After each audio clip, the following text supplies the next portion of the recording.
Hello everybody and welcome on this wonderful Saturday afternoon or morning, depending on where you're tuning in from. Welcome back to another Challenger Cup stream, and today we've got a special one because it is once again time for another season finals. The winter season has concluded or is about to conclude with the top 128 best players from the season duking it out in today's season finals for some awesome prizes alongside I think first place qualifies for the invitational at the end of March as well. So we're gonna have a good time today watching all of these phenomenal Challenger Cup duelists duke it out in this top 128 bracket, which, contrary to other Challenger Cups, is something you have to qualify for. Normally, Challenger Cups are completely free to play and anyone can enter. This one, in particular, at the end of the season, you do have to earn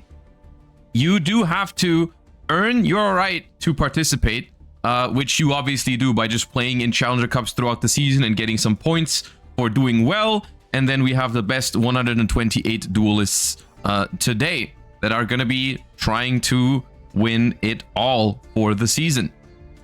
All right, when Spring Challenger Cup? I mean, spring usually happens after winter, so I think that'd be a good guess. Is that the spring season is after the winter season? But yeah. Anyways, players, I can bring up the bracket real quick. Hold up, give me a second. Let me see. There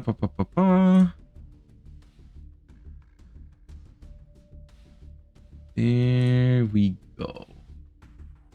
So that is the bracket. Actually, let me pin a link to the bracket so you can look for whoever your favorite players are yourself, because probably not going to be able to go through every single name right now. There's the bracket, and I will just pin that message for you. So if you ever wanna check out how's it going for any of your favorite players, you can find a pinned link to the tournament bracket that we're watching today. Of course, we're gonna begin with the top 128. That's right. It's gonna be single elimination from the get-go, basically top 128 bracket, and that means it's going to be best of threes right from the start. So what I'm mostly interested in today is just seeing, I mean, of course, the meta has had some time in Master Duel to develop. So I have a rough idea of what I'm expecting, but still, I am currently in the process of preparing for the upcoming Duelist Cup because I want to try my best to make it back to the World Championships. So I'm trying to see exactly, which of these decks actually perform better. Is it the White Forest? Is it the Snake Eye? Millennium? Yes, no. Azamina? Yes, no. All those questions we try to find answers for today, or maybe can someone surprise us with some other options as well, So that's what we're gonna do today. And I'm just gonna find the room code real quick for our top 128 because they are about to begin, so we're not gonna have to wait long before we begin our first set of matches. All right, here we are. Here we are in our room. I don't think everyone is in the same room. There's only 25 tables. Yeah, for the first one, we're not going to have everyone in the same room, but that's fine. So that's going to be that. We can go ahead and check out whichever match you guys want. We'll probably have enough time to check out multiples as well. We could go ahead and just start with table 1, where we have Mist going up against GHT Hihi. And then work our way down the list depending on how fast these matches go. All right, it is 2 p.m. At least my local time, and that means round 1 begins now. Now, Mist, aka Herman, of course, is already qualified for the invitational at the end of March because he ended up winning last week's qualifier for it. But I'm pretty sure we're still trying to do our best here because the pricing for the season finals is pretty good. We can take a look at it later. So we're gonna go first here, and this is the first time today we're seeing the Millennium cards, and I can already tell you it'll not be the last time. And I think most of the time when we see these cards, it actually does indicate a Snake Eyes or White Forest deck these days, not necessarily a Millennium deck. Huh?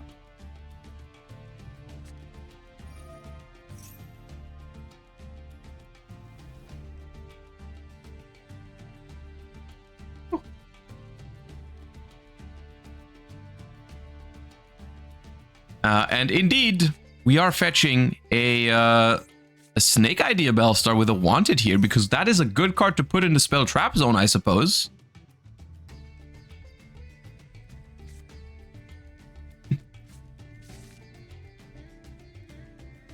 And that's going to give us access to the Sengen Jin Wakes from a Millennium. We're going to try to summon that out. Have not been hit with any sort of disruption so far. Millennium cards, one of the reasons why I think Ghost Ogre and Snow Rabbit is a very, very powerful card in the current Master Duel format, because it not only hits the Millennium cards, it also hits Azamina, it hits the pure Millennium decks, it hits Blue Eyes, it hits like everything decently well. I like it a lot. All right, here comes the Snake Eyes Doomed Dragon, another card that I think we're going to see a lot of today.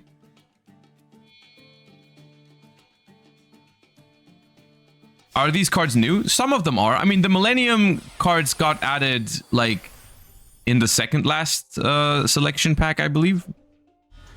All right, Dia Bellstar in the hand, of course, was... I feel like that was something you could have read, because they did not grab one with the Wanted. We do have a potential response here from Mist, though, and that is an Infinite Impermanence, which does play around that Galaxy Eyes Photon Lord. Can only negate monster effects with that, so that is going to stop the Dia Bellstar from accessing a Sinful Spoils card. Did I miss anything based? We have just started. Oh, we got the Kuri Photon tech in here still. That is a card that has received a little bit of a boost in popularity recently. It is a light fiend monster, so in the worst case, if you draw it, it is a normal summon that can turn into the Fiendsmith engine. But it is also something you can add for free if you're making Galaxy Eyes Photon Lord anyways. Ooh, we've got a Cult by the Grave onto the Ash Blossom here, choosing not to use the Photon Lord on it because we maybe want to try around playing like a Nibiru.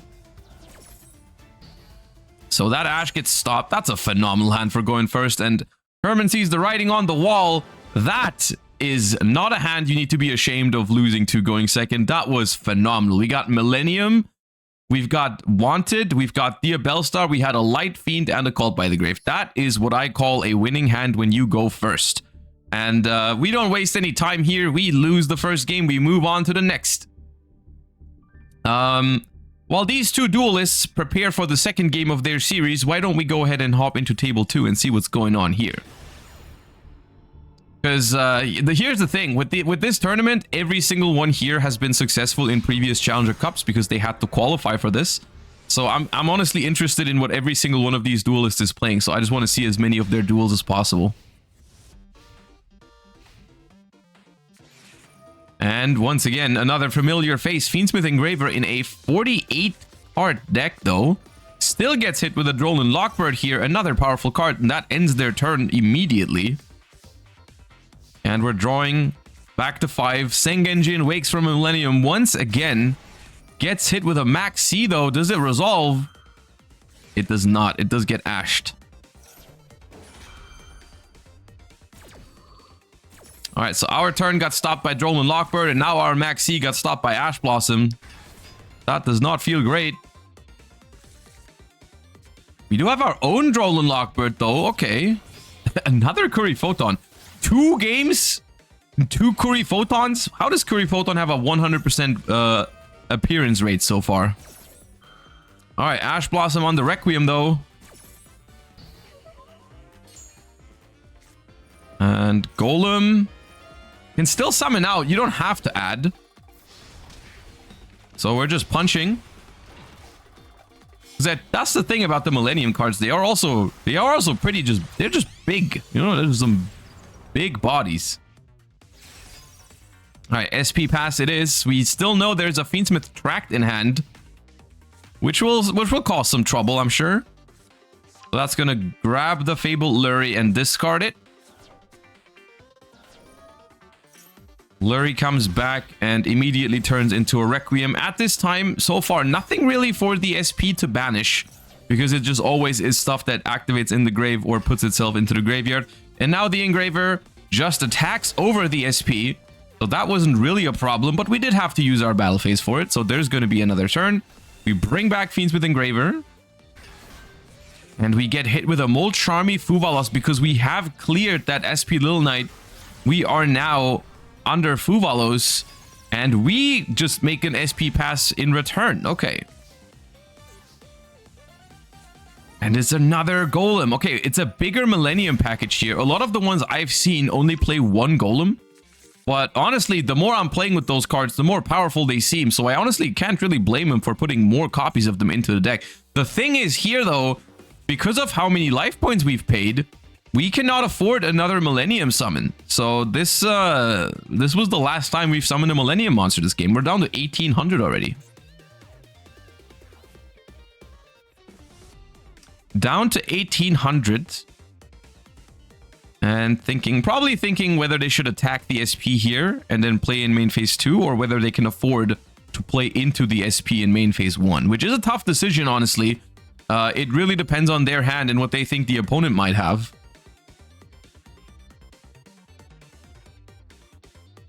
Would Caesar have been better?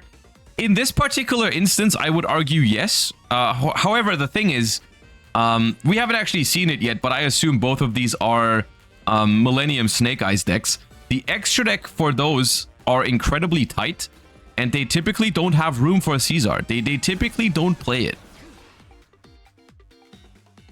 So I assume if they had that option, they would have gone for it, but I don't think they did.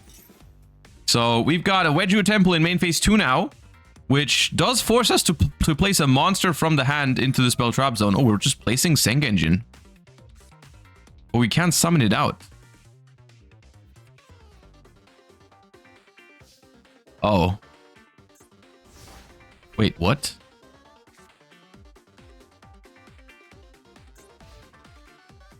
Okay.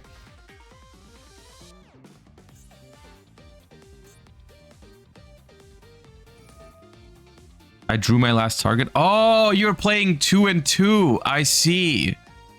I've seen some people do that. Yeah, so some people play 2 Golem, 2 Sengenjin, which I think at that point personally, you should be playing 3 Sengenjin, 2 Golem. I think Sengenjin is always a 3 of, but I have some people go with a 2 and 2 split. I think that's the reason why they did it this way. Yeah. Sure, that's unfortunate. All right, Fiendsmith Engraver opts out the graveyard. They do need a normal summon to convert with it, because otherwise it's just going to be... actually, no, it's exactly enough. Yeah, oh, Requiem... But no, Requiem can't activate. Okay, they have a normal summon. All right, there's a Fuvalos. And now, if there is no answer to the Fiendsmith sequence, that is going to be enough damage.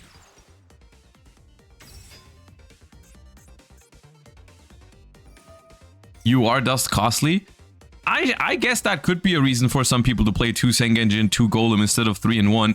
I doubt that's a reasoning for the players in today's tournament, because they are playing for some decent pricing, so I think they would be inclined to just play whatever they think is the best, rather than playing less Sengenjin because it is AUR. But that is a fair point.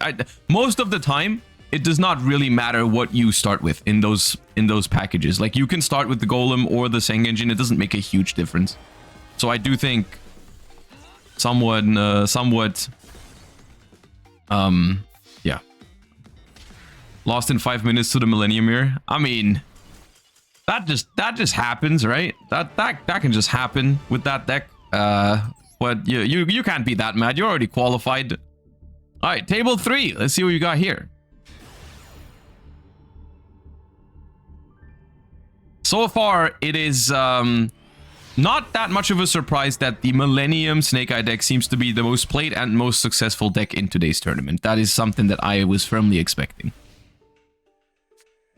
Molcharmy Perulia, though, is not a very common sight and usually indicates the Tenpai Dragon deck, which seems like both players are on right now.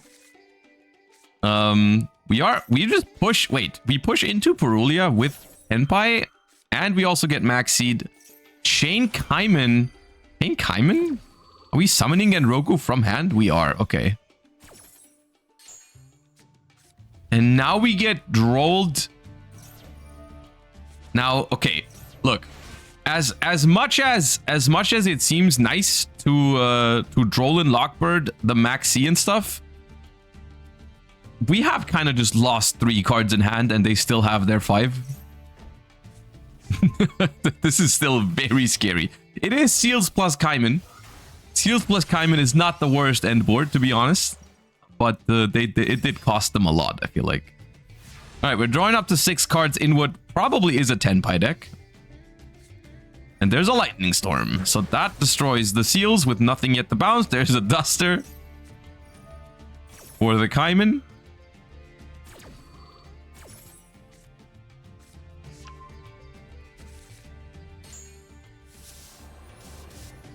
That's gonna fetch a Genroku in a desperate attempt to defend themselves. There's another Purulia being chained to that, just getting 1 draw off that one. Chaining Fuvolus on the other side here. All right. A lot of Charmies here. I mean, it is a Tenpai mirror match. And there's the Pydra. All right. The Pydra is here.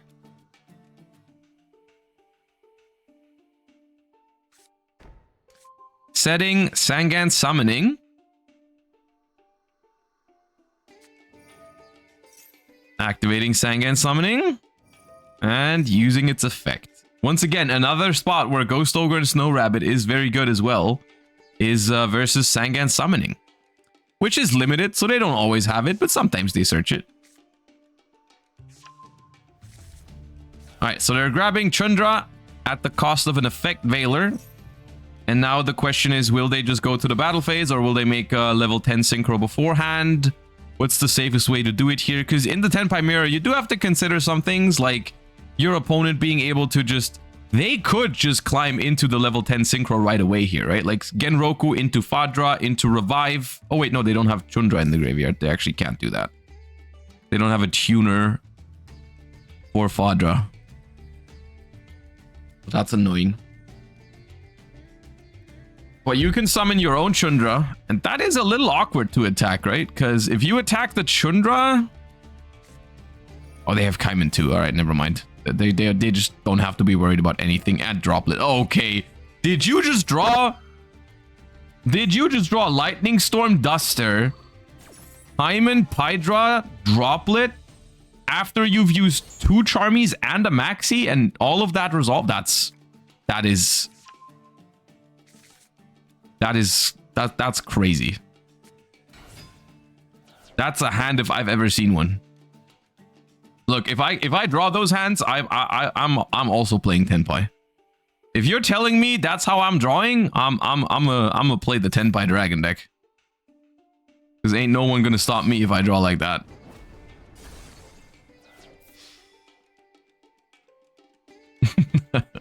You might just be the best Tenpai Dragon duelist in the universe. All right, good. We're just going through the motions here. Not many more motions to be had, to be fair, but yeah. Hydon Goat defeats Rixia in this game. I don't know if it was game 1 or game 2 or game 3, but they definitely win this Tenpai Dragon mirror match very, very convincingly. Not even a shadow of a doubt here with that kind of hand. And of course, going second in the Tenpai mirror is a huge advantage.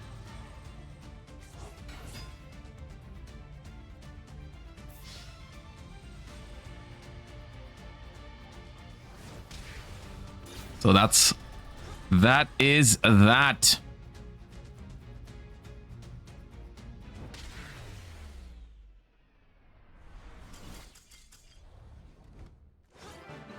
Forbidden Droplet is so good in Tenpai. Like, it is so powerful. All right, that was that. Oh, we got another game down here. Table 5. I'm hopping between different games in this first round. I hope you don't mind, because I'm just trying to get an overview of what people are doing.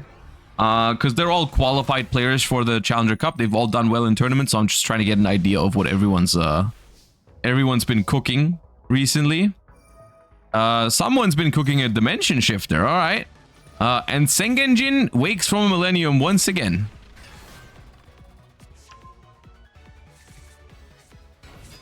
LZ of the White Forest, golem that guards the Millennium treasures.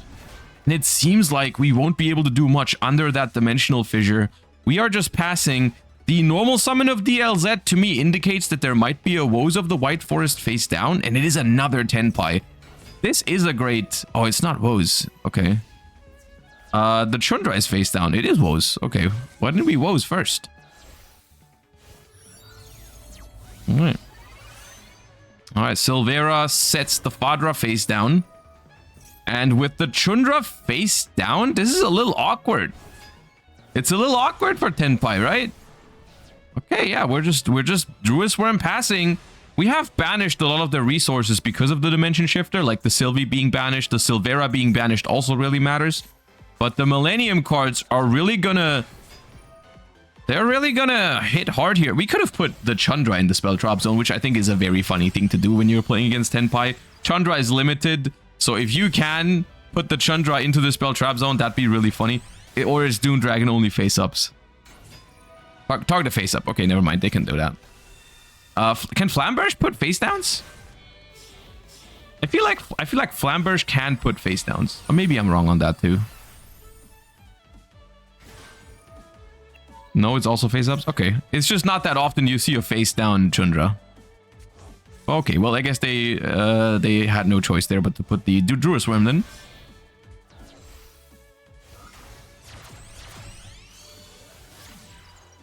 Alright, and soon we will find out exactly how they plan on doing anything with this. Ooh, Ghost Ogre on the sequence here.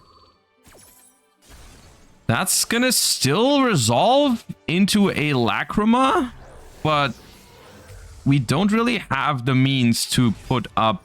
Can we still make a Sprite Elf? Oh, we can just summon the sequence. Of course, yeah, we can make Sprite Elf. No problem.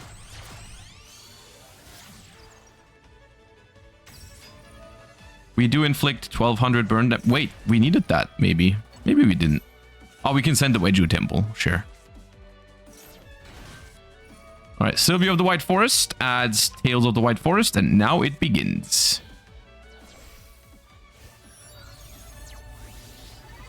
The Arciela is going to send the Tales for cost to add LZ Azamina. Tales will set itself back from the graveyard. Stellar is going to summon itself back from the graveyard. And despite being dimension shifted, and passing on very little, they have somehow gotten out of the situation. With Tenpai just not being able to play through some effects that put their stuff face down, they just couldn't deal with it. And White Forest looks like it's pulling out ahead. It's not over until it's over. Like, I don't know, last card in hand, maybe a Nibiru, the Primal Being, which would, funnily enough, not tribute their face down Tenpais. They would get to keep them because Nibiru also only tributes face up. But I think it's looking likely that White Forest takes this one.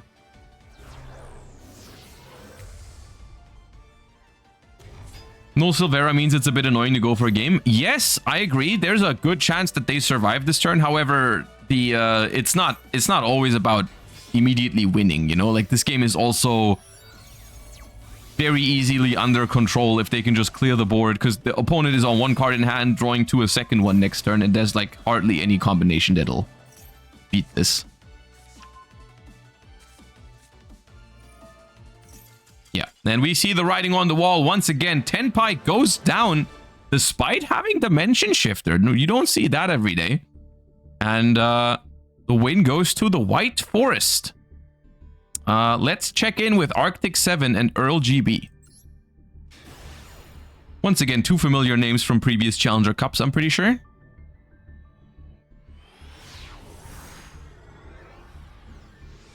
Also, Mod Phantom, appreciate you a lot. Thank you.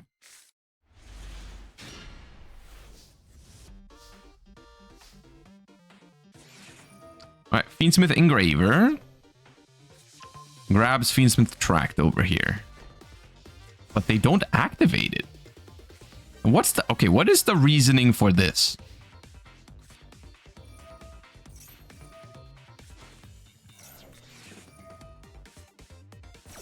We ash the deception.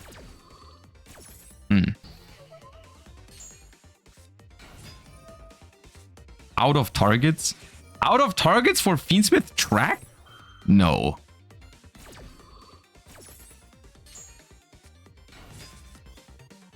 Okay, the maxi resolves though. Valor on Snake Eye Ash.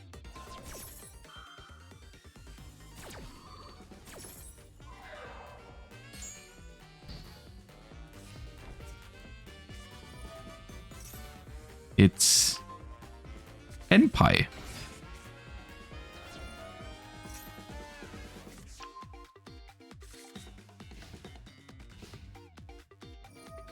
It's Tenpai?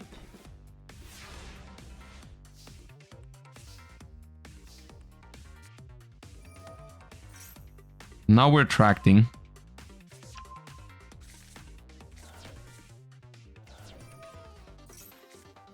Now there's a Droll and Lockbird. That's neat. Gotta chain that Kaiman here. But...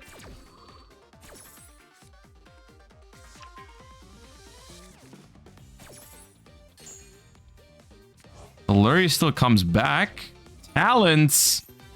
Look at their hand. Take out... okay, a Charmy. Normal Chundra. Imperm Chundra.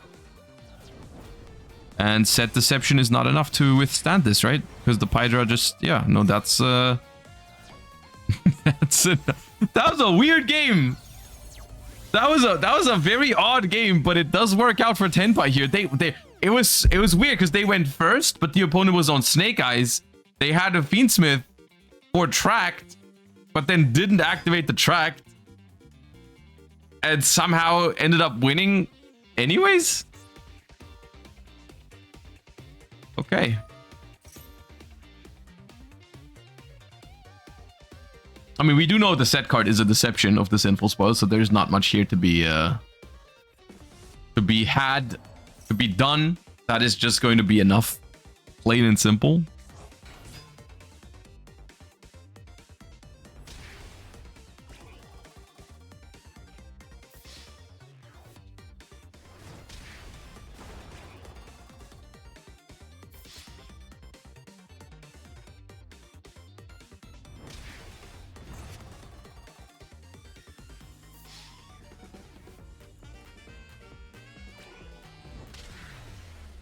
All right, in a very odd game, Tenpai takes down Snake Eyes. I'm so tilted. It was a very odd game, but those happen. All right, so let's go and see Jeff versus Cyberse. You know who I'm rooting for.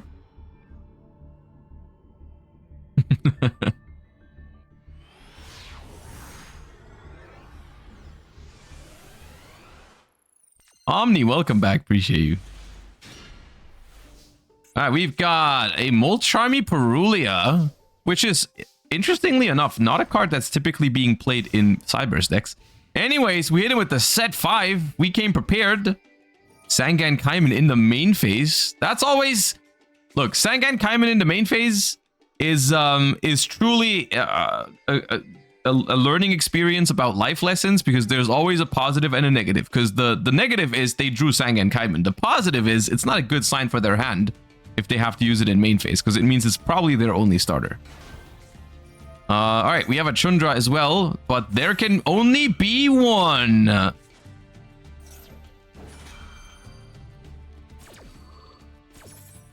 There can only be one dragon. All right, we imperm the Pydra. Don't want him to have the Sangan summoning, I suppose. And now it's just a matter of, can we play the game here? Because as soon as you have anything on the field that's like bigger than a Pydra, you probably just win here. Trap Trick or Welcome Labyrinth, and if that does not get ashed, I think we've found a winner here. Except actually, there could be an imperm here in the column of the there can be only one. We summon the lovely lady in the lovely Labyrinth in defense here, not going on the offensive here. And there is an imperm now, so that is going to disable. No, it's not. It's not. They dodge it with the Karma Cannon here. The Imperm will not resolve and therefore also not block the column. Flip summon of Molcharmy Fubalos into an SP Little Knight that does not have its effect online though. But now we can normal summon Chandra and go for a Promethean Princess. That gets Terrors of the Overrooted though, so they get a Perulia in exchange. Here, have that Perulia. Take that Perulia, but don't spend it all at once. All right, Welcome Labyrinth sets itself back. We flip the Welcome Labyrinth. And now we are, it's kind of weird, right? Because now we are under our own There Can Be Only One. So that we cannot flip the Lovely that's face down. Right? We just cannot do that right now.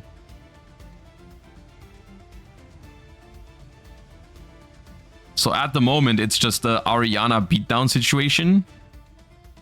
And you cannot activate further Labyrinth trap cards either. Like, can't activate a big welcome right here because it would be putting another Fiend onto the field.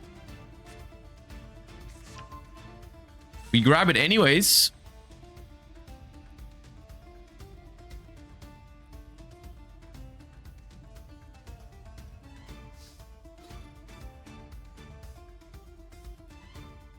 I mean, ultimately, they're still pretty happy with it because it does hurt the Tenpai deck way more than it hurts the Labyrinth deck here. So it's fine.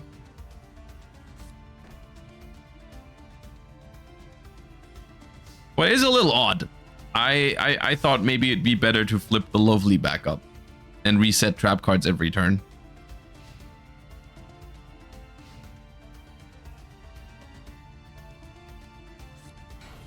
Another monster.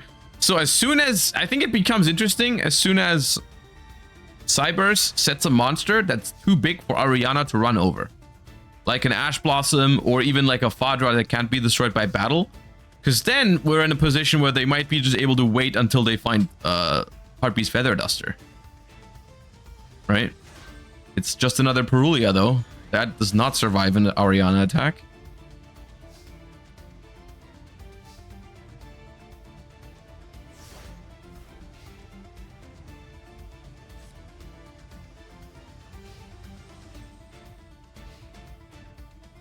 But we do have a Lightning Storm or a Duster in the deck, surely, so we could draw those here. We don't have any face-up cards.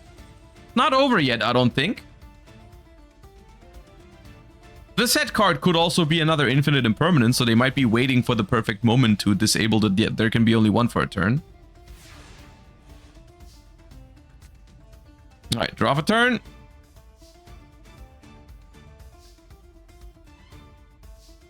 And just attack. I mean, it is only a matter of time until they find a card that's bigger than Ariana. And there it is. Ash Blossom, 1800 defense. And now, here we are. Little stare down. And now they can just, maybe they can just wait until they find Harpy's Feather Duster. The Ariana didn't provide them much value compared to a Lovely Labyrinth that could just reset a trap every turn. They could just be looping like Terrors of the Overroot with that. All right, we're done. Can't do that. Can't do anything to that Ash Blossom, seems like. At least with the Ash Blossom being face up, there is no potential anymore for Lightning Storm. It has to be Feather Duster. Okay, that's funny. You're not about to go for Feather Duster? For Feather Duster. Please tell me you're looking for Feather Duster. Please. Please, Gold Sarcophagus for Feather Duster. Come on. I know you want it. I know you want it. Come on, in 2 turns? You'll have it in 2 turns. You can do that? What do you mean you can do that? That's the purpose of Gold Sarcophagus. That's why that card was made. You banish a card and you get it in 2 turns. That was the purpose of the card. You were supposed to banish a card you wanted. It's Feather Duster. They're going for Feather Duster. That's so funny. That's so funny. They're using gold sarcophagus as intended in the year 2025. And it might work out. That's the scariest part. It might work.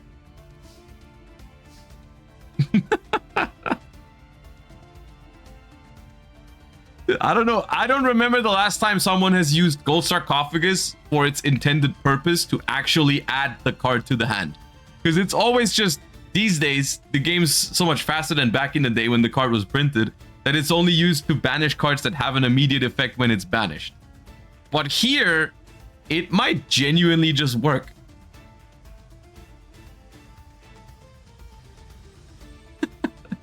2 more turns until you get Feather Dustered. Gotta do something about it.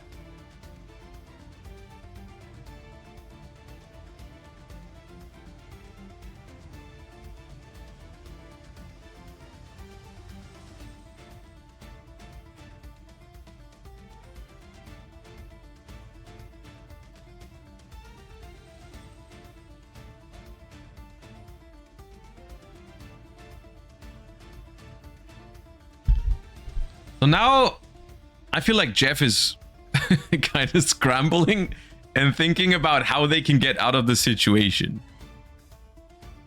But they don't have a solution, it seems like.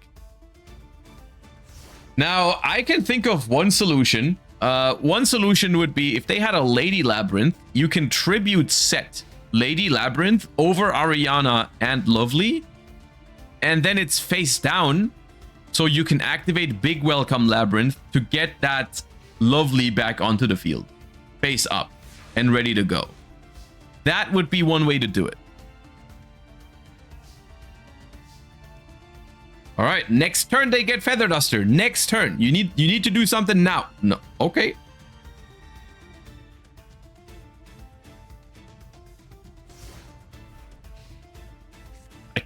I cannot believe I'm seeing Gold Sarcophagus second effect resolve, like the actual effect.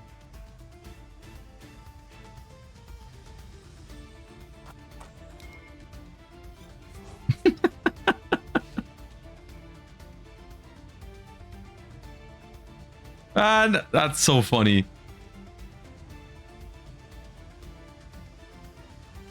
Now, does the Duster actually resolve, or do they just have a solemn judgment for it? And are we even ready to fire it off right now? Or do we have the means to capitalize on resolving it? Because if you have no Tenpai cards right now, you might not even want a Duster, because you can't really, they will just reset trap cards.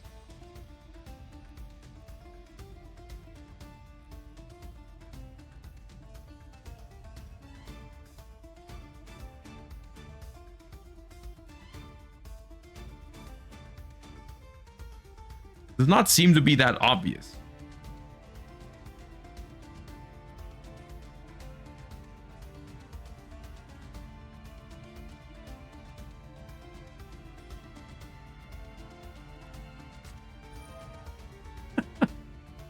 Blaster, Dragon Ruler of Infernos,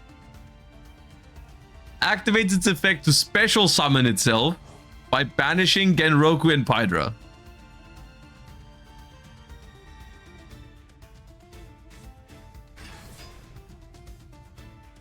This is not how I ever imagined Blaster and Gold Sarcophagus to work together in that shape or form.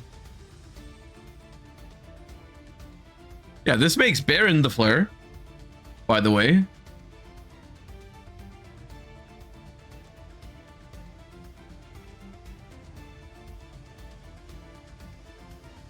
Why not Duster first? I'm not sure. They might have their reasons. Not something I can answer without knowing their hand. All right, we feel forced to go for Trap Trick here.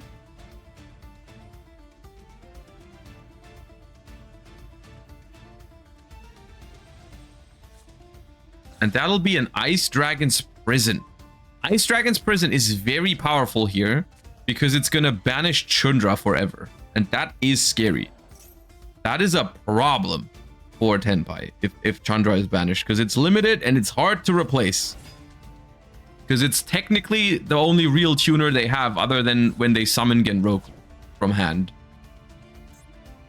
So that's difficult. That honestly makes me think even like maybe the reason why they're not dustering yet is because the there can be only one is also actively protecting them, right? Like if they get rid of the there can be only one and they can't capitalize on it this turn, like next turn it just goes flip up lovely.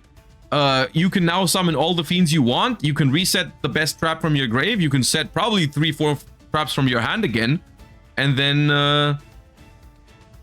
we're good, right? So there can be only one right now might be doing more for Tenpai than it does for Labyrinth, actually. Oh.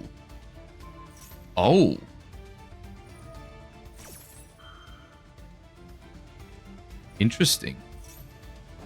We decide to use the Promethean Princess, but this will also solve the opponent's problem, right? Because now we can actually crash the Ariana because there's no way to put Promethean Princess in defense position. But they are also not able to activate any more trap cards here, yeah. Because of Trap Trick. So Ariana draws a card. Up to 6 cards in hand for Labyrinth now.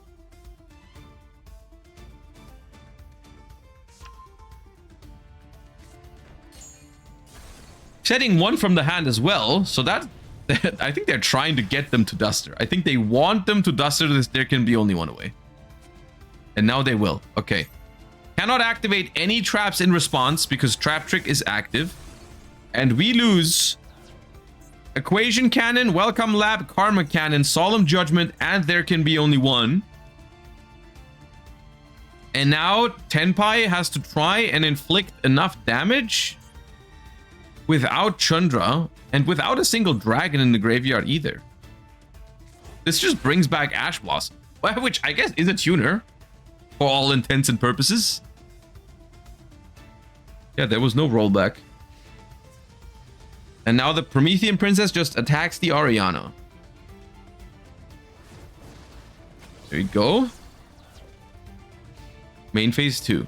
This is a very odd game.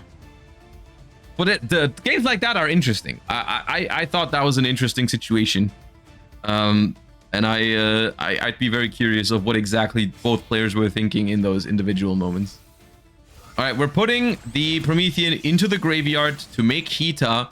Don't think that Hita has a target, but it just is good to have the Promethean Princess in the graveyard rather than on the field. And Labyrinth is now back to 6 cards in hand. And there is still 6 minutes left, so there's still time to turn this around. We set 5 fresh cards. Don't have to be afraid of Duster anymore. And as turn back over to Cyberse, and we do not have to worry about any there can be only one anymore.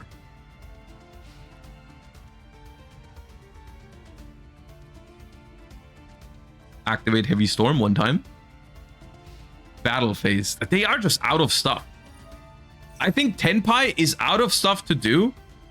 And genuinely, I think they needed to leave there can be only one on the field. Maybe that was it. Because now, how are you beating Labyrinth from this position? How are you ever gonna beat Labyrinth from this position when your Chandra is banished?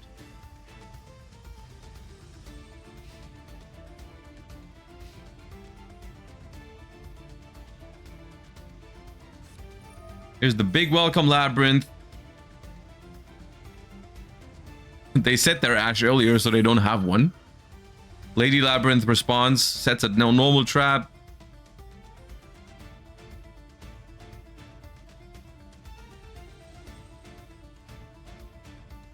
And that Ice Dragon's Prison was very clutch. We Ghost Ogre, a card that cannot be destroyed by card effects. Okay, we are down bad.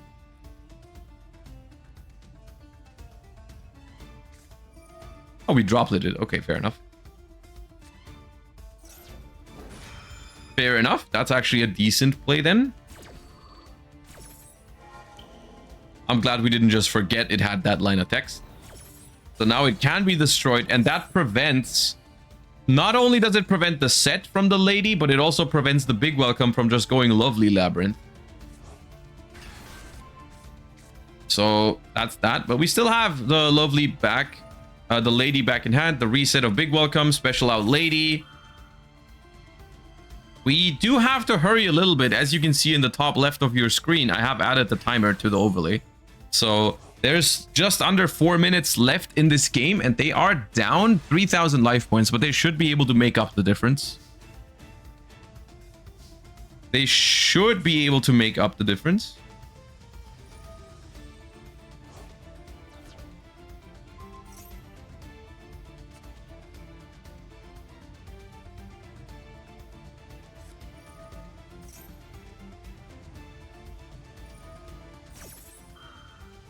So Big Welcome bounces to Hida because we don't want to deal with them adding again Roku. And I think they're going to pull out ahead in life points this turn. Setting a dimensional barrier just for good measure, just in case, you know, you never know. You never know. And then the ladies will go to the battle phase. And Tenpai concedes. All right, that was a very weird back and forth somehow that I wasn't sure who was ahead in certain, like, there can be only one happened, and then I was like, okay, Labyrinth is surely winning, but then they locked themselves with an Ariana on the board, and I was like, wait, Tenpai can just wait until they have Duster, and then they did that, and so I was like, maybe Tenpai is winning now, but then the Ice Dragon's Prison banished the Chandra, and they basically couldn't do anything. Anyway, very odd, but somehow very fun to watch. Okay. Let's go ahead and see what's happening between Loey Rom and Crobat. Let's go from the beginning.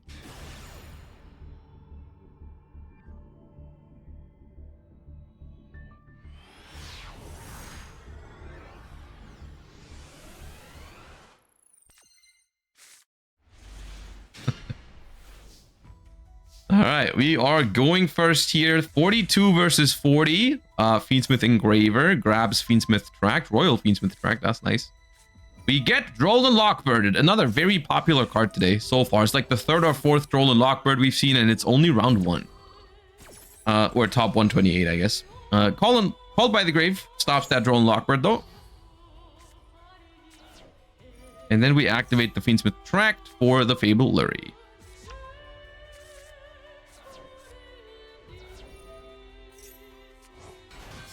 No Maxi so far, so looks like there is no Maxi, but there could be a Fuvalo still. There is not. Okay, Fiendsmith Engraver hits the board from the deck. The other one returns from the graveyard.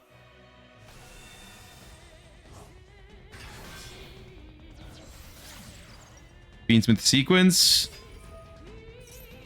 Gets Effect Veiler. That's pretty good. Pretty good combination of cards to have here. Now, they still have their normal summon available, so let's see if they can do anything with that. They have a Bonfire. All right, that's a good hand. Can I open Engraver, Bonfire, Called by the Grave? Ooh, wait, Ghost Ogre? Ghost Ogre and Imperm. Okay. No! No, no, no, no, no! Pass your turn now. Ah, Dora. Imperm. Okay. Do not Chandra right now. Oh my god, please. Please. Okay, Typhon. All right. They don't have it.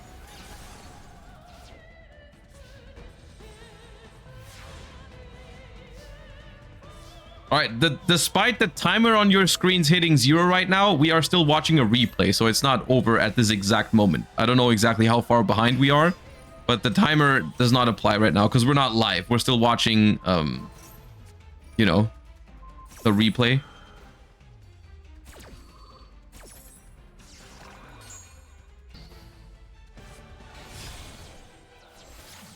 So under the premise that they have enough time to do this here, they should be winning.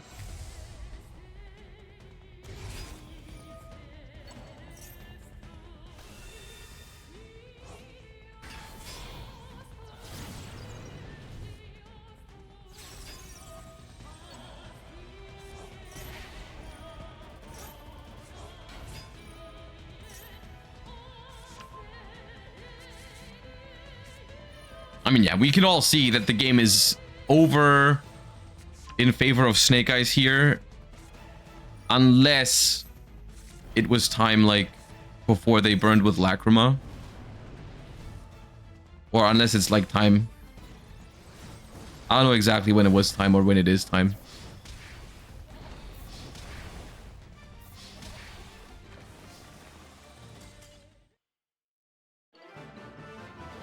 Well, okay. And Crobat surrenders, and I think Loey won that in before it was time, but I'm not sure. Okay, so that was our top 128 of the winter season finals. So far, I think mostly decks I was expecting. A lot of stuff that was, of course, to be expected in a high caliber tournament like this one. So I hope you've been enjoying the gameplay so far. There's definitely been some interesting things. So we'll be back for top 64 very, very shortly. I just gotta feed Charlie real quick. He's been complaining. So I'll be back with you guys for top 64 in very, very few minutes because I mean, you saw it. The time was already over for top 128. So we will be right back. Don't go anywhere. And let's see what happens in top 64 in just a moment.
All right, there we are. Sorry, the break was a slightly bit longer than I anticipated because there was one match that went on a little bit longer. I think they had a little timeout dispute or just a very long game 3. But here we are now with the top 64. That's right. We have lost half of our duelists, but half of them have also moved on.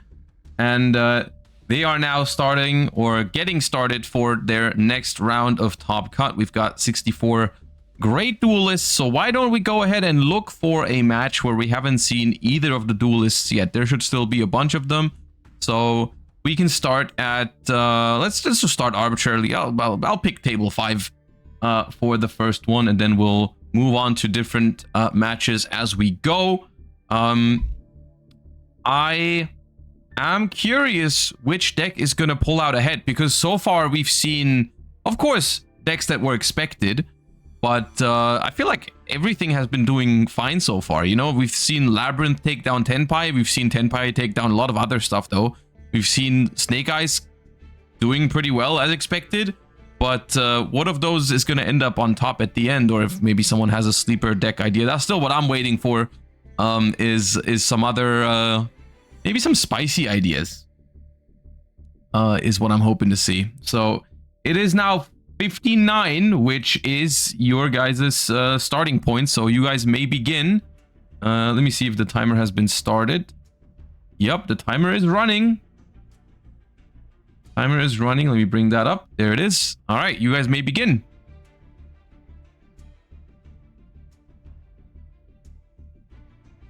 Some of you have. Still waiting for table 5. All right, there we go. All right, so here we go. We've got Dark versus Alex. or top 64 game 1. And Alex has selected going second. All right, we know what that might mean. First things first, we're going to see a golem that guards the Millennium Treasures. We'll pay the 2,000 and get Ghost Ogre. Love to see the Ghost Ogre usage today. Very, very good card. I'm glad people are realizing how strong that card is at the moment. That just trades 1-for-1 with the Millennium cards. Not many cards actually do that. Trading favorably or 1-to-1 with the Millennium cards is pretty difficult, honestly, because of how good they are.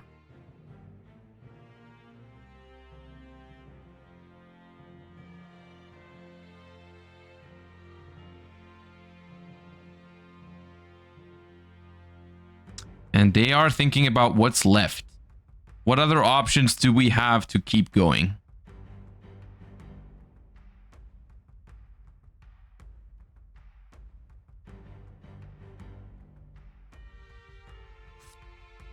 We have a Divine Temple of the Snake Eyes. That alone will not do it, though.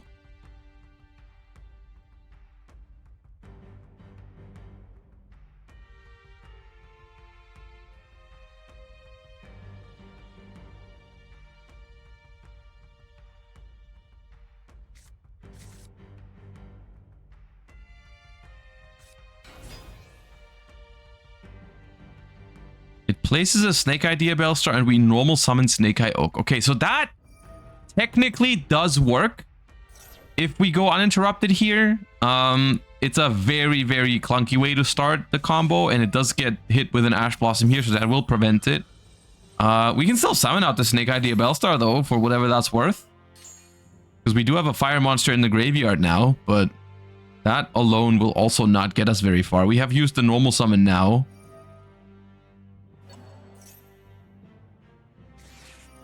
Get max seed on the Snake Eye Diabellstar. Honestly, likely that's not even that big of a deal, because I don't think that's going to be... I think that was going to be the only special summon either way. Well, yeah.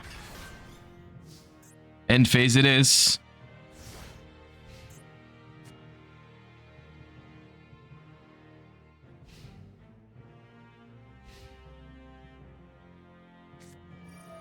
Bystial Serenir. Banishes Ghost Ogre and Snow Rabbit. And I think this confirms what I was thinking, because Alex has not been playing Tenpai in recent Challenger Cups. They've been playing a Bystial control type deck, which I thought was very fun to watch, which is why I wanted to start with Table 5, because I was hoping they would play that deck again. So the three interruptions were enough to pass the turn back to them. We see the Bystial Aluber as the normal summon here, which is a searchable tuner for the Bystial Lubellion, which is a neat option here. And we use that to make Baron the Fleur and put down a Bystial Druisworm next to it. This is almost enough already. Because we paid 2,000 life points for the Millennium Golem, we're going to be taking 5,500 here, because we can just tribute the Druisworm for a Bystial Lubellion, place Regained, and then send the Snake Eye Diabellstar with the Druisworm. That's going to basically clear the entire board, because the Baron, if you want to, the Baron can still pop the Snake Eyes Oak. And we're going to have the Regained up and running as well with the Lubellion. So that's looking very promising here for Alex. Oh, Branded Beast is in there as well. Okay, cool. So that's going to be 2 interruptions, basically. We have a pop and a negate from Baron and Beast. Or going the Branded Regained here. Blasphemy if you ask me, but okay. Branded Beast is probably better right now. I have to admit, it's pretty good here. Alright, and there we go. Pass turn.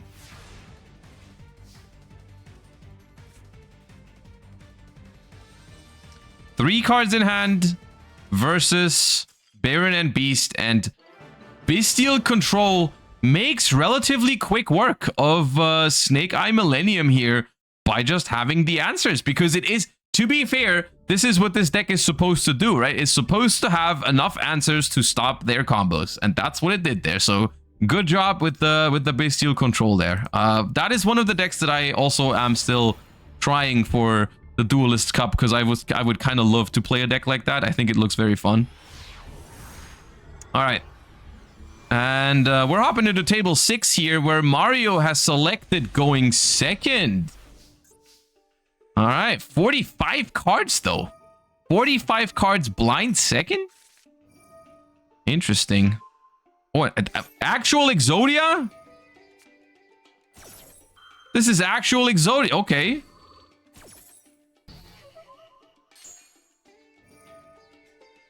Revealing the Ankh. Search another Ankh. Activate the first Millennium Ankh. Reveal all 5 pieces from the deck, it seems like. Oh no, ha, yeah.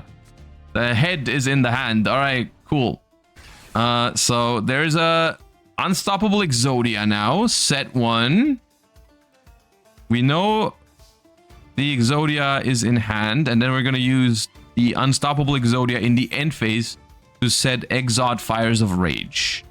There it is. So that's gonna be not a bad position, to be honest. We've gotten the Ash Blossom out of their hand. We have Exodia, Exod, 1 set card, 1 unknown card in hand. That's as good as it gets for the Exodia deck, I feel like. We are met with another Sengenjin on the other side of the field. Who could have guessed how popular the Millennium cards would have been, really? Like, it's so hard to predict something like that. Especially when they have not had the same impact, not even close to it in the TCG, because we didn't have Snake Eyes Doomed Dragon. Honestly, I think this situation in Master Duel might make people revisit the Millennium cards in the TCG eventually, because we also have the Snake Eyes Doomed Dragon now. All right, the Golem that guards the Millennium activates, pays 2,000. I would not be surprised if we use Exod Fires of Rage here, but we do not. They grab a Royal Wedju Temple. Activate Wedju Temple.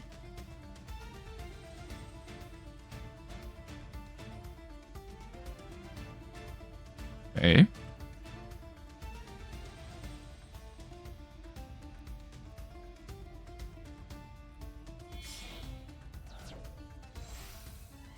What is the song in your Challenger Cup loading screen? That one, I don't know the name of it. It's provided by Konami for the loading screen. I think it's a Challenger Cup exclusive. Is what I'm trying to say. I don't know exactly what it's called.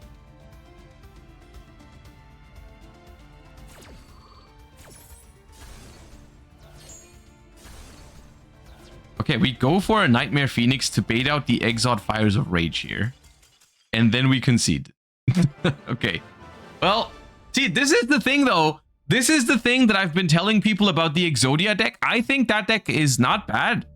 And I don't think it needs all those, all those floodgates. I think if you can consistently end on the Exodia fusion, the Exod Fires of Rage, and you pair it with some solid non-engine, I think that can be good enough in a lot of matchups. And you don't have to play all those cards that don't do anything for you if you go second. Don't think that's necessary.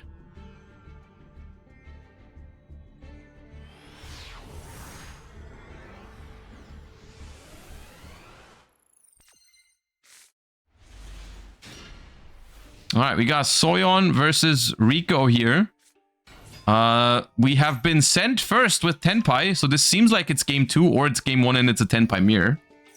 Molchami Fuvalos activated on Genroku in hand. Chain Maxi as well. Interesting. Okay. I doubt we're going to commit into that. I think that just means we're going to go Genroku pass. Yeah, that's what we do.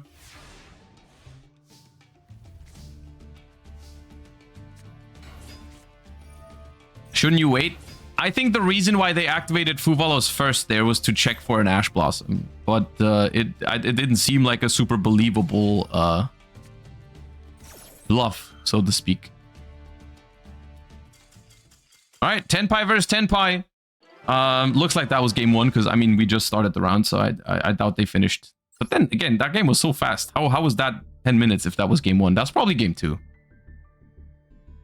Okay, let's see what's going on here between Skilla and DGZO.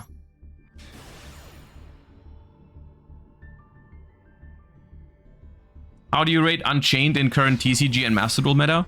I think in TCG it's fine. Like, playable.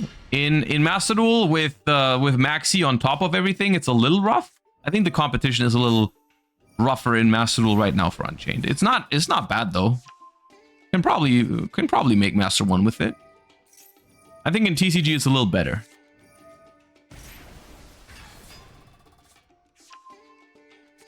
All right, Millenniums once again everywhere. Snake Eyes Doomed Dragon, overlay for Galaxy Eyes Photon Lord, and Bonfire activated. That is a phenomenal start once again. These are the kind of starts that you really need. You really need Droll and Lockbird against it. All right, we decide to let the Ash Blossom go through. It's interesting we didn't Ash the Bonfire. Poplar activates, grabs original.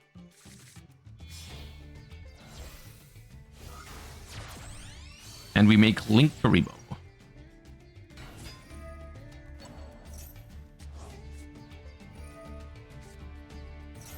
Is Millennium Snake Eye viable without original Sinful Spoils? Oof. Probably not. I would not say I would play that deck without original Sinful Spoils.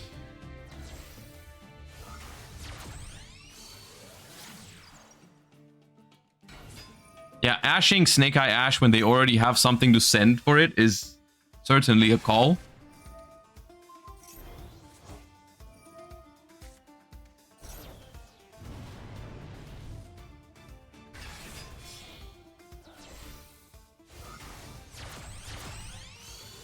Yeah, Beatrice not being there makes it so that like Fiendsmith cards and or Millennium cards cannot really access the Snake Eyes cards either. So it's a whole different situation. Yeah, it's hard to compare.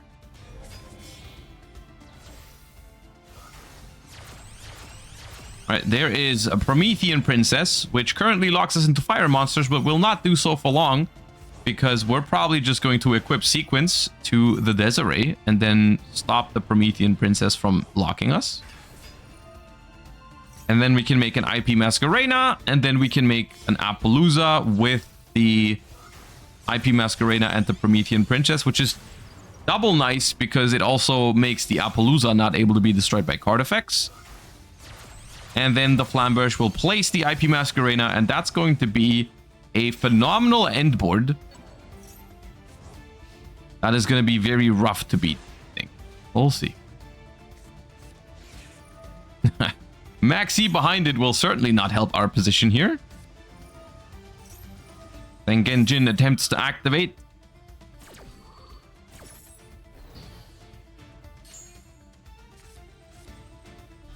Gets sent for Diabellstar after.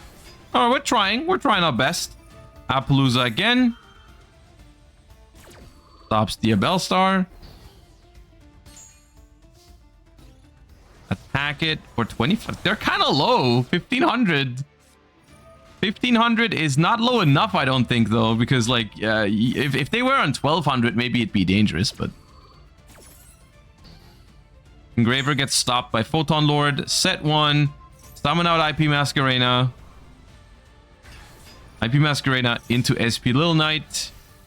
Yeah, this board is just not breakable with just Millennium and Snake Eye cards. You banished the Diabellstar even, not even the set card. Not afraid of it.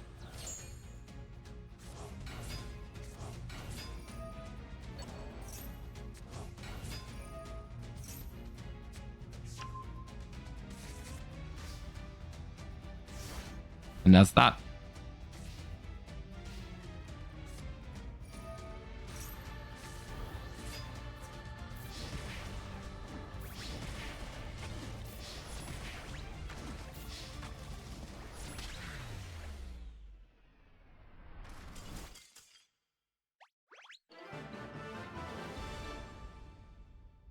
Taken down.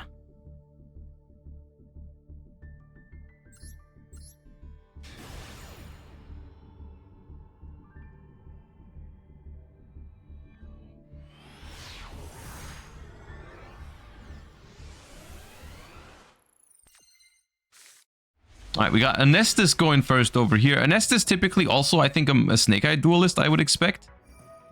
Starting with Kashtira cards, though. This is the first time we're seeing Kashtira Unicorn make an appearance today. Kashtira Unicorn gets hit with an infinite impermanence. Using our disruption on the Unicorn here. You better hope there's nothing crazy behind that. Okay, there's not. All right, you just pass. Okay, Imperm on Unicorn works out here. Set 1 pass. Normal summon Ghost Ogre, though, is surely not what we were trying to do. Yeah, I was about to say, that looks like we're trying to get access to a Bystial here. And we take away Moon of the Closed Heaven. The Unicorn was summoned in defense, though, which was pretty critical here, because the Druisworm was able to attack over it. And now we make an SP Little Knight, probably going after that face-down card. We do, and that is a Solemn Judgment, which we did not use on the SP, probably because we just have like an out to it in hand. No, we don't. Okay. Interesting. Magical Musketeer. It's Yubel, and they had Spirit of Yubel in hand. Oh, now stuff is getting dangerous, but they didn't activate Spirit of Yubel's effect. They did not activate Spirit of Yubel's effect. What does that mean? What does that mean? Because if we have Nightmare Pain in hand already, why didn't we use it? Because if you have Nightmare Pain and Spirit of Yubel in hand, you can play, right?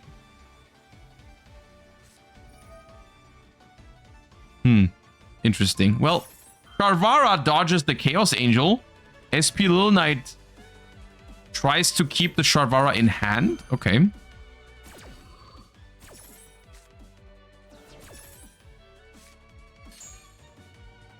And end phase.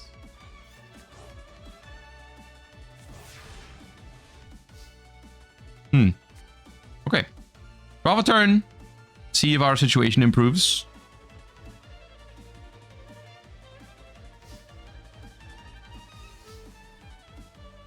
We still know there's a Charvara in hand.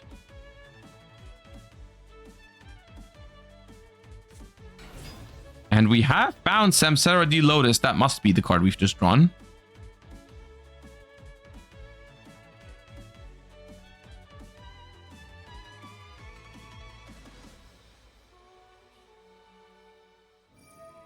Is Kashtira and Yubel standard? It's fairly common, I would say, especially if they're picking Yubel as a deck for going first specifically.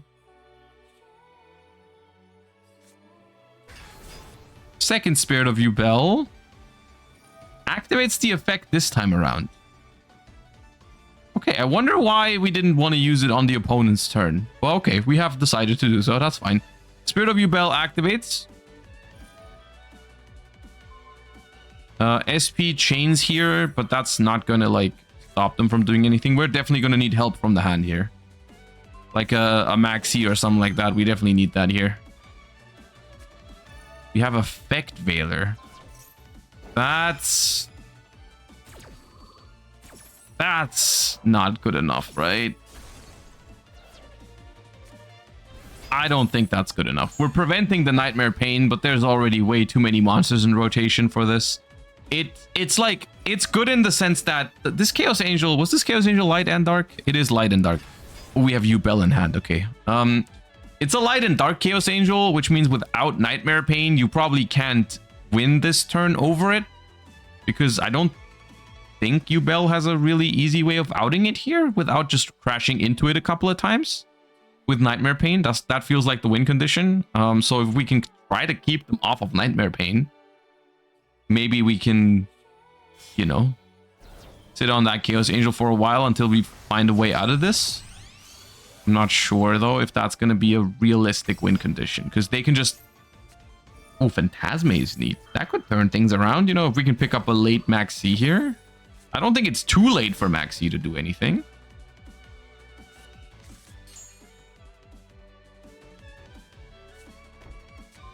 There's the Chamber.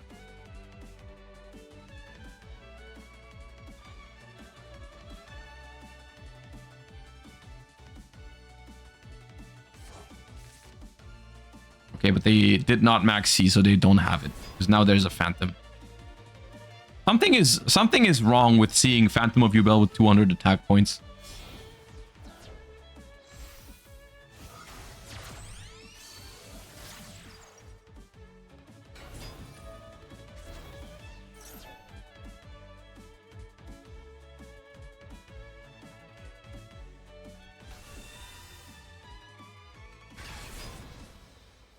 All right, so neither of those monsters can be destroyed by battle because of Chaos Angel. It actually protects all your monsters from battle destruction.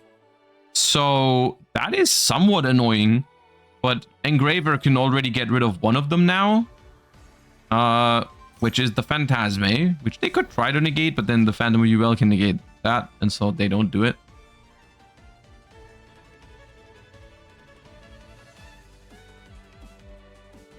So we're not going to be able to win this turn, I don't think.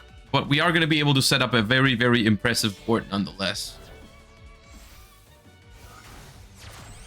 And then the question is, you have a Chaos Angel, but can you still, like, well, what else? What can you do? I guess we can also attack pretty freely. Because there's no Nightmare Pain, we're not forced to attack the Yubel monsters with the Chaos Angel. So something like a Desiree, we could attack over it.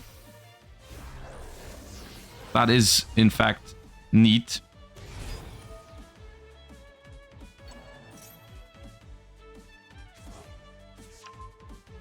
So we add back Engraver with Lacrima because we still haven't used the effect from hand yet. We're going to grab the Fiendsmith Tract.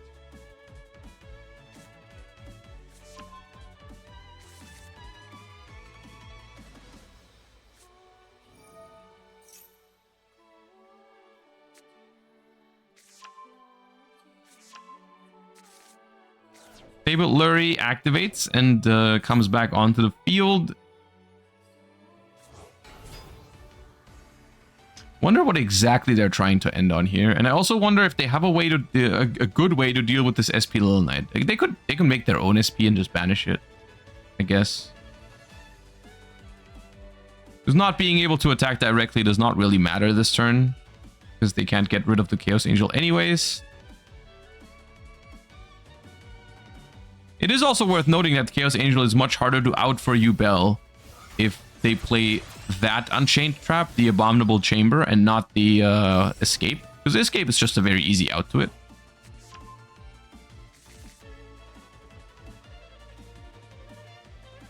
The SP is on very low attack points. That is true. At the same time, I still don't think you can put 8,000 damage over 1,000 attack SP. I don't know if they can do that.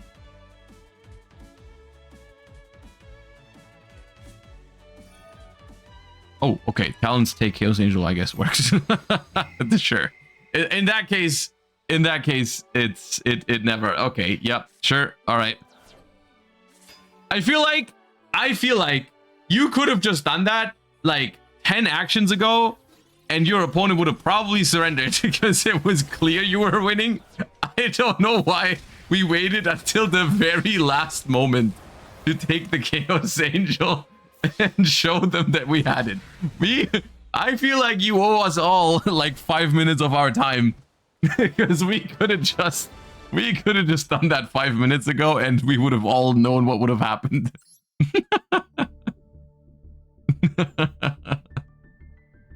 Oh god. Okay, well, Yubel first appearance in today's tournament, and they do take a win.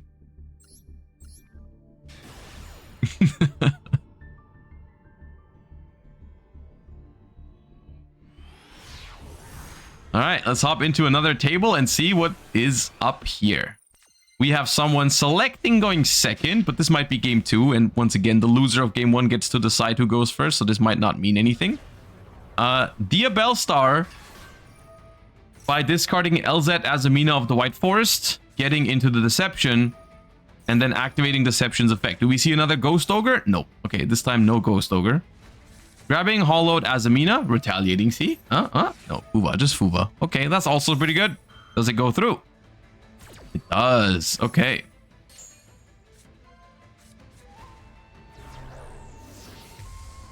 There's the Ilia Sylvia. They draw a card, and we set 2 and we pass. Deception comes back. Magnamoot is being used in the end phase. That is very scary.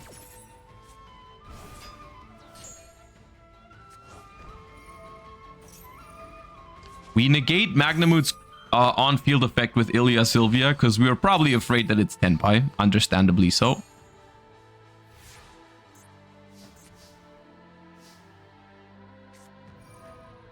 But it might just be another Bystial control deck because Tenpai... Oh, never mind. It's Tenpai with Baldrake. I didn't expect the Baldrake in the Tenpai. I was about to tell you guys how it might not be Tenpai, but then the Hydra was too quick.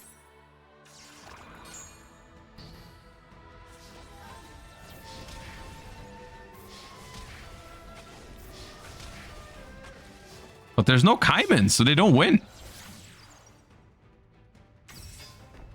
Okay, linking with Baldrake into Seals is definitely a choice.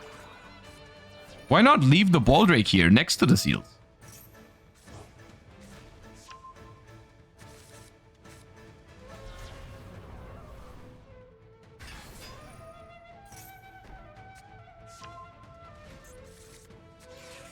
Oh, Engraver off the top. Wait, they might turn this around. They might turn this around, maybe.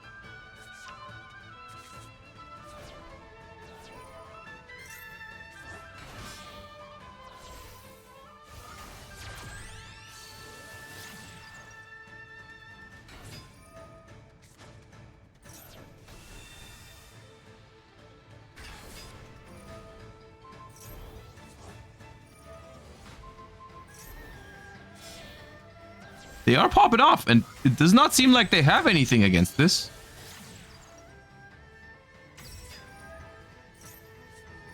Forbidden Droplet sending Perulia to stop the Fiendsmith sequence. Okay, fair enough. That does do something.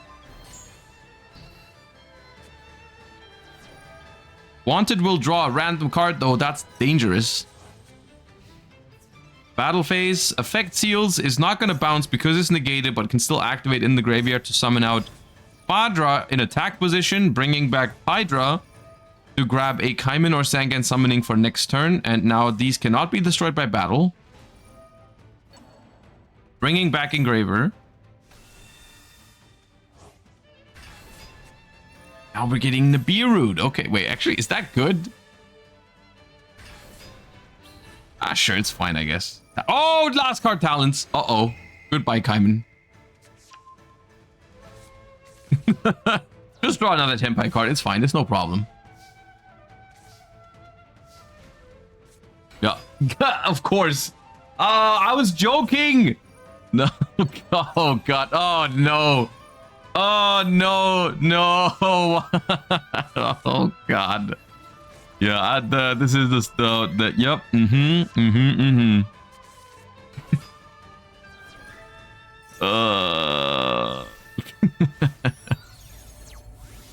You are just never safe. You are never safe. The Kui belt on the token. And that is enough. Well, you can't even reliably feel safe against Tenpai even when they have 0 cards in hand. Oh well. We got Volveric versus Nesh over here. Let's see what's going on here.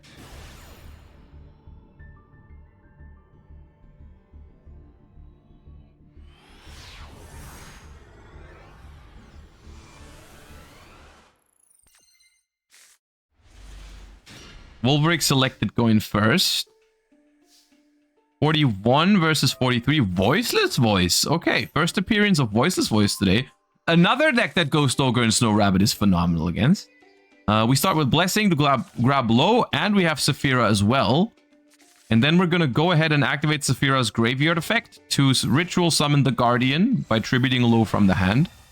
This is a very... it's a good play, but a Bystial here would be really, really powerful. Now, of course, even if there is a Bystial, which there is, you can still search a low with the Skull Guardian and then normal summon it. So, like, the Bystial here, while it is good, will not stop them from having access to low plus Skull Guardian. We didn't have to use our normal summon to get started, so we're gonna grab Blessings here, recycle low from banished back to hand, and we are done. Okay. I mean, typical, pretty typical Voiceless Voice end board. Let's see if it's enough to withstand the power of Millennium and whatever is paired with it. We tribute low. Oh, we hard drew Saravis. That's good. Okay, hard draw Saravis changes a lot here because it means we can bring it out off the blessings and we get the continuous trap. Now I think at this point it's actually quite rough for Nesh to get through this here. We're gonna take out the Millennium part with the trap card. Wanted is here though, and that's gonna discard Flamberge. Saravis can't stop this, and it does. So that's gonna negate the summon and banish it. Activate Divine Temple. Brings out Snake Eye Diabellstar. That places Flamberge in the spell trap zone. Battle phase. Activate effect. Wait, has Skull Guardian used its effect this turn? Why did Skull Guardian not use its effect? Ever? Okay, well.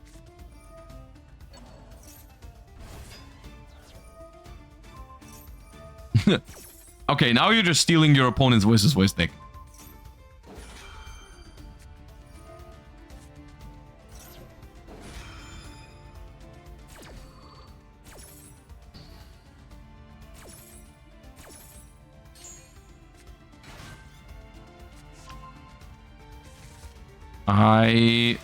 I feel like Voice still just runs away with this.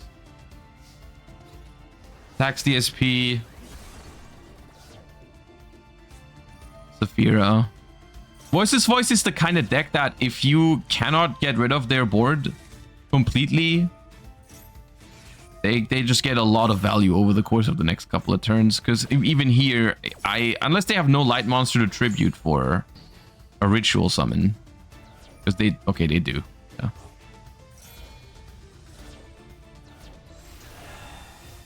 Oh, Saphira doesn't even require light monsters. The ritual spell requires light monsters. Yeah, that's just... Okay. That is very funny. They got both of them now. And so they actually have a negate here. And it's also 4100. That is very funny. They put both into the spell trap zone and stole both over the course of 2 turns. So now they both have a Skull Guardian negate. They're just staring at each other. And they can actually double the 2 Skull Guardians. Wait, hold up. If we draw a playable card here, Drone Lockbird, I kind of qualifies. It's not super good. Okay. Moon of the Closed Heaven. Will get them into the Fiendsmith engine, but not good enough, I think. But like... Eventually, maybe there's a world where you can run Voice out of their stuff. Because it's a big deal for this deck if Blessing of the Voice is banished, which it is, because you can't get it back. So, it looks like Voice is winning here. But we'll have to wait and see if they actually can perform a ritual summon. Oh, this is just... Okay, this is a very unconventional... Is this enough? Not yet. 3 blessings, by the way. Chaos Angel... Oh, that's enough. Okay, the Chaos Angel is enough. That's... Barely. They barely walked over the finish line. And even though that looked like it was a very decisive Voice win there, I think they were very close to not being able to do anything anymore because they were running out of their stuff. But okay, they take down Nesh here with the Voiceless Voice. And they are already back in the game, so let's see if they're playing the Voiceless Voice deck again when they're going second.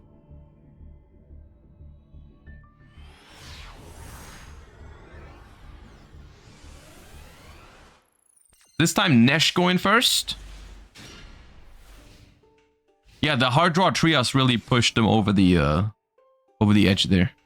All right, Maxi, set 1 pass. Oh, not the greatest start for Nesh here, not having an answer to the Maxi. Activate Fiendsmith Tract, so I don't think that's Voiceless Voice again, unless it's Fiendsmith Voiceless Voice and we just didn't see it all the way last game. Is that a thing? Fiendsmith Voiceless? Surely it's always a thing. You always ask yourself, is Fiendsmith plus this a thing? And the answer is always yes. Technically, you can do it everywhere.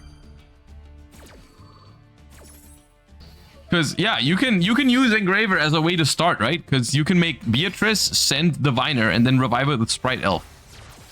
So yeah, Fiendsmith is also a starter for Voiceless Voice. Solemn Judgment on Requiem, though.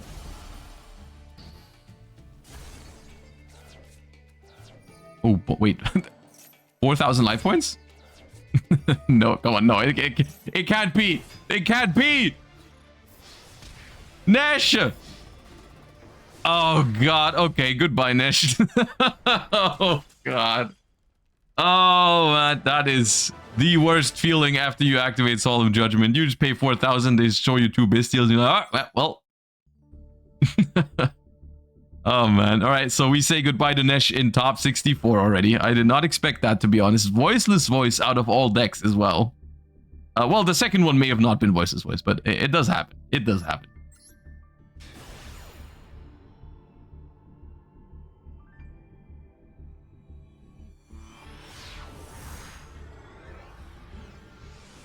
All right, next up, we have Lou with a U going second versus Fanchar? We've got Ariana hit with an effect veiler here, not allowing that search.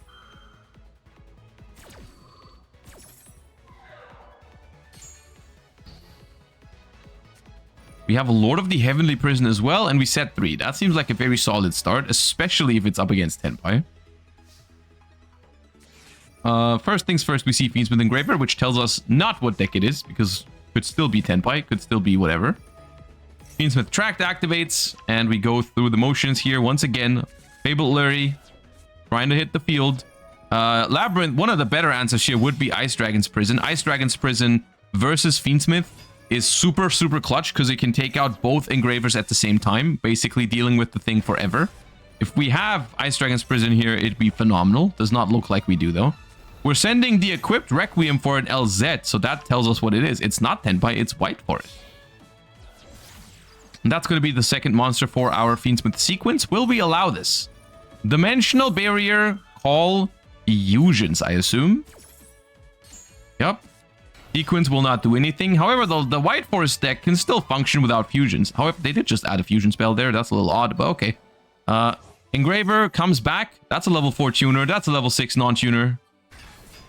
So they cannot allow this. So we go for Trap Trick, set the Destructive Daruma Karmic Cannon, and activate that. All right, so that's going to put... That is going to put the Engraver and the Sylvie face down and send the sequence to the graveyard. So that is a good play here. That is pretty impactful. It also sets a big welcome for follow-up off of this Lord of the Heavenly Prison. So let's see if White Forest can still push through this. Under the D-Barrier onto Fusion as well. They specialed out... Okay, I feel like what happened there is we very confidently special summoned LZ Azamina because we thought we could fuse with it, but we couldn't. Or maybe we needed face up because we have woes. One of the two. Oh, Ash is a massive last card to have here for that big welcome Labyrinth. That is huge.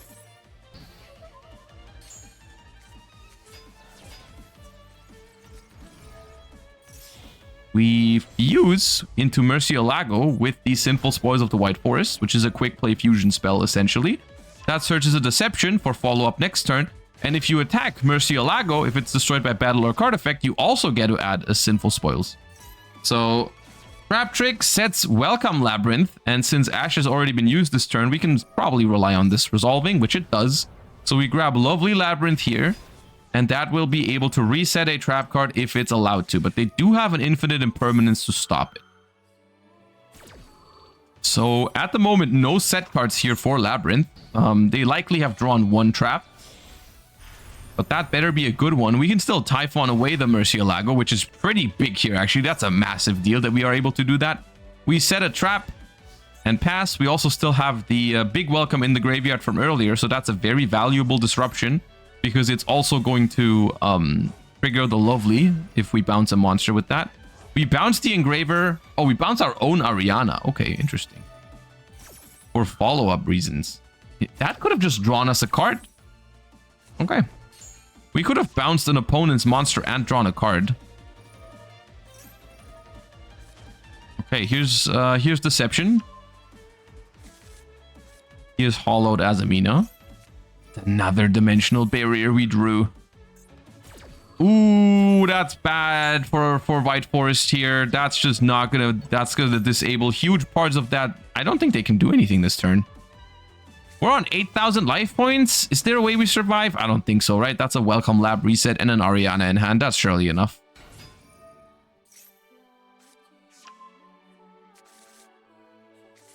So Labyrinth here, little shaky in the mid game, but got there. Versus White Forest, despite going first. It was close. It was close, but ultimately they did have control over it with that second dimensional barrier. That was definitely a huge draw. Another step in the right direction for the Typhon win rate.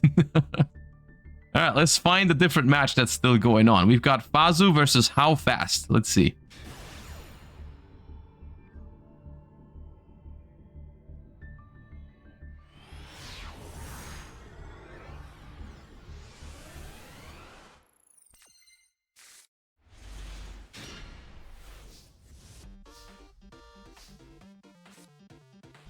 We're sending a Flamberge for a Diabell Star, and that gets hit with Effect Failure.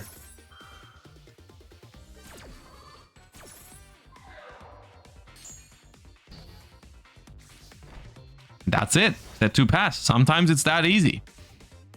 If only it was always that easy. All right, Sylvia of the White Forest, hit with Infinite Impermanence.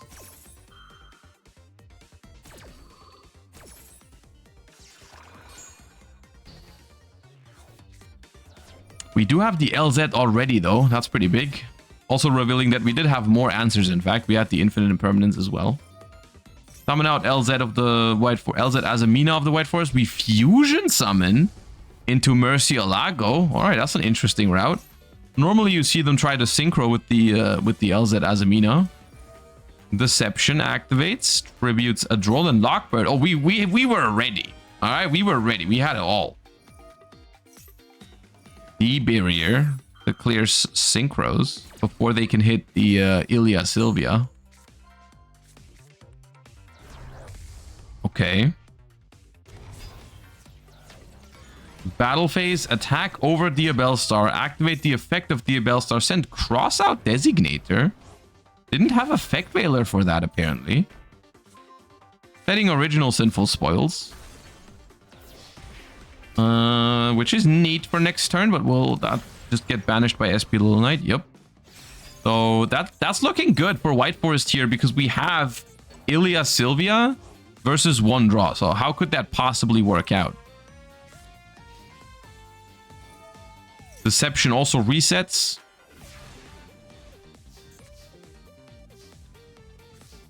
Set 1 pass. And I think it's just a matter of going through the motions here for White Forest. Normal summon Fuba. Activate Sanctum.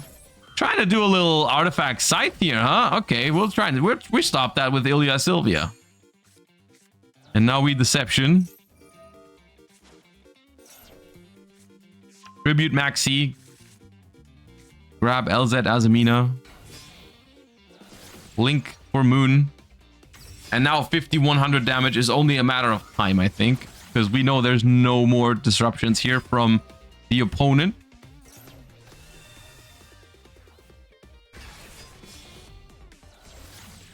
There's Fiendsmith sequence. And I think Lacrima Engraver sequence is enough damage here.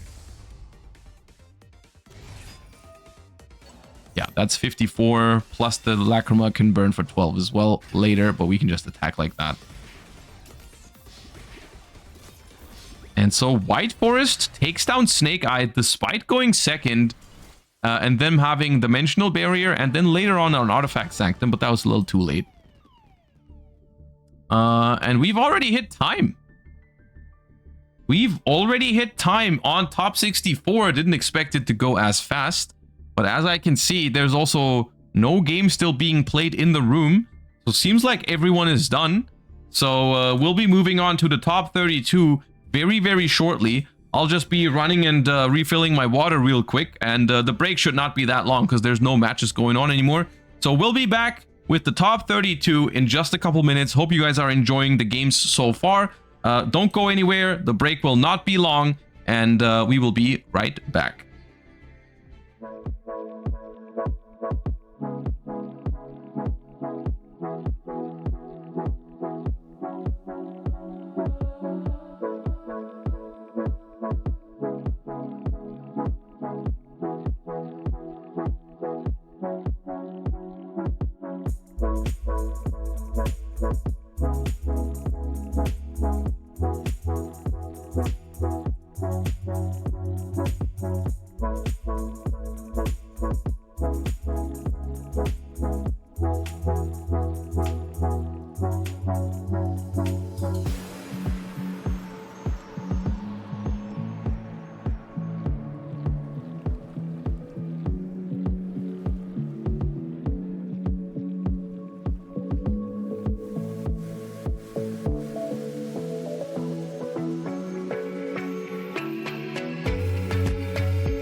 All right, there we are. Like I said, very short break. And our top 32 is about to begin.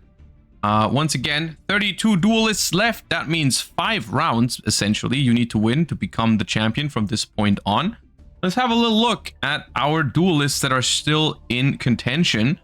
I'll give you just like a little slow run over these names, and you guys can maybe let me know if there's any specific matches you guys are interested seeing. Maybe any friends of yours that are still playing, or any duelists that you want to follow.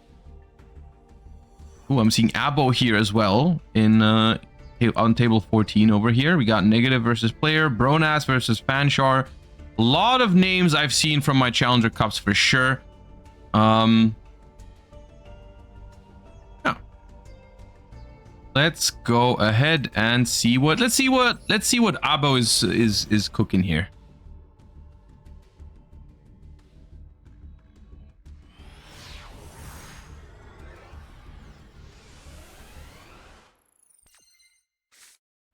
And Mez UK also is a very renowned Tenpai duelist from previous Challenger Cups, if I remember correctly. So I'm not at all surprised that we are blinding second here and using a Perulia in the draw phase, because that indicates Tenpai, which is what I expected, to be honest.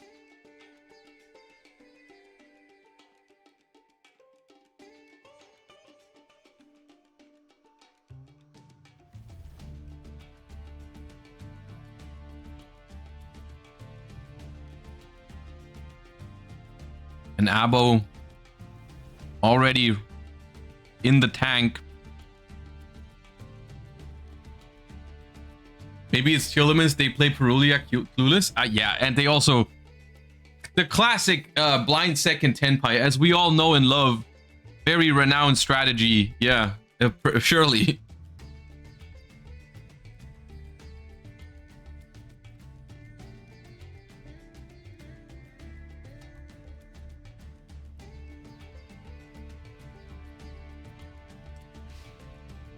Okay, we thought about it, and we decided it's not worth it to play into this Perulia. We're just gonna pass.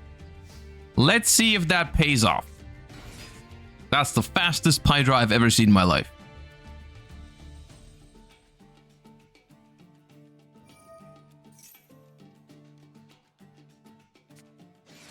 And there's an imperm. All right, let's see how many, because that's the question here. How many cards did we have in hand to stop the Tenpai duelist that made us comfortable enough to pass without playing? Are we already confident enough if we just have imperm? Well, it was enough. There's no Kaiman. Set 1 pass. Set 2 pass. Tenpai versus 1 imperm these days, huh?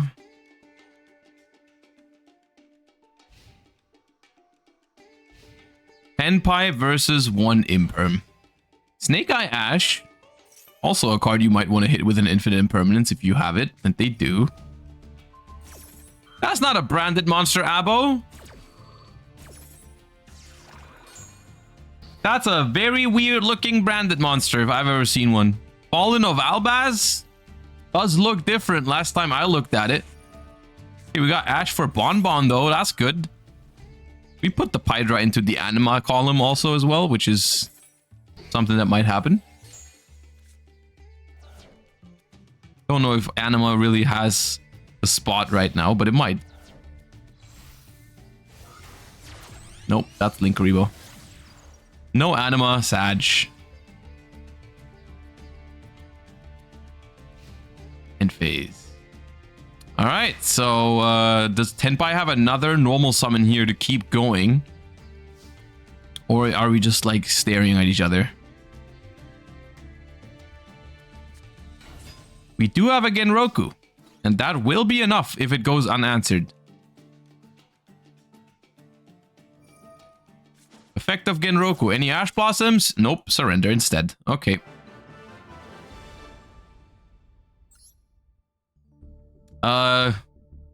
Alright, so that's what Abo and Mezuke are doing. Let's see what's happening between Maut and Scarlon on table 13.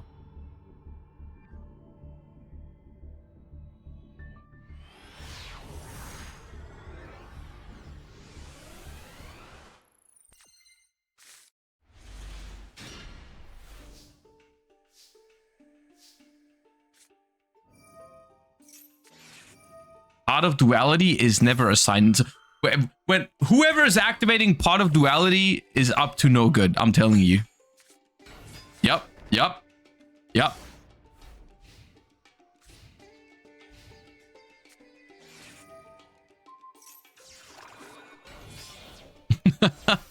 Something is so funny to me about using Infinite Impermanence on a barrier statue to then normal summon Effect Veiler. But we are playing Blue Eyes. Mausoleum of White activates and sends the Royal Blue Eyes. We attack and get Mirror Force on. Come on. Oh, a Bystial. Oh, we got 2 attacks. And they got 2 answers. They got 2 answers. And the Enthus is going to destroy the Mausoleum. No! The barrier statue is going to get its effect back. And there's an Ecclesia to add back the punishment, or add another one from deck as well, sure. Mirror Force them back one time? Nope, okay. Set 2 pass. Ay. Do we have another Infinite Impermanence to deal with that barrier statue again? Not yet. Not yet. Ah.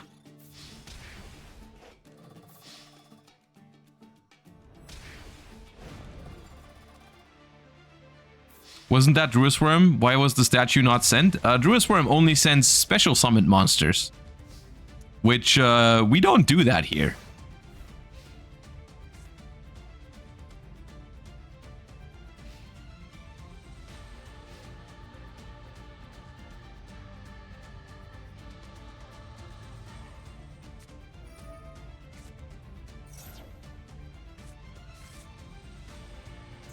We have True Light, which is good because it can set Majesty of the Eyes of Blue.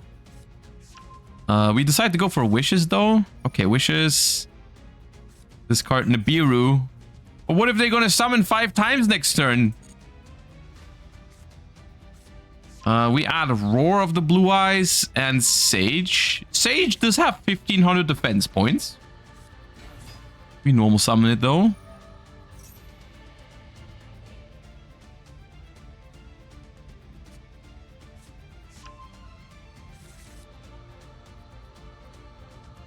We grab Maiden.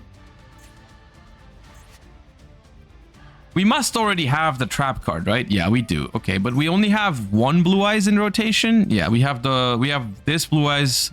Beautiful. Blue Eyes. In rotation, we pop 1 card, but that's gonna be the Fossil Dyna. And then we scoop it up. Okay, well. That was a little bit too much.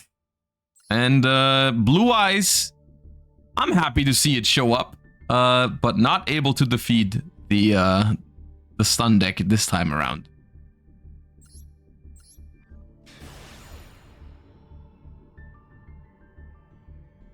You know, if after this game those two are still in another game, I'm gonna go check that out to see if there's a Blue Eyes game again. I kind of want to see what that Blue Eyes do. Maybe they can do more going first. Not met with a barrier statue, you know?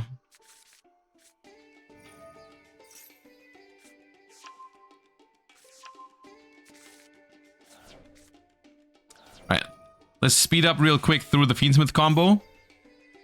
Is what they also said, because they had a... Oh my god!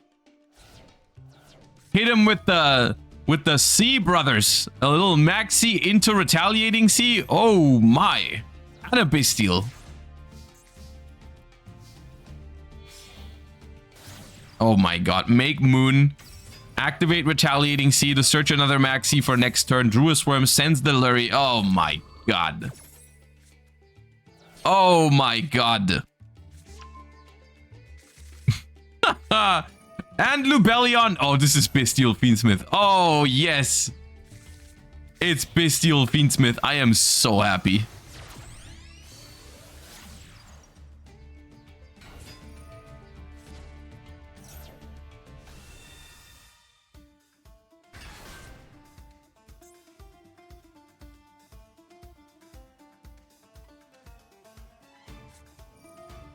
Use Magnamood. Banish more of them Light Fiends.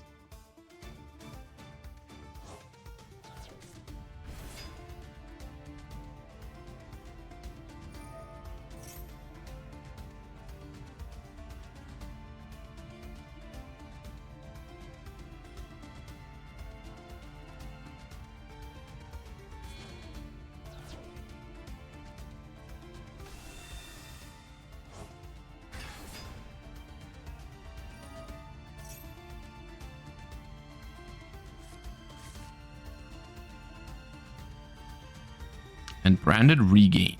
It's the board. I love when that happens.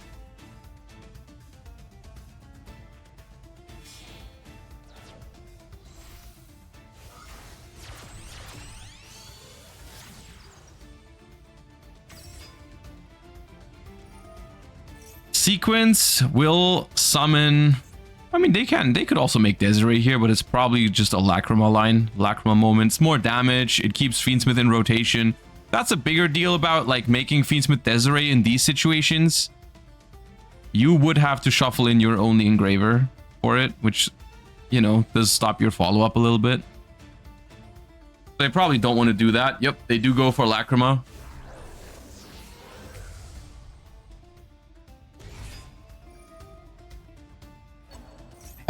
You guys, I have a question. Does anyone ever summon Fiendsmith Lacrima not to the zone that sequence points to? And the engraver into the other one? Because, like, you don't have to do either of these placements, but everyone does it that way because it just feels right, you know? I don't know. I do it like that. I do it like that, but you don't have to do that. It's just you just do it because it feels right. I don't know.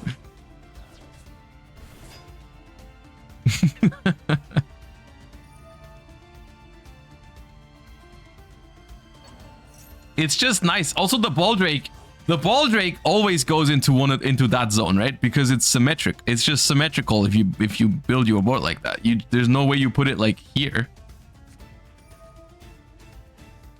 Right, all them Bystials. All them Bystials. All of them. Ah, that was great. I just love when retaliating C happens. What can I say? What can I say? I'm a simple man. When retaliating C happens on Hollowed Azamina, I cheer. It's such a good answer.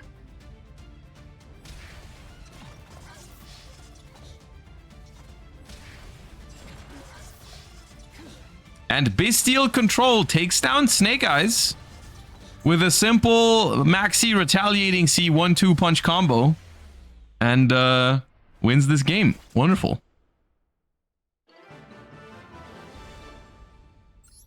Wonderful. All right, let's check back in with Scarlon and Mount and see what's going on here. Are we running it back with the Blue Eyes?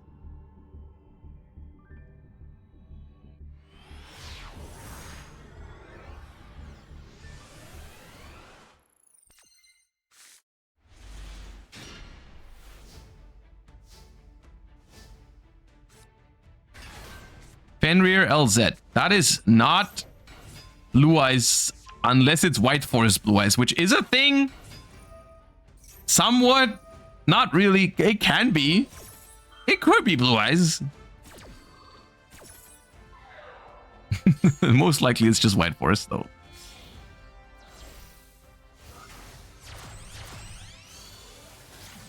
The Fenrir has not added yet.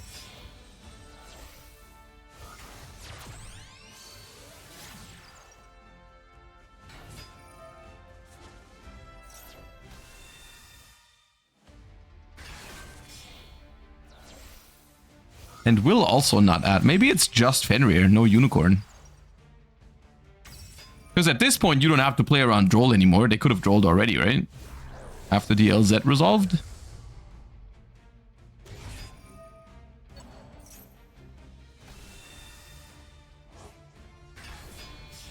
They already have it in hand. What, 2 unicorns? You think they open 2 unicorn and Fenrir?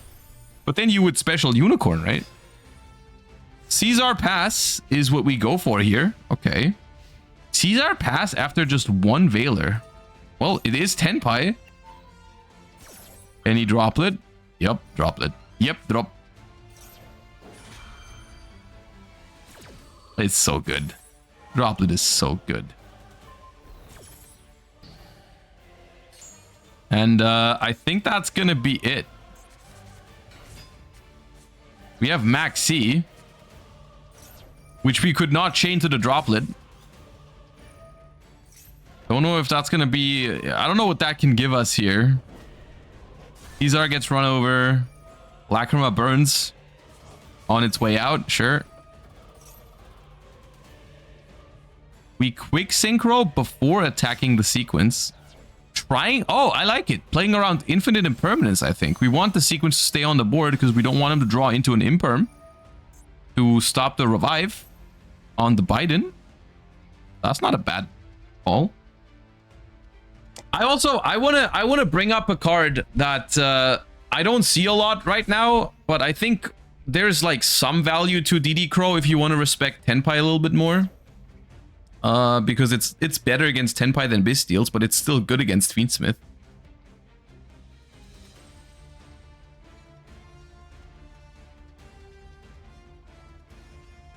But of course, it is like rather low impact compared to getting a 2500 Bystial body. The Droll here is good. Is that... That is still enough even with Transcendent, so I think that should be safe.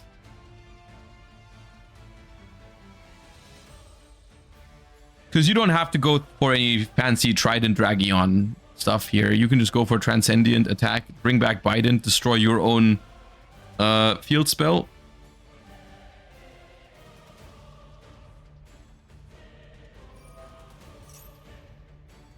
Doesn't Imperm still hurt? I mean, I think it's enough. Ooh, now it's not enough anymore. Maybe they overcooked by playing around Imperm, and now they might not have enough play to win through the Druid's Rim. Maybe they... Because like now you gotta make Transcendent Dragon. That's gonna force the Druid's Rim to attack position. Then you would... I don't think that's enough. Wait. Transcendent.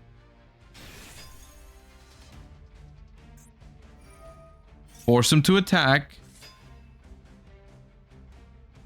Attack the Druid's Worm for 500. Then you can bring back Biden Dragion. It can destroy Sangan Summoning. That makes the Trident... That makes the Biden 5200. Which is 4,000 more damage, which is not even close yet. They decide to not destroy the field spell. And it's main phase 2. Alright, it was not enough. It was in fact not enough, and now it seals versus what's gonna be 4 cards in hand. With no Fiendsmith access in the graveyard though.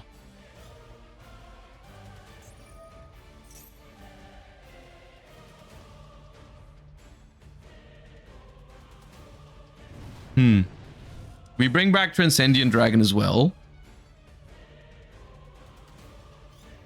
Both of those effects of Bident and Transcendent have been used now, and they are both once per duel. DJ Gaming. Appreciate that. I'm glad I could help you achieve that incredible performance. But LZ Azamina, special summon out. Is that a monster? I'm probably just a Charmy, right? Probably just a Charmy if I had to guess.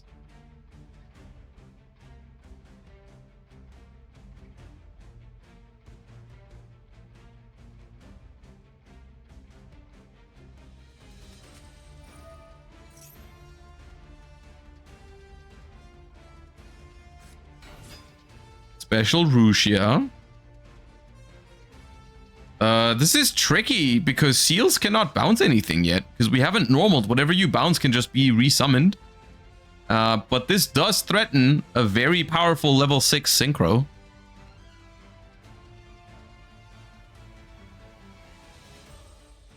This also, I feel like this confirms that there is no Kashtira Unicorn in hand, which in return does mean we're playing Kashtira Fenrir without a target.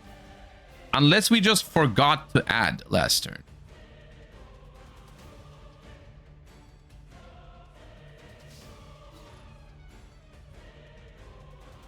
We go to the battle phase. Try to force out the seals. Okay. They are forced to attack with both monsters here is the funny part.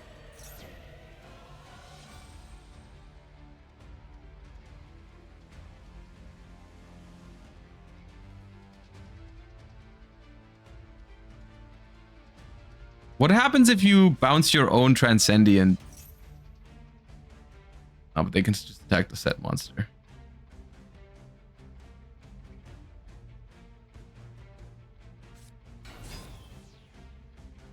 All right, Fadra out of seals.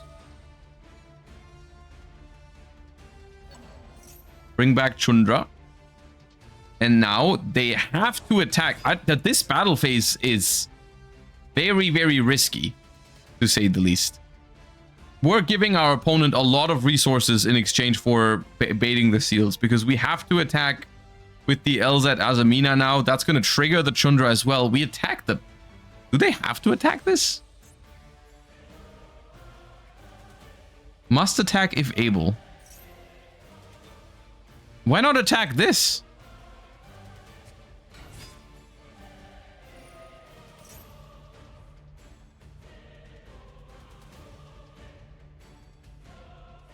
Do we want to take 3,000 damage? Inferno Tempest. we do take 3,000 damage.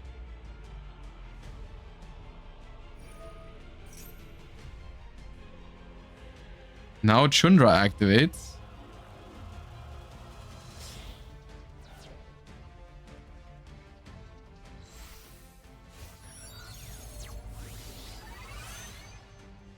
And Kuibelt is going to take out that LZ. Yeah, that battle phase has not given them much, I feel like. But okay, here we are. Okay. Yeah, I don't know if we... This is the thing. Sometimes going to the battle phase against Tenpai seems deceptively safe, and then all of a sudden, we're in the battle phase, all your stuff is forced to attack, all their stuff is triggering, you can't activate any of your cards, and you realize you've given them a little bit too much momentum. Then just... Because, like, I get it, right? We're trying to force out the seals, but then a lot of other things were also happening. And Tenpai takes down White Forest.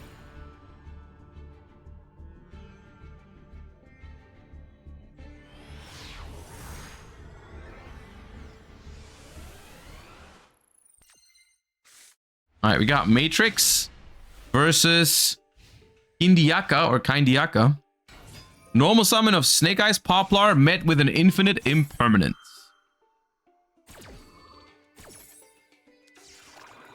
All right, step 1, stop their normal summon. Completed. Okay, no, there's no step 2. Well, that is all. Okay, set 2 pass. Snake Eye combo avoided. Tenpai engine started. Dimensional barrier on synchro though will stop the win here, I think. But that's the thing sometimes against Tenpai. If you just dimensional barrier them for -1 and then all their other stuff just goes through, I feel like you can actually lose the grind game here versus Tenpai. Because like, yeah, we got Striker Dragon, we do some little maybe SP Little Knight, maybe some Hieratic Seals, all that. It's like, it's not that simple to just run away like versus Tenpai with a D barrier. So the Called by the Grave gets outed by the SP Little Knight here. And then we're gonna set 3 and pass. Okay. Have fun. Normal summon Lurie.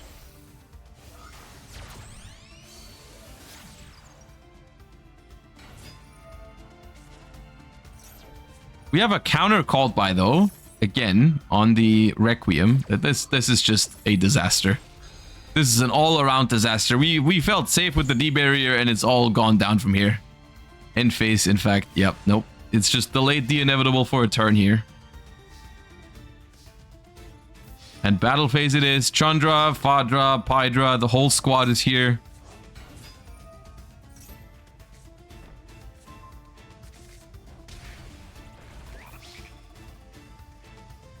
And we don't even need to synchro summon a single time in this game because that's already enough. That is already enough.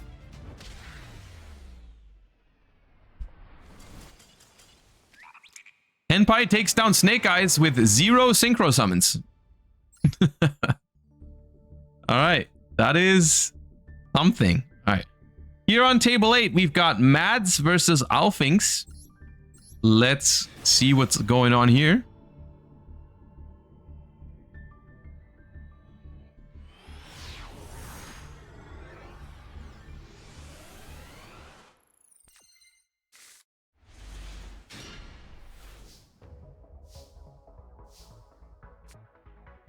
Ashtira Unicorn.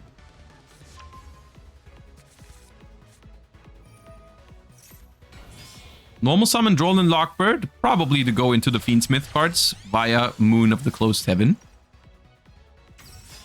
We haven't seen the Millennium cards in a while, I think. Like, in top 64 and top 128 and top 64, they were everywhere. And like, this round, we haven't seen them yet, I don't think. What happened? Did the Millennium Duelists get eliminated in top 64? Or are we just watching the wrong matches here? All right, we banish a Requiem with Magnamut in this. I personally prefer letting them make Lacrima and then banishing the engraver that they target with it. I think that puts you into a slightly better position than if you do it this way around.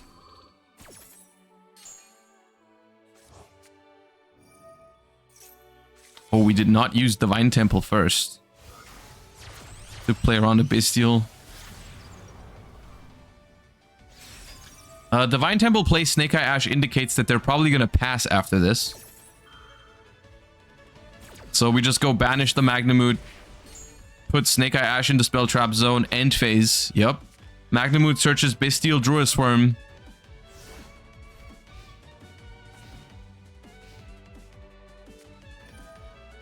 Start with Engraver. Get Ashed on it. Called by the Grave on Ash.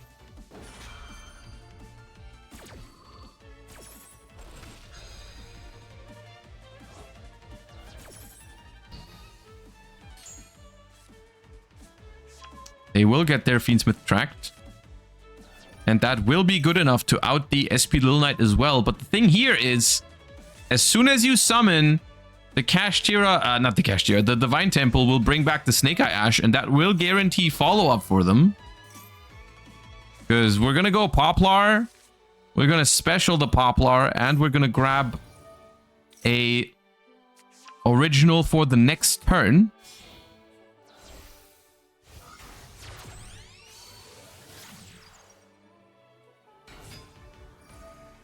Activate night. Ooh, it's Yubel. Okay. Spirit of Yubel destroyed by Nightmare Pain. Okay, hold up. That's actually that's way more dangerous than I thought it was going to be. And we have a Bystial banishing the Yubel. But they chain the Grave Squirmer, which we know is there, so...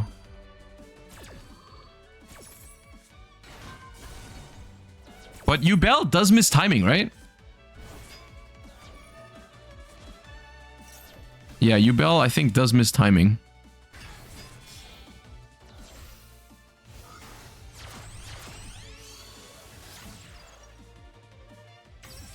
But we have baited out the SP Little Knight, and now it's sent, and now we can play somewhat freely. There's still some unknowns in hand, I think, but... No. No, Lacrima, not into the sequence zone. No, Matt, we talked about this. You don't do that. Anti-engraver. Okay, though. Okay.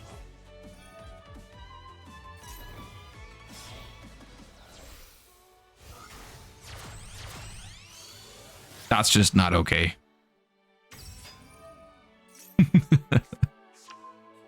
You just can't do that.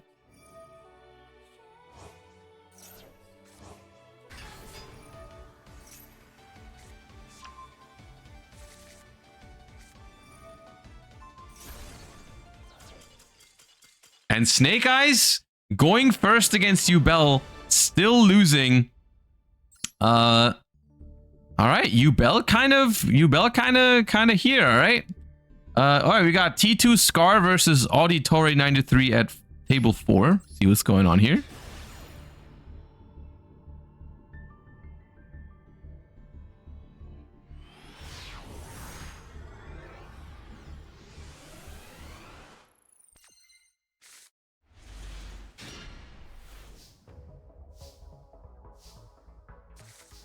Okay, nice and simple. Quick turn 1. Set 5 pass. Anti-spell fragrance. Chainmail Charmy Fuvalos, royal one. In case of any welcome labyrinths, I assume.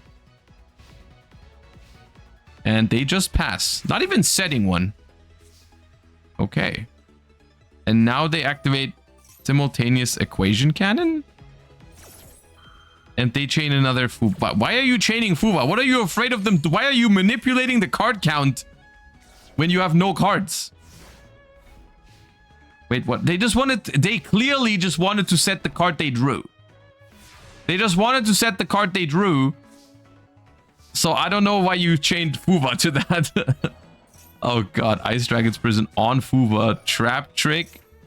Or, well, if that's an imperm in that column. It's not, but there's an Ash. Okay. What is this game?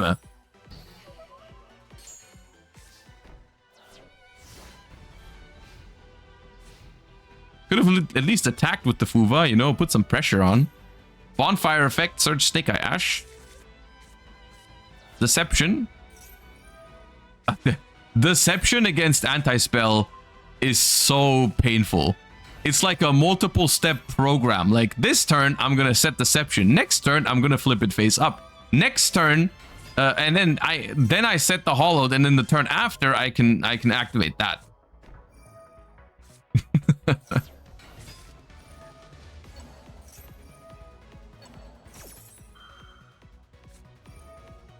The Ice Dragon's Prison is good here. It's very good.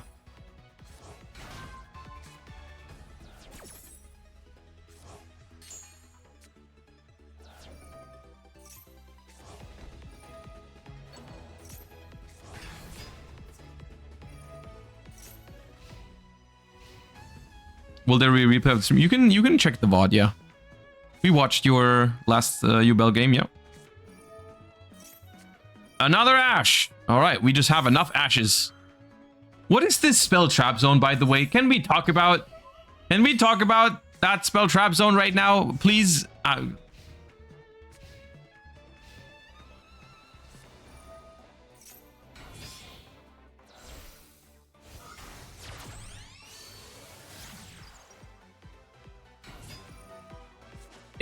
It appears that they don't play Snake Eyes Doomed Dragon, which kind of makes it so their entire...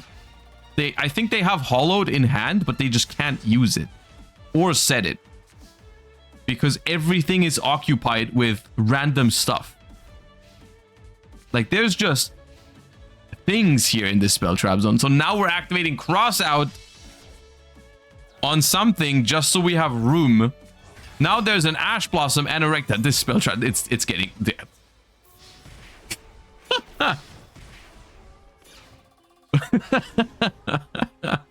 What is this spell trap zone? No, it's gone too far. Technology has gone too far.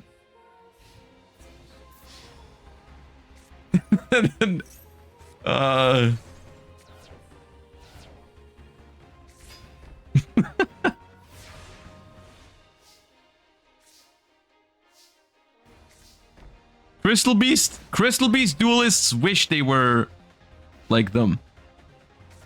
Now we can hollow. It's turn 14 and it gets solemn judgmented.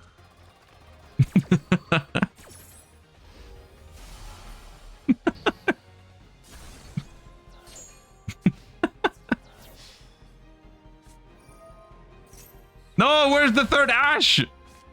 Oh, wait, but the Divine Temple can summon out. Wait, that's not good enough. Snake Eye Yubel Star can beat that, right? Why is Poplar in defense?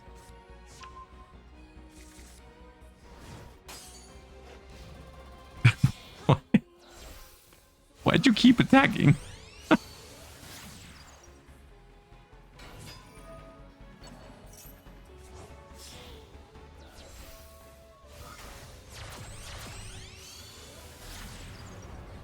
Please get rid of that anti-spell. No, not that.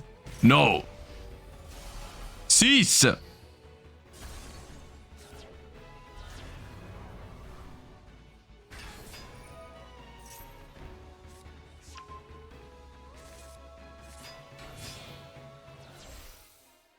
This game is all about cards being in places that they shouldn't be.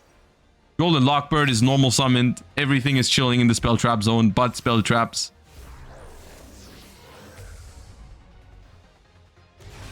Yeah, Lacrima Burn is certainly a problem when you're on 250 life points.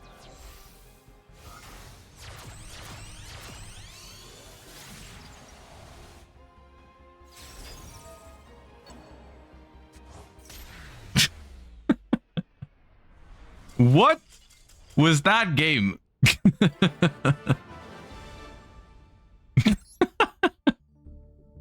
I don't even know what happened. I don't even know how we got there. Okay, well, here we are. Anyways, let's see. It's the... a lot of games already finished. Only a few still going for the top 32. Let's see what's happening at table 1.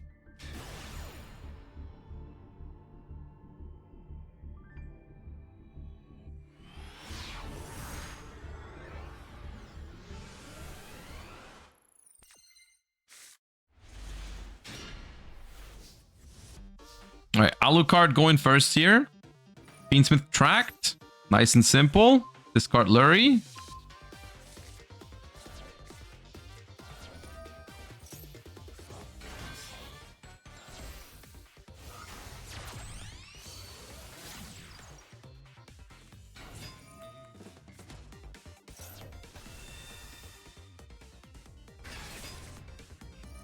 And we follow it up with a Deception. And we're tributing Droll and Lockbird to add Hollowed. So far, no counterplay.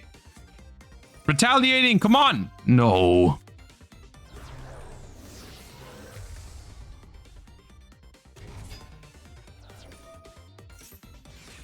We do have an Infinite Impermanence for this, which is not bad, but because there's Fiendsmith cards as well, we can still make Sequence.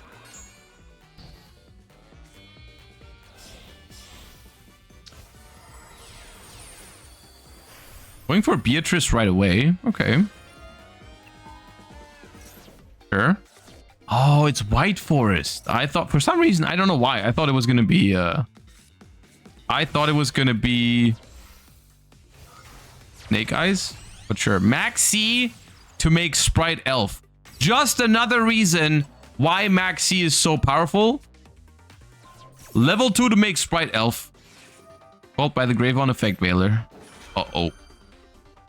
Uh-oh, guys. We're in trouble.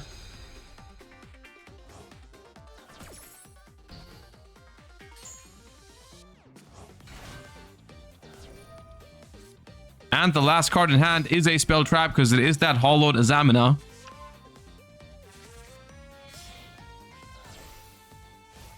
So we are popping off Arciela. Send Woes. Grab LZ Azamina. Woes reset. Estella resummon. We can just add back Called by the Grave with the Diabels, which is quite something.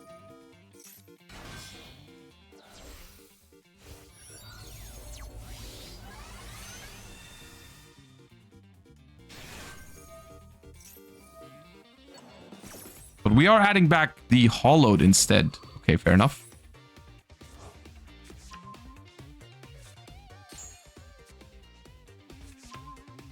We do want to do the nice little wanted, hollow chain wanted play here. So we did need the hollowed back instead of called by. Grab the Abel Star here and summon out Ilia Sylvia.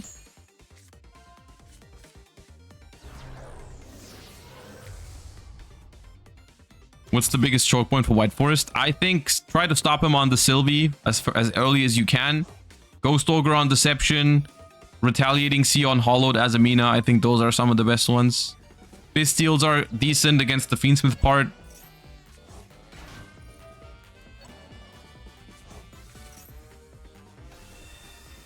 Oh yeah.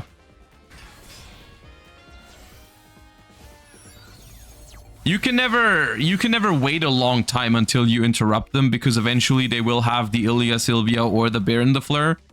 Or both, as we can see here. So, like, holding your stuff for very late is not advised, I would say.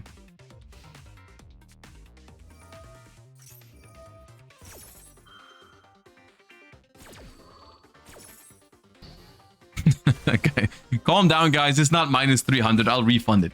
Okay, it's Tenpai, but I don't know if Tenpai can really do it. I don't think you have enough cards here to do it. Like, even if we had Droplet, I don't think it'd be enough. Maybe Droplet is fine here, but we'll see.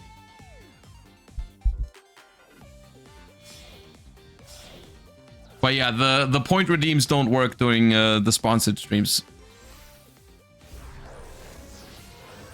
Guardian Chimera, which cannot activate its effect, because here's the thing about Guardian Chimera.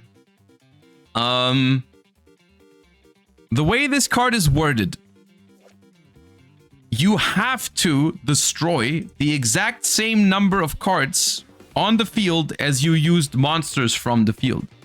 So if you use 2 monsters from the field and 1 from your hand, you have to draw 1 card and destroy 2 cards. If your opponent only has 1 card, you cannot activate an effect that has to destroy 2 cards. So if in this instance we used 2 monsters for Guardian Chimera and they only have 1 card on the field, you cannot legally activate Guardian Chimera because there is not enough cards on the field for it to destroy.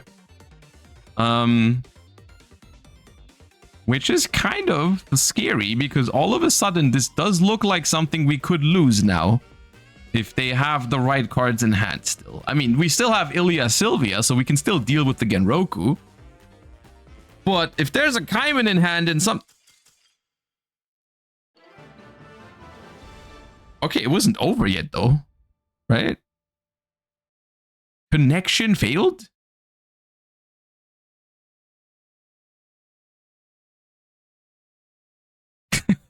Okay. I don't know exactly what happened there. I don't know if they just surrendered because they messed up the Guardian Chimera there. Wait, it wasn't over yet, right? That wasn't over yet. I don't know. Maybe they did have an unfortunate disconnect at an unfortunate timing. Who knows? Who knows? Okay. It does seem like that was once again the last game of our top 32. Some entertaining games this round. I hope you agree. I hope you're having fun so far.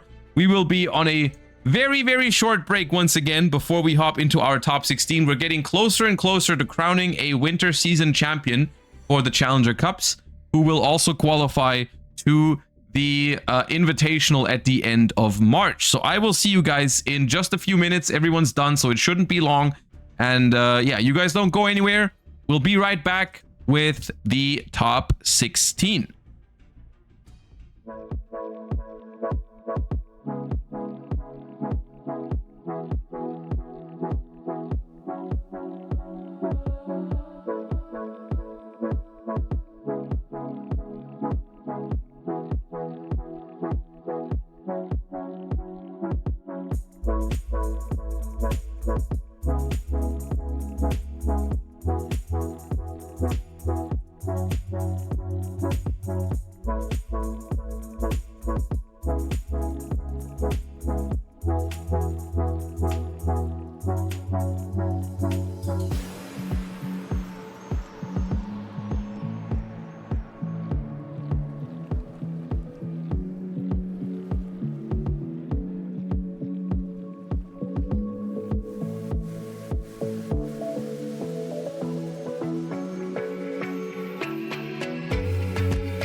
All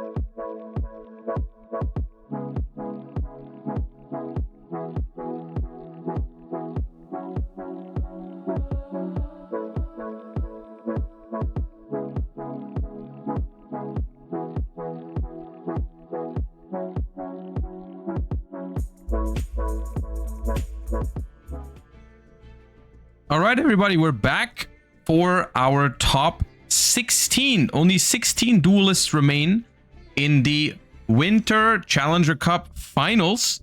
So we are only a couple of matches away from crowning our champion and finding whoever is going to join the Invitational at the end of March alongside some other prizing. And duelists have already started their games in the room. So we're going to just start with, you know what? Let's check in with Terara versus Bronas, two Challenger Cup staples at this point, really. And Bronas already being qualified for the Invitational at the end of March, still trying their best to take down another season finals here. We've got Terara going first, though, here in game number 1 with a Piri Rise map. Now that, I was about to say, that could mean Yubel or Blue Eyes. I'm hoping it's Blue Eyes, and it is Blue Eyes. We're ashing the Sage with the Eyes of Blue. We're trying to keep them off of Maiden. Will they be Maidenless or not? We hit him with the Maxi as well. 52 cards, by the way. Can you just draw Ash Maxi in 52 like that? Look, casually, all right. We have the counter Ash Blossom for the Maxi, though. We're making Spirit with Eyes of Blue.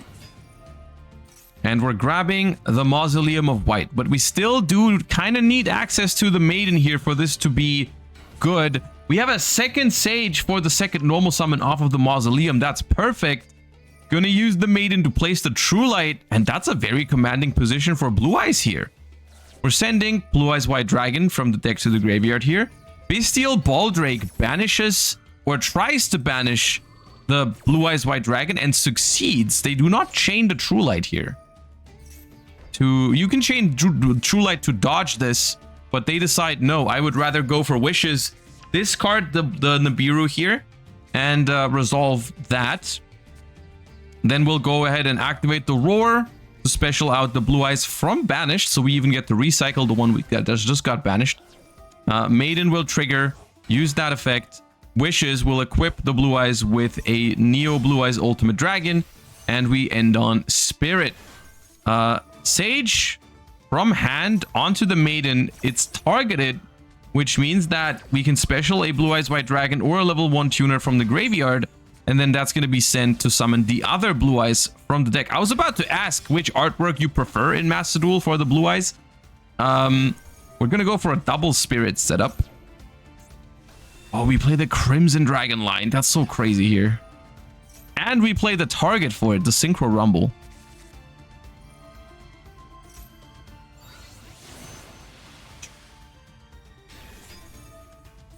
It can do that?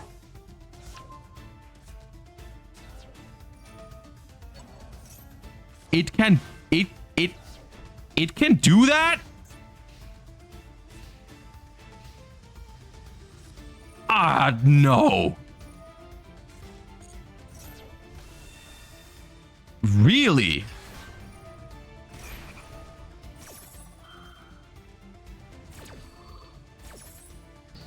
I did not know it could do that. I did not know it could do that. Holy. That was unexpected.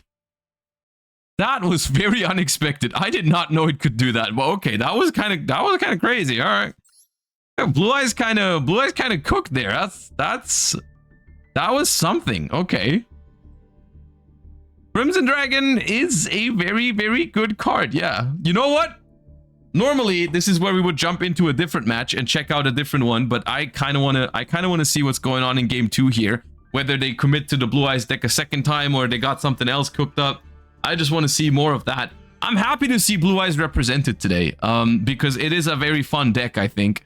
That is, it has its, you know, it has its flaws and it has its struggles when trying to deal with the meta, the Snake Eyes of the world and stuff like that. But it's a very fun mid-range deck that I like to see. So, of course, that combo didn't look quite as mid-range as some other builds I've seen, but that was, that was a fun one.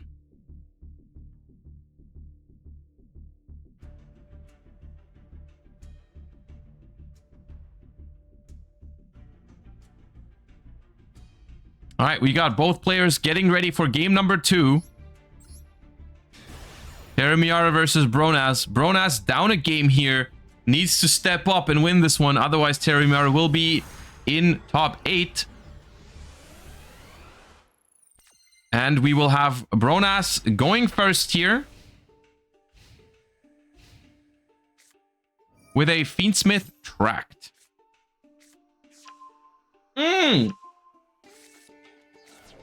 Musketeers? Musketeers. Okay. I'm listening. Fiendsmith sank into the column of the Musketeer Starfire, which allows it to summon another Musketeer from the deck. This is very weak to Molcharmies and Maxi. And there it is. Fuvalos is super good here. You better have an answer for that. Okay, I have bad news. There was no answer to the first one, and the second one has just hit the board. Guys,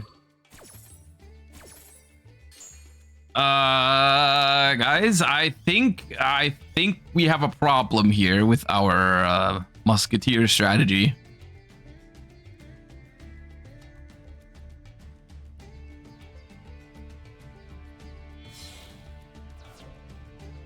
We're not stopping.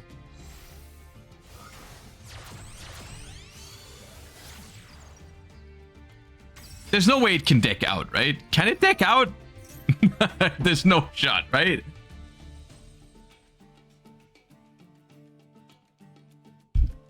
I mean, I guess maybe it's your best bet at this point. We're searching for Abominable Unchained Soul. It's Musketeer Unchained. No, they're just passing. Oh, pass. 7 cards already, drawing to 8. Uh-oh.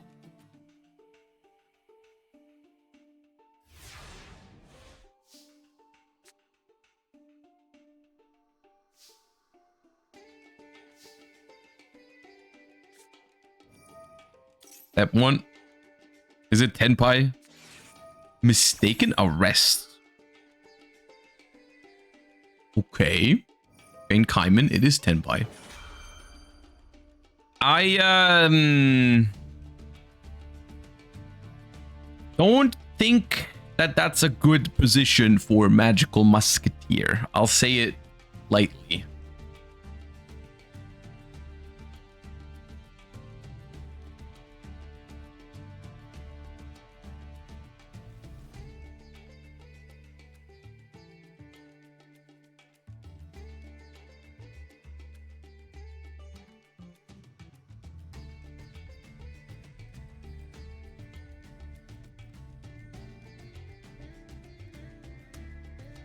I think this is very likely to be Teramiare's very, very quick 2-0 win to advance to the top 8 here. But we'll see how it plays out. We'll see what that other set is. Maybe it's an Unchained Trap that can change something when it's destroyed. I don't think so, though. It is an Unchained Trap, but...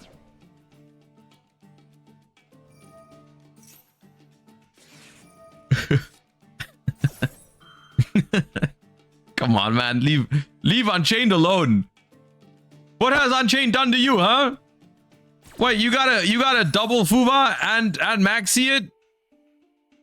Come on. Come on, you.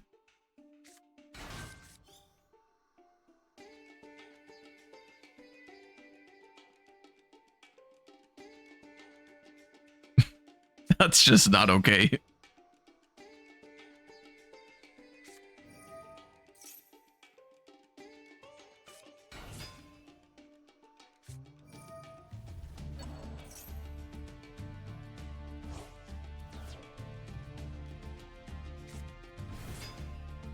I mean, at this point, they've drawn so many cards that they're bound to have everything. Correct me if I'm wrong, but Unchained Soul of Abomination, or Abominable Unchained Soul, rather, my bad, needs to discard a card, so it's not even a disruption here. I mean, not that we can use it under the Transcendent Dragon, but even if we could, it wouldn't be.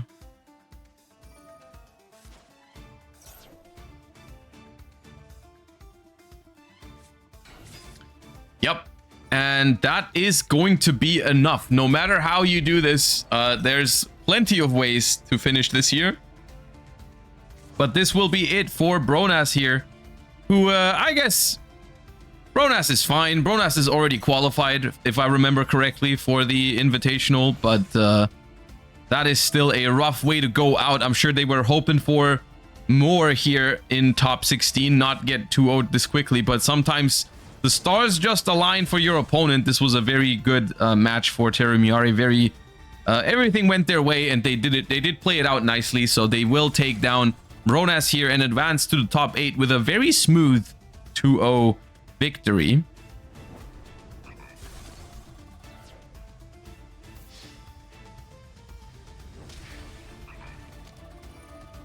And this Chandra into... Okay, we're going extra steps here. You can just go Trident Dragion and destroy the Sangan summoning, but okay.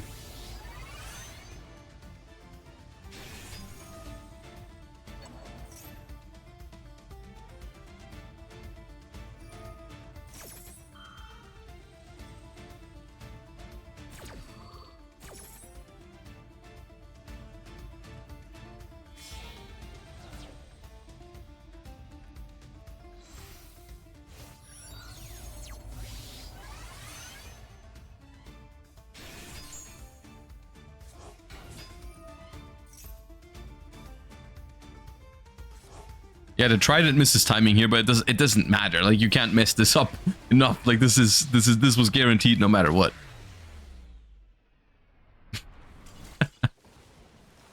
All right, congratulations for your top 8. Let's see what is going on in the other matches. Let's see, Loiram versus player at table number 1 here.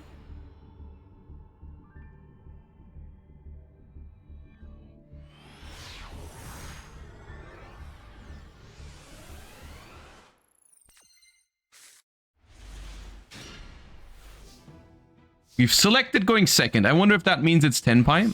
It could also mean they're just in game 2 and Loi lost game 1.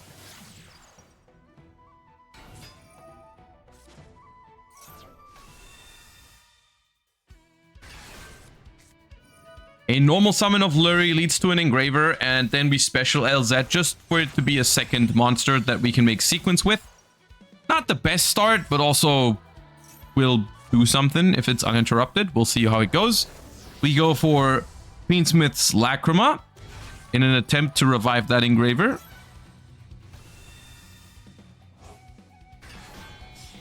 I feel like you guys are summoning those 2 different zones now on purpose, because you were listening earlier. Are you guys doing this to just prove me wrong? I feel like you do that now. I feel like I shouldn't have said it, because now it's bothering me that you guys start doing it in different zones.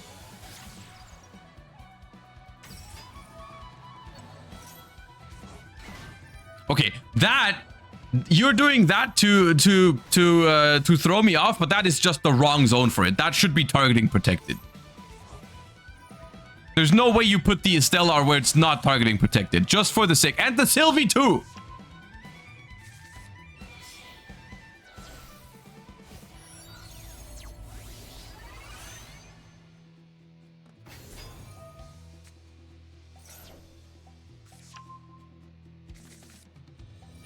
I can't believe you're not getting punished for this.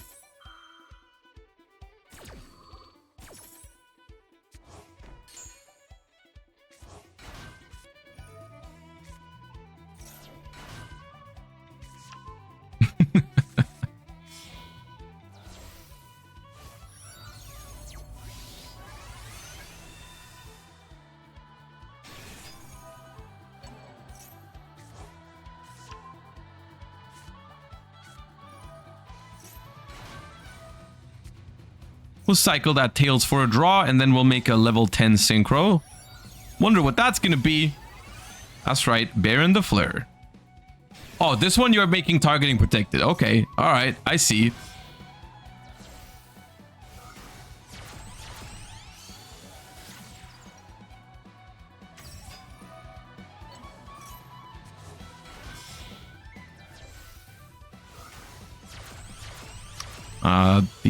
The fabled main monster zone Appaloosa end phase This does not feel...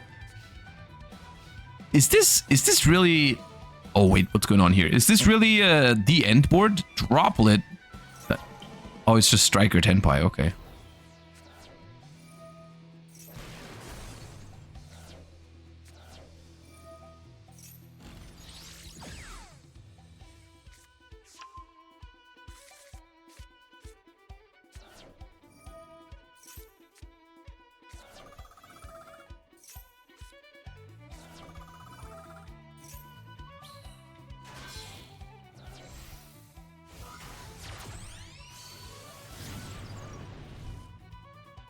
Maybe Striker Tenpai needs to be studied a little bit.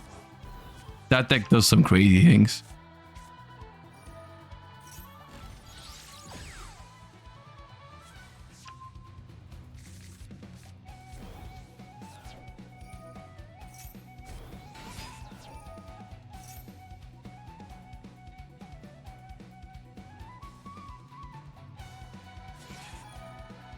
Okay, we do have Ash for the Pydra. Took a lot of discipline there to not Ash the engage, I think, but... I mean, they clearly had another Pydra, right? Because they sent one Pydra for Droplet, so you know that's there. But after having drawn so many cards, of course, they probably have a,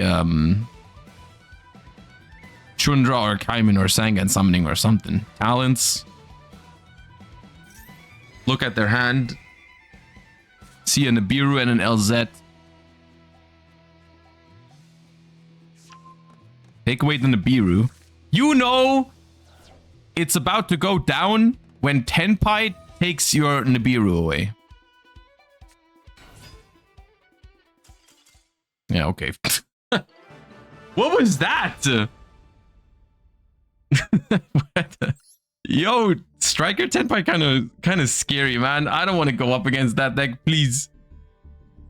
Please. I don't want to.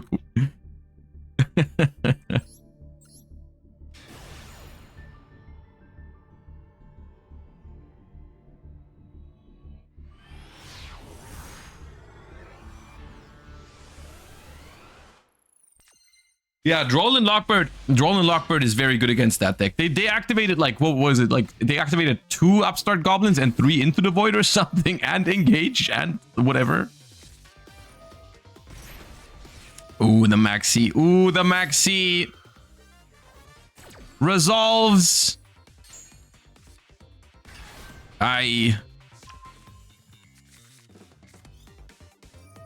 Unicorn does get to activate. We take away their Requiem, so it seems to be a Fiendsmith deck on both sides here, which is pretty tough if you have to play Fiendsmith without Requiem all of a sudden. Which is the nice part about Unicorn. It does kind of protect you in this like Molcharmy Maxi minigame moment, because all of a sudden, I mean, the Unicorn is putting in a lot of work here. The Birth as well will just banish the Slurry, I think. They did not banish the Lurry? Okay. Nightmare Throne for Beckoning Beast. Yubel and Beckoning Beast combine to make Phantom of Yubel. Normal summon Samsara D. Lotus. Spirit of Yubel.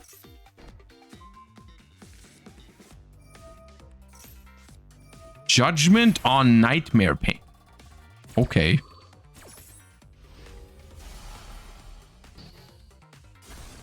Sure. Battle phase. Just you know. A little smooch on the Kashtira Unicorn. Nothing happens though. Banish Kashtira Birth with SP Little Knight. Make another Phantom of Yubel and pass.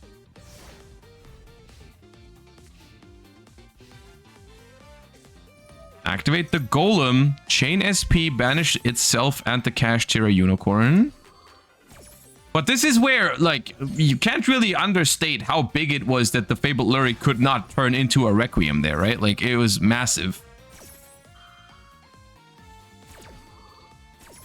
D-Barrier on Doomed Dragon's effect. That way it cannot bait out the Phantom of Yubel.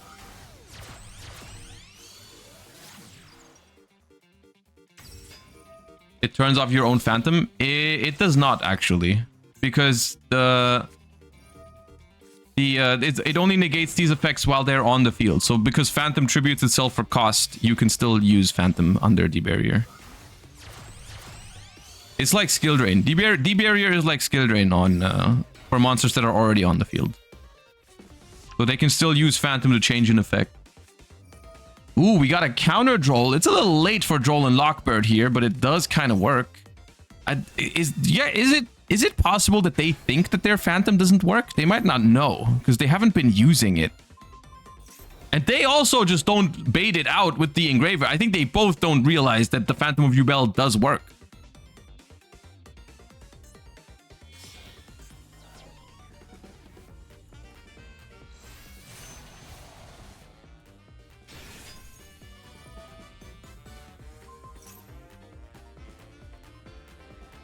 Use the Phantom! Okay, finally. Because otherwise they would have just attacked it. Because it was negated by barrier. They could have attacked over it.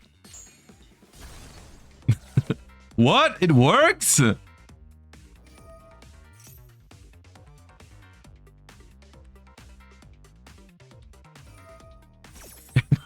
They use Baron to negate it in the graveyard. You know, you could have just negated it on the field. And then you would have also popped the Nightmare Throne because your Baron would have resolved? Or maybe they thought it was negated by D-Barrier. Well, not easy for Yubel to come back from this because once again, we got no Requiem. We got both Phantoms already out there, so...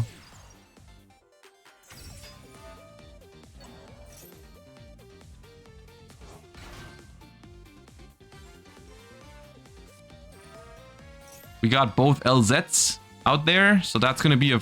No, we can't fuse because D-Barrier is active.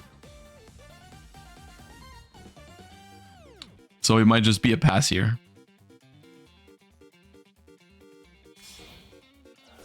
Link 2. SP pass. Sure. Okay.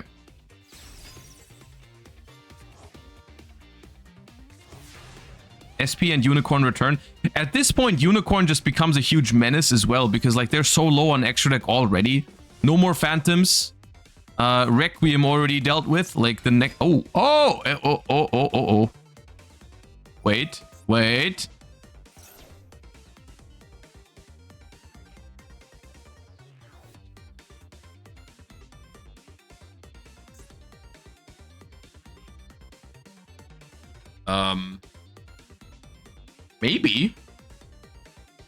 Maybe that's a pretty good...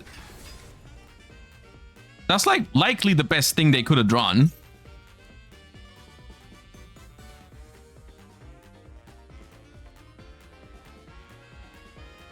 They're on 3,000 life points. So if they get to... Wait, they didn't activate the Spirit of Yubel, did they? Oh, they only play one Nightmare Pain. They only play one Nightmare Pain and got Solemn Judgmented. Can I just say, Solemn Judgment is a very bold decision in a Millennium deck.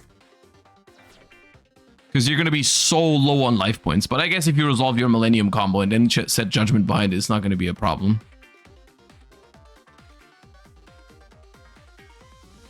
Yeah, okay. If they only play one Nightmare Pain, the Spirit of Yubel was not nearly as powerful of a draw as I thought it was.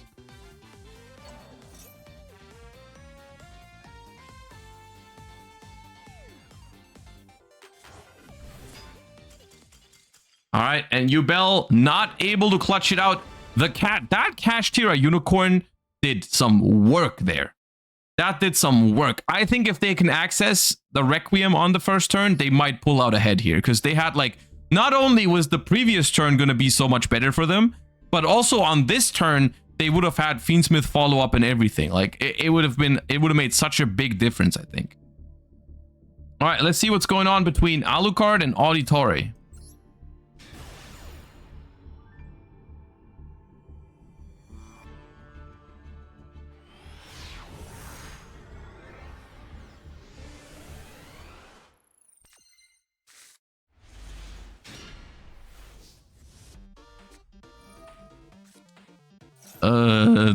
shifter is what's going on.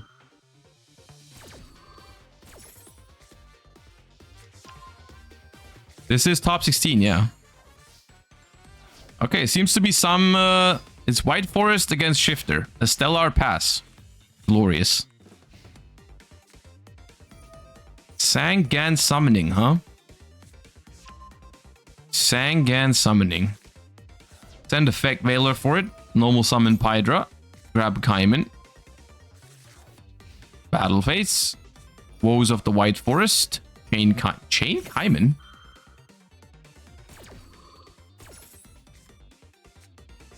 Chain Kaiman? Why'd you put that on the field? Now he's gonna get booked.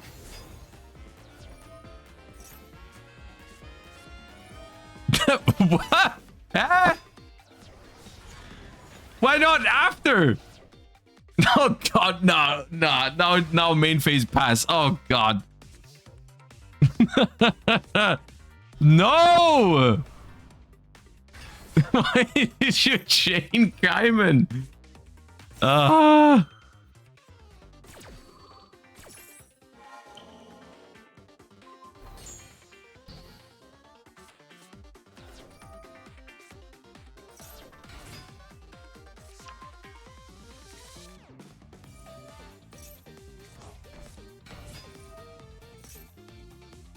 That's a hard punish if I've ever seen one. They're getting punished for this.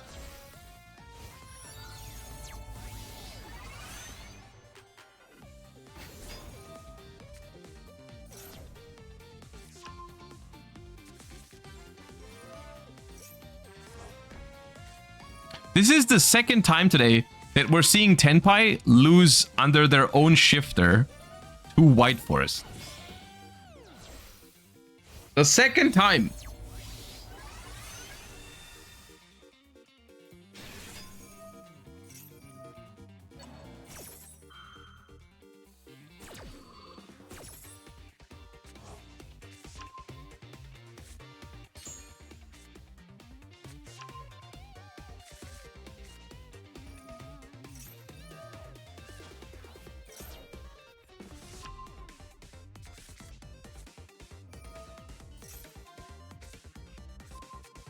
They kind of need to hit White Forest. They kind of have to do something about White Forest, yeah. I wonder what they're gonna do. I think the update after the Duelist Cup is gonna be a big one.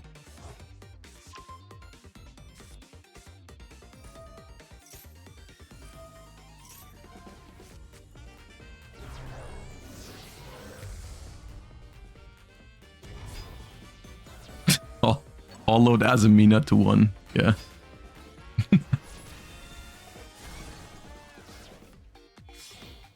Oh, they're scared of the little Chundra that's face down.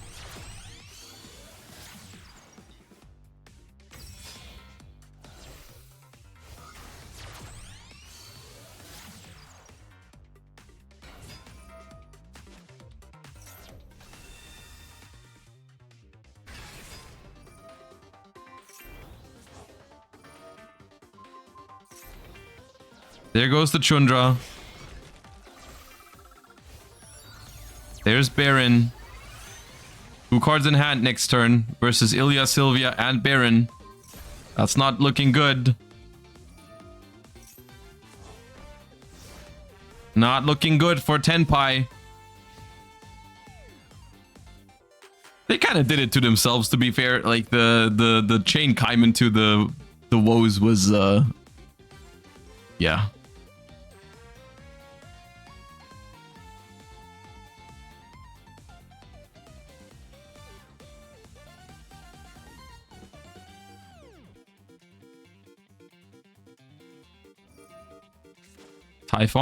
Typhon wouldn't be bad here. Attack Sylvia and then bounce Baron. It still wouldn't be winning though, because the White Forest deck has guaranteed follow-up in this case. It would just be another donation to the Typhon win rate foundation.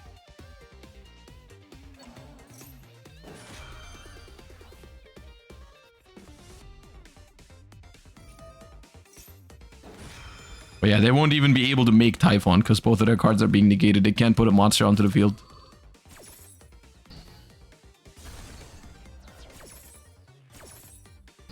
And White Forest takes down Tenpai through a Dimension Shifter. All right. The second time, by the way. For the second time.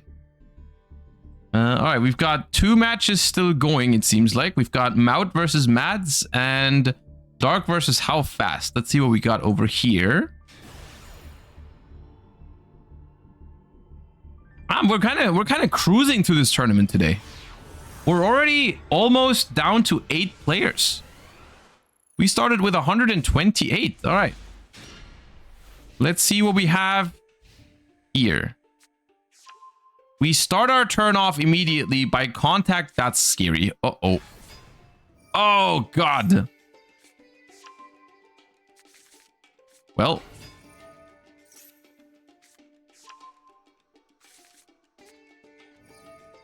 That's scary.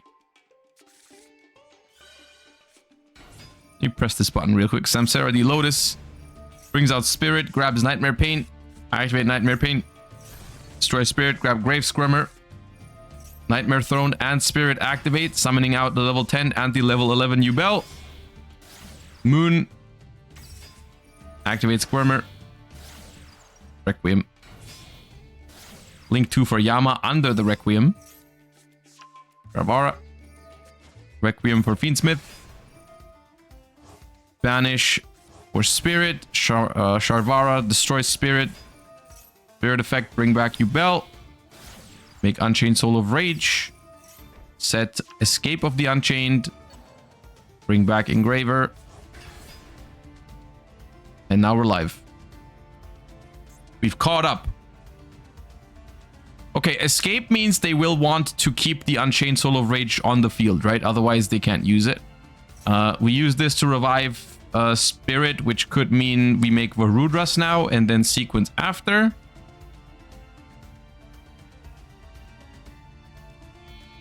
That's Varudras.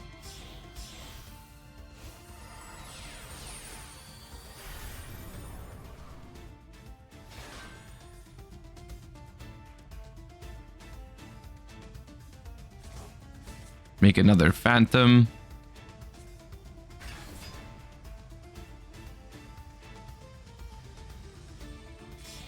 Yeah, that's quite something. So that's going to be a sequence. Sequence can make Desiree. Then you can make Appaloosa with sequence and Yama. And then equip sequence to Desiree. So the end board is going to be Varudras, Unchained Soul of Rage, Phantom of Yubel, Appaloosa, Desiree, set Escape. Yeah, we're not coming back from this one, I don't think. Wait, they don't make sequence? Okay, no sequence. Well.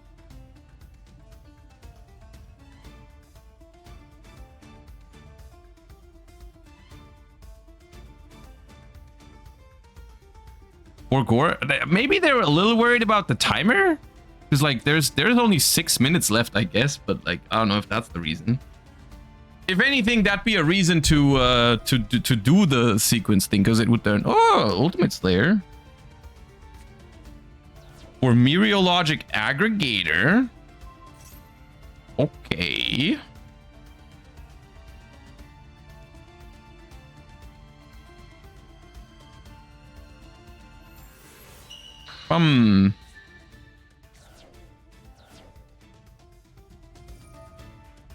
That is gonna bait one Appaloosa activation as well.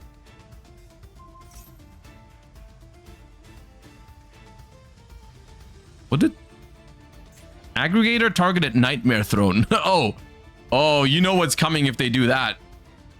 You know what's happening next, right? We understand that means like Raigeki or Dark Hole or Lightning Storm, right? Surely? Yeah, there it goes. Dark Hole.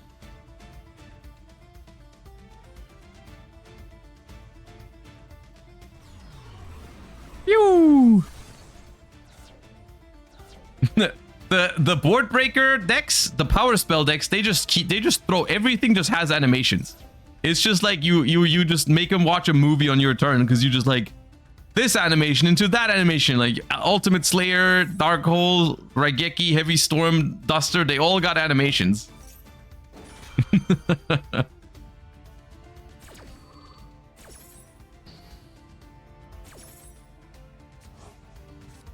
Okay, Spirit of Yubel added back to the hand can actually be somewhat annoying for the Tenpai deck, if it is Tenpai. And a Yubel on the board with Nightmare Pain also needs to be dealt with.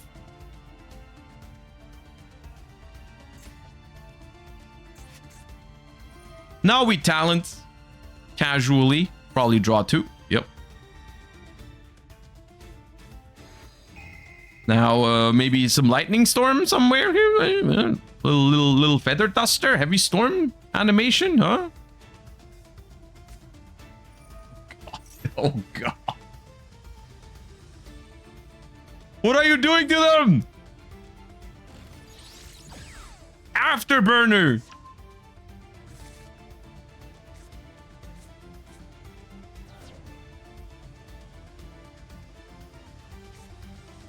Oh my god. Stop. Please stop.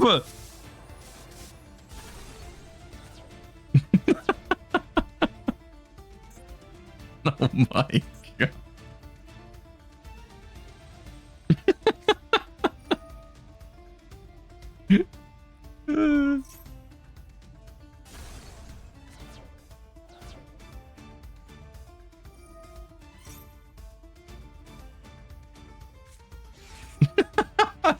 Please, please have mercy. Please have mercy. What are you doing?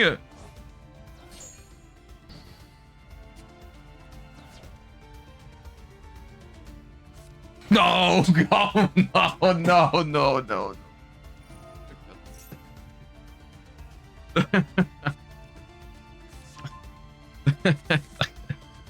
Oh my god. Oh my god. How? How? The Spirit of Yubel saved them here? I don't know. I don't think so. I really don't think that's good enough. Maybe if they for some reason survive this, they're still gonna be on 0 cards, and Tenpai can set up some stuff in main phase too, actually. Like,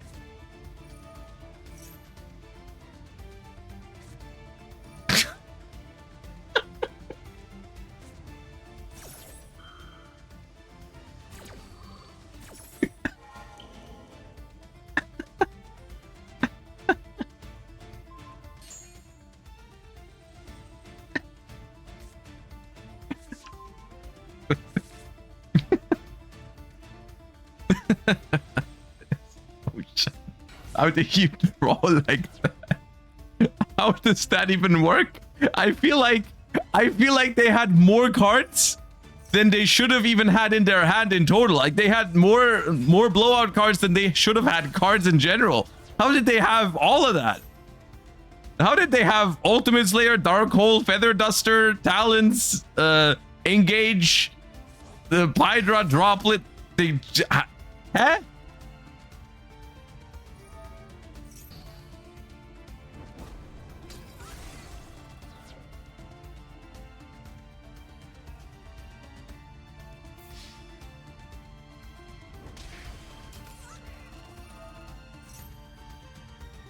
And called by him.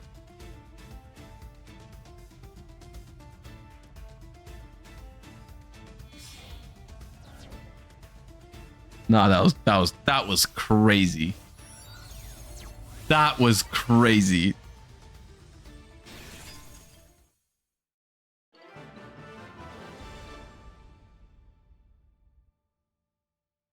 These Tenpai duelists need to be stopped.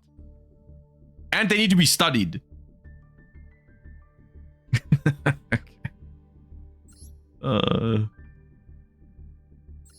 Let's jump in from now between these two duelists because they only got 42 seconds left. I want to know what exactly is happening there.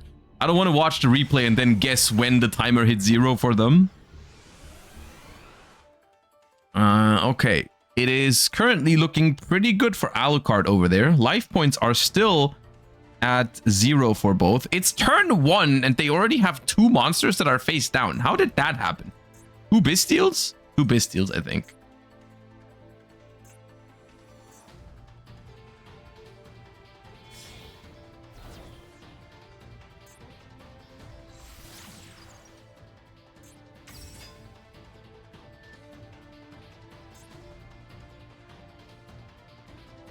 Okay, timer hit 0.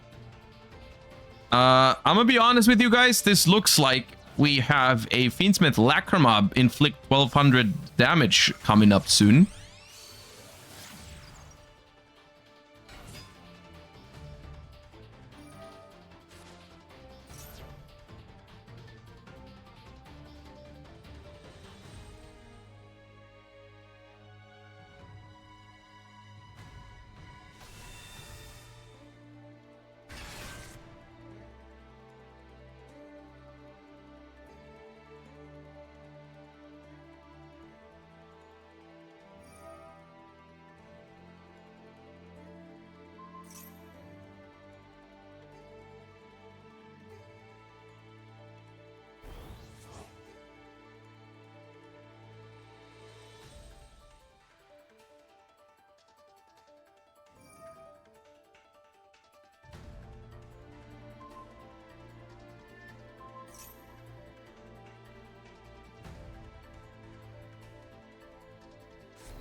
Right, one of the Bystials was a Magnamute, but I don't think they're gonna get to see an end phase. Unless they need like Effect Veiler for a sequence, right? On top of all that. The thing is though, at this point, you probably would have used Effect Veiler at some point already.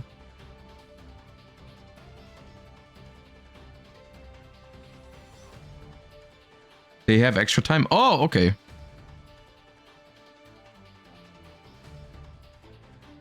They might have extra time. Oh yeah, I got a message in the Discord saying that they do in fact have 5 minutes of extra time. So it is not as simple as just inflict 1200 here.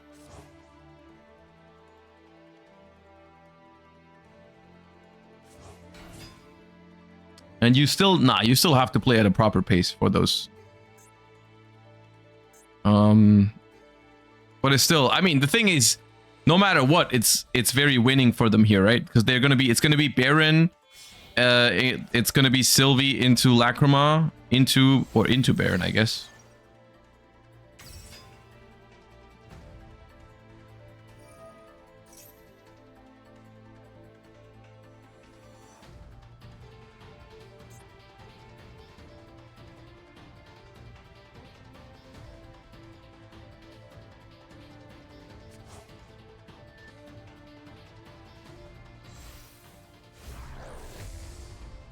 So there's Lacrima. That's going to bring back Engraver.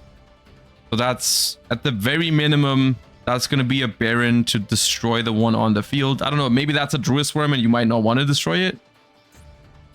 Maybe you got to go SP Little Knight to banish it instead. Which they could.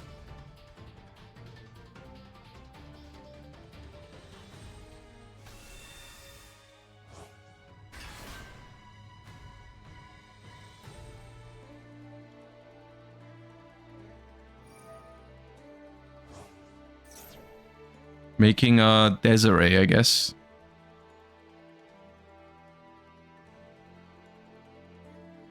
Nah, come on.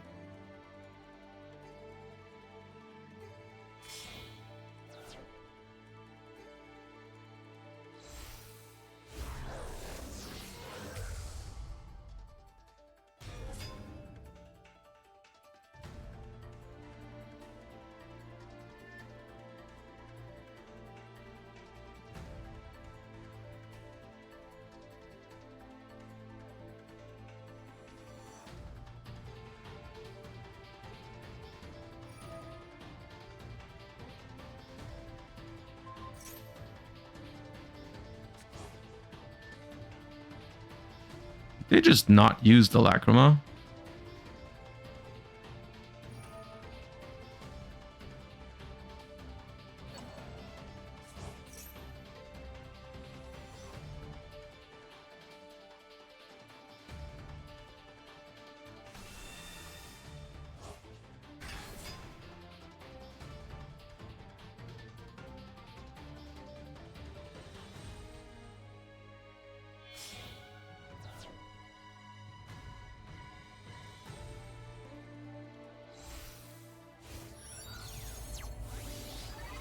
So, I mean, they are in overtime now, but if they're both at the same life total, it will end up being a essentially sudden death. Whoever gets ahead in life points first. But now they just now they gave him another turn. So Magnamute is resolving. Now, still, the position is not great, I would say, because we still have, I mean, there's Desiree and Baron. And I think an unknown set card?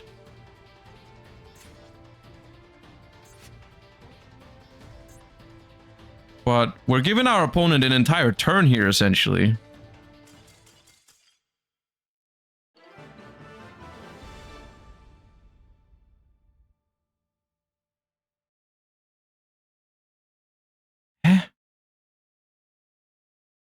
You know what? I don't know how to deal with these timeout situations, dude. I don't know what happened. Look. Let's move on. Let them figure it out. I don't know exactly. I don't know why we surrendered when it was the exact same life points. I got no idea, dude. So we'll just we'll be back with top 8 in a second. That's all I got.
All right, tournament's moving fast today. Once again, that was the last match, so it wasn't expected to be taking very long. But here we are again with our top 8. And our top 8 consists of... I don't know, there's like one match still missing, but we've got player versus Adenko, Terara versus Yuma, Dark versus Alucard. Let's hop into table 1.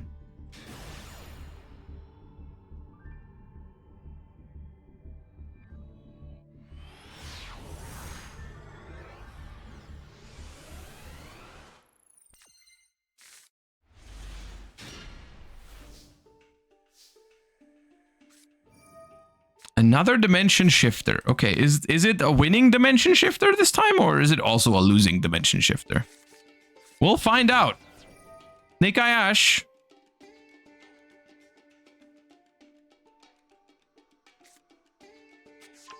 Resolves for Snake Eye Poplar.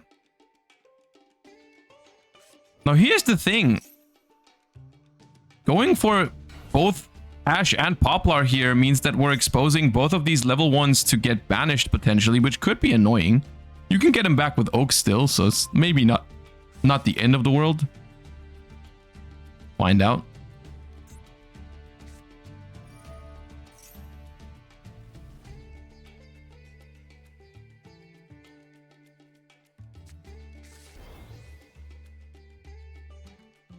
Maybe we play a rank 1 to protect from Tenpai, if it even is Tenpai, you never know. IP Masquerena is what I was expecting here, because then when the opponent summons, we can bring out the Oak from the temple, and then the IP into SP line is pretty neat. And Oak will also grab something for follow-up. So I don't hate this, but it's obviously still not great, because Shifter.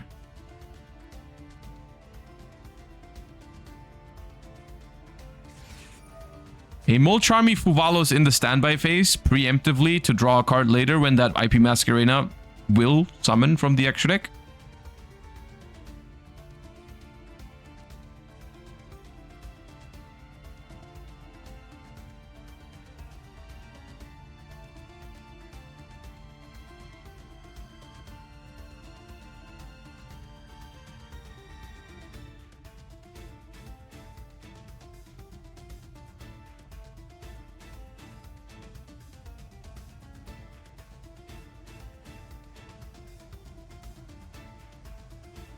Contemplating. Oh, it's actually them thinking. Okay. It was the Snake Eye player thinking. I thought, okay, it is Tenpai. I thought they were thinking. Okay, never mind. Hydra, normal summon. Will they allow it, or is this an imperm? I would guess it's an imperm, because if it was called by, we could have stopped the shifter. So I highly doubt it's... Okay, it's not an imperm, or we decided not to imperm the Hydra, which would be a very interesting decision. Maybe it's a crossout. Maybe it's a crossout, which we didn't have shifter for naturally. That's not that unlikely, actually, the more I think about it. That is a likely card for that to be. Other than that, I can't think of anything other than just a bluff. Because it's definitely not called by. I don't think it's imperm if they let Hydra go through.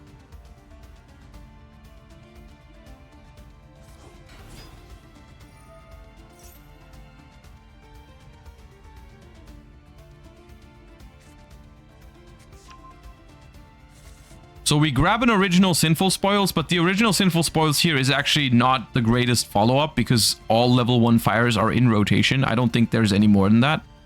So that's actually not a great card. Like the Snake Eye lines are somewhat disabled now for the rest of the game because they're going to all be banished. So like Flamberge won't have value anymore, but we can still, theoretically, if we can survive this turn, we could still be winning off the back of like Yubel Star, Azamina, Millennium, Fiendsmith, whatever they have in their deck is still capable of winning. They just have to get through this turn, which is not looking super likely, to be honest. Like the fact that they allowed them to add the Kaiman to hand is pretty big. Unless they have an Ash for the Kaiman, which would make it more reasonable. Some people play Second Oak. Second Oak would be huge in this scenario, yeah. but I feel like that's one of the few cases where you actually need it. So I don't personally agree with playing 2 Oaks. Because, I mean, Shifter is limited, and that's like the only scenario I can really think of where you really need it. Some other games, I think you can just leave the first Oak in your deck when you're first turn comboing, and just leave it there as a target for follow-up. For follow-up turns.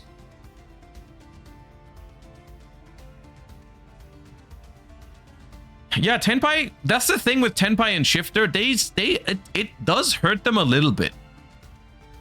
It's not like Tenpai just ignores Shifter completely. You still have to, like, you know, do a little work on their Shifter. And your stuff actually gets banished, which, especially in the case of Chundra, is a big deal. Alright, so we draw a card of Molcharmi Fuvalos here because they go into Appaloosa with 3 materials, which means it's 2400 attack. They can put them in a funny position here. If they summon Chundra with Kaiman, and then they attack the Appaloosa with Pydra, and then activate Chundra's effect, if the Appaloosa negates it, it'll go down to 1600 attack, and the Pydra will be bigger than it. So that, in that way, they kind of are forcing them to... Oh, they attack with Chundra. Yeah, you just negate that.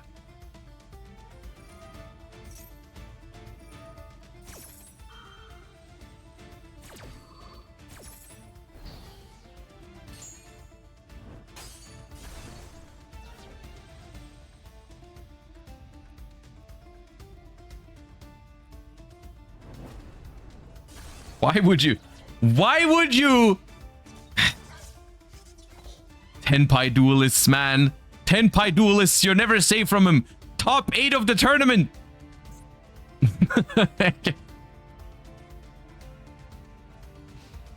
End phase. This is the 3rd Shifter today that loses them the game. Congratulations, your Chundra is now banished. Your opponent has more cards than you.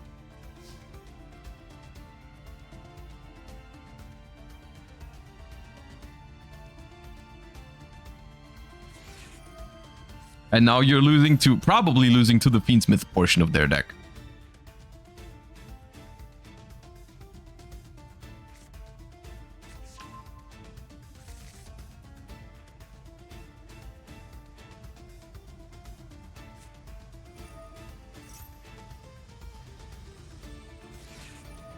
Alright, Ash Retract.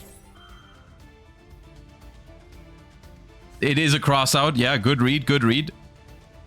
Of course it was cross out.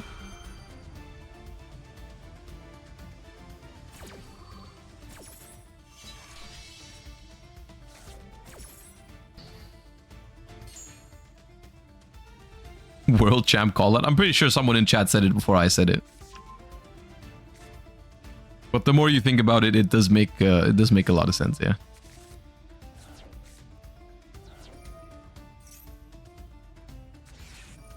Ah.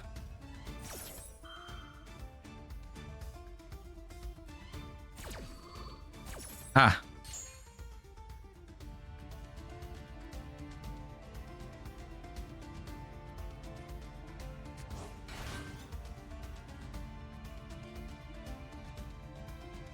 All right, here's the question. Do you keep going? Or do you just not do anything here? Because, like, the risk of losing has gotten a little smaller now that the Chundra is banished. The one of Chundra is gone, so not that likely that you're gonna lose if you don't give him the draws. It does depend, like, because at the same time, they also don't have Snake Eye cards anymore, so their push, I don't think they can do 8,000 that easily with just Fiendsmith cards. Because they also don't seem to have any Millennium access.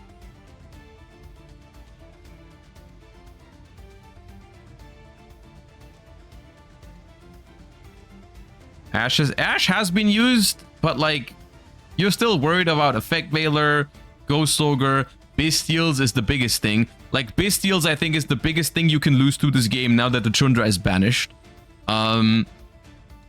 And like, if you just give them a bunch of draws and they just drop a Magnamute on you, then you will never win this turn. And like the Magnamute and the extra cards you gave them probably just lose you the game. So it's a tough decision. I wouldn't feel comfortable passing if their hand was 4 engine cards. But if you have like an Imperm or something, I think it's fair to just pass here. It does depend exactly what your hand is though. But yeah, if the hand is like Flamberge, Diabellstar, Deception, and whatever, then yeah, go for it. But if you have like Imperm Veiler or something, then I would just pass.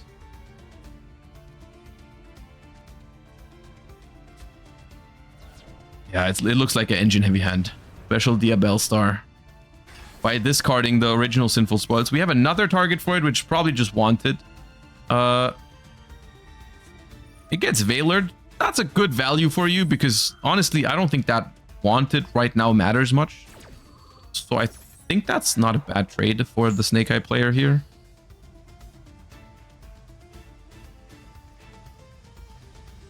Maxi, huh? I'd pass with one non-engine. I think I'm inclined to agree. I think if you have an Ash, a Veiler, an Imperm, something along those lines, I think just attacking the Pydra here and then passing on that, I think is reasonable. Because I also think that they're probably, like, the way to do 8,000 damage here is just way too many special summons. Like, way too many. And you can't really just hope your opponent doesn't play a single Bystial in the next, like, 5 cards or something.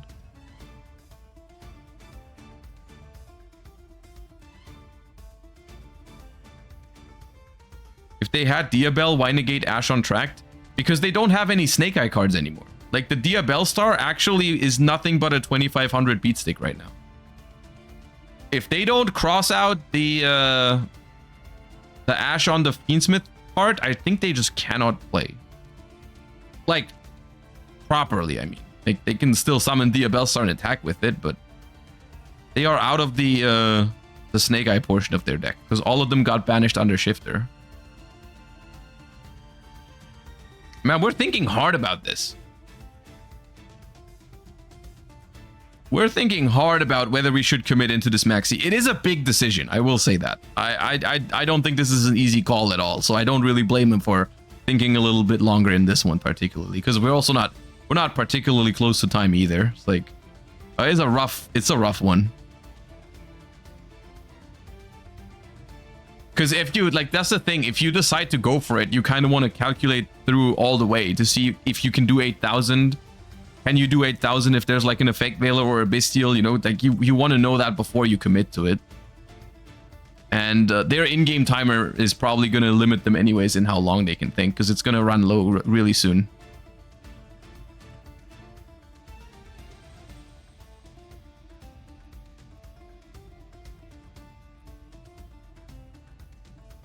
I don't think they're going to win this turn. I think 8,000 is, first of all, I'm not even sure if it's possible. Second of all, it's at least like 6 or 7 draws. And then your opponent has 10 cards in hand and you're just praying that they don't have a Bystial or Nibiru. What if Spectate Bug? Oh, that could happen sometimes. Yeah, hold up.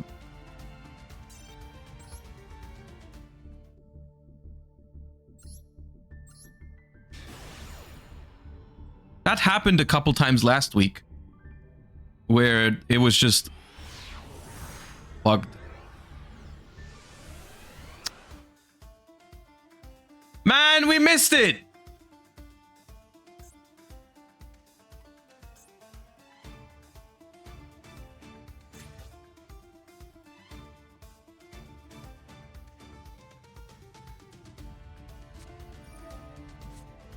Okay, well, hold up. So what happened?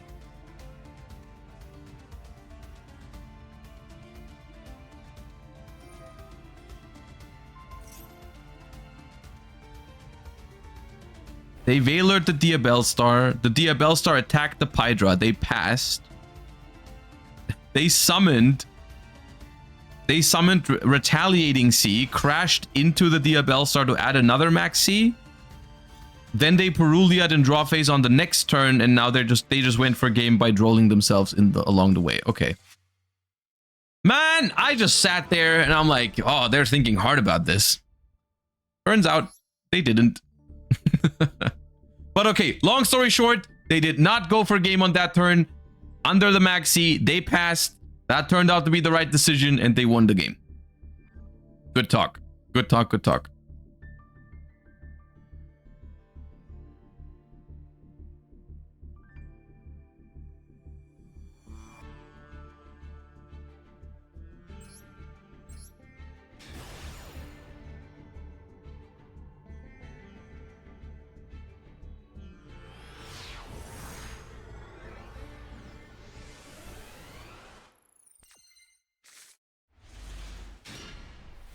What did Snake Eyes end on turn 1 under Shifter? It was IP Masquerena with Divine Temple and a Oak in the Spell Trap Zone.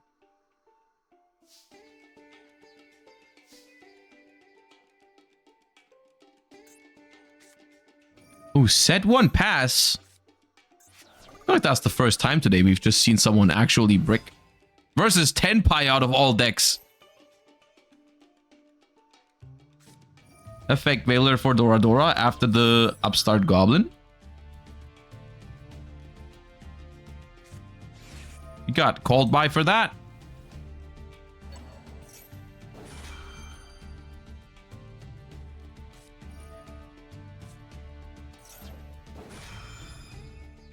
Chain Droplets, send Fuva. I think this is 2 Tenpais. Because what deck plays Droplet right now? It's really only Tenpai, isn't it?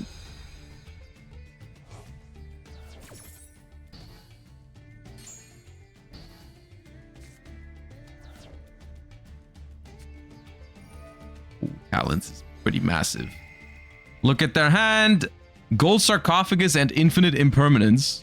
Take out the Imperm. That means nothing good. That means nothing good. Yep. Yeah. Okay. I mean, we agree, right? We agree it's over. Okay, good.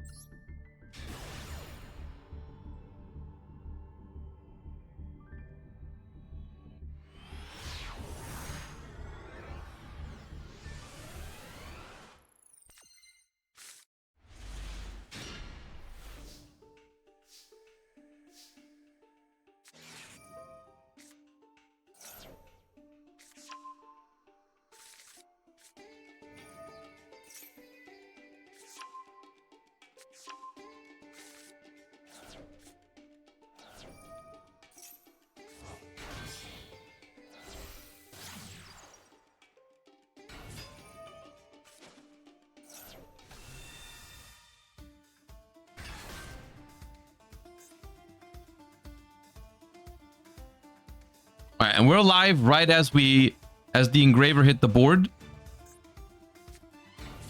Normal summon Chaos Summoning Beast is not what you're trying to normal summon typically. But it does happen sometimes. It's not the end of the world here. We did have the Fiendsmith engraver to back it up. Sequence. So I feel like there's an increase in Yubel today. I feel like from the last week and the last tournament I've watched, I feel like there's more Yubel today than last time. There were some Yubels last time, but there's a more, I think, this time around.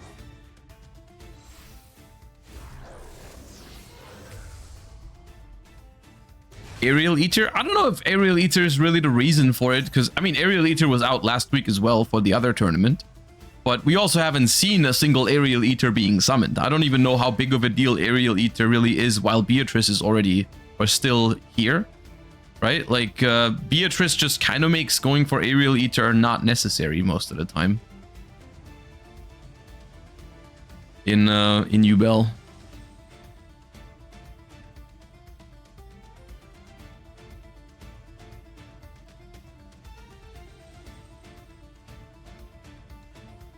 Better than Beatrice just because you make Yama with it? Yeah, kind of. But you also do have to, like... You don't get Lacrima. I guess it's not. Yeah, maybe it's not. Maybe it's fine to get Aerial Ether instead of Lacrima.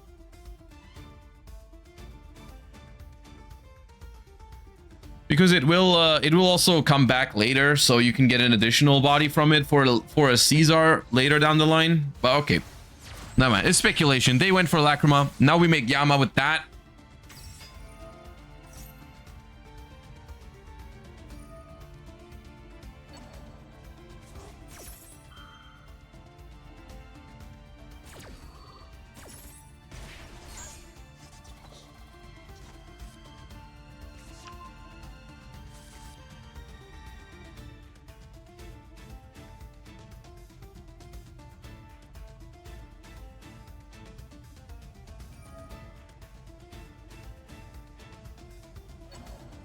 Thoughts on Retaliating C versus Snake Eye Azamina?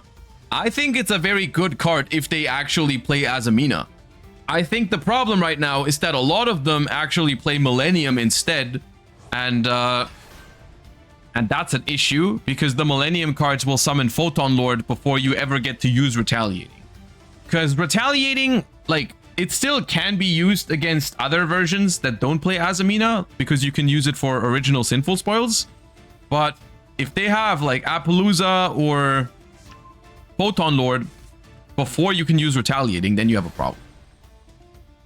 So it's very good against the Azamina version, but against the Millennium version, I think it's too weak. And that's the problem.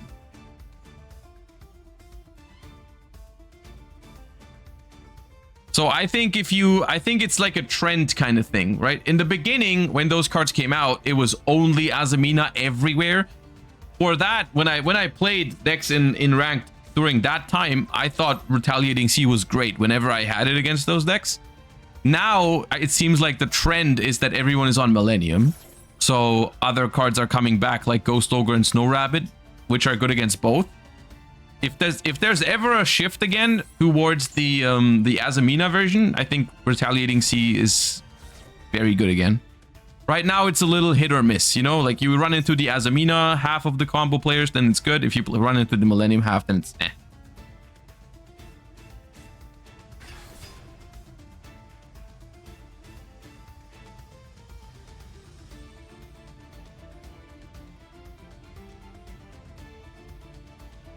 Rock? You think they got the rock? They do have the rock. Okay.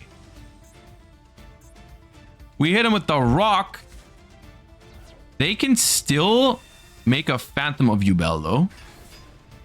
And potentially keep going. Ooh, attack position token. Interesting.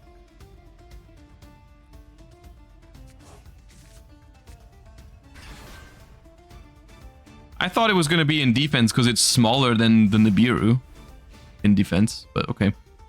Phantom Pass is... You're pretty happy with that. You know, from the opponent's perspective, I think you can live with that. All it took was Effect Veiler and Nibiru, and they still end on Phantom. It's pretty impressive, to be honest. So we'll see what happens. Main phase 1. Nibiru still on the field. Gotta deal with that Phantom. Also gotta deal with that token in attack position. If it was in defense, it'd be easier to do so. Sangan Summoning, however, is activated.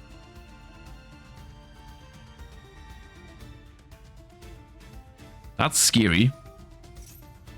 Is Gamma worth playing? I mean, Gamma is good, but does your deck have any use for if you draw the dead driver? Like, a one-on-one, like one driver, one Gamma is not really a cool split, you know? Like, statistically, you're going to draw the driver just as often. And that is, I think, not desirable unless your deck is, like, fine with that.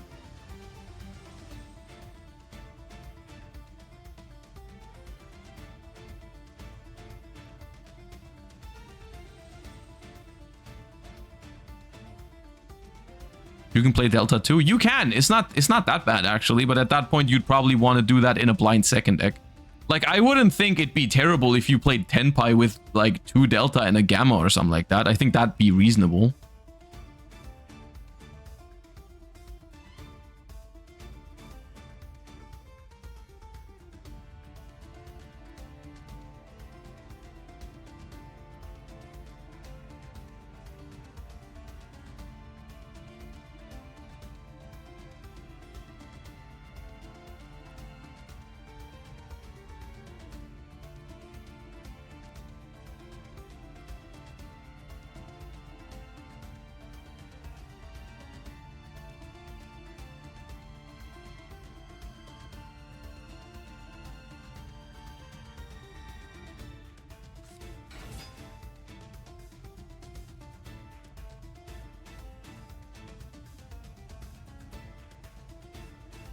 Normal summon of Ash Blossom.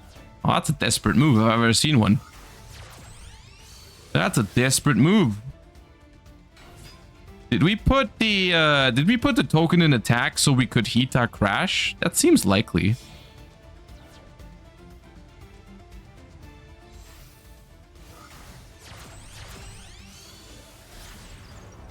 No, we go SP Little Knight actually. Okay. Okay, if you activate Phantom of Yubel here, we can chain SP to get rid of the token. But we will also not be attacking directly this turn as a Tenpai duelist. Ooh, we Veiler to protect the Primal Being token. I kind of like that. I kind of like that because it's kind of like, it's a very, very simplified game state, and a 5,000 attack token could really make the difference here. So I don't hate it at all. I mean, look, there's a Sangan summoning anyways. What else are you going to Veiler? Can't Veiler any Tenpais. But there's still... Okay, now there's a Typhon. Oh, do you know what's funny? Do you... Oh, okay. Do you know what just happened? Because for a second, I was like... Where did the... Why isn't there a Yubel monster? We Veilered SP Little Knight. And then... Phantom of Yubel changed SP Little Knight's effect to... Destroy a Yubel from your opponent, but it was effect Veilered, so it didn't destroy you. Okay, that actually, the more I think about it now, I didn't realize it would do that. I don't know if I like the effect Veiler as much, especially considering that the Typhon kind of went hard anyways. Okay, we have Fiendsmith follow-up guaranteed, so that's all right.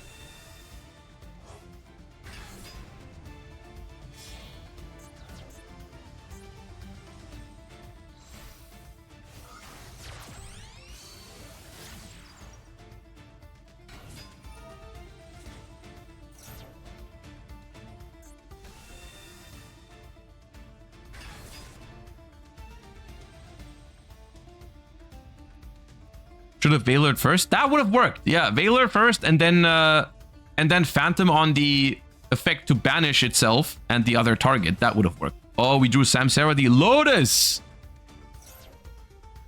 That's certainly a draw.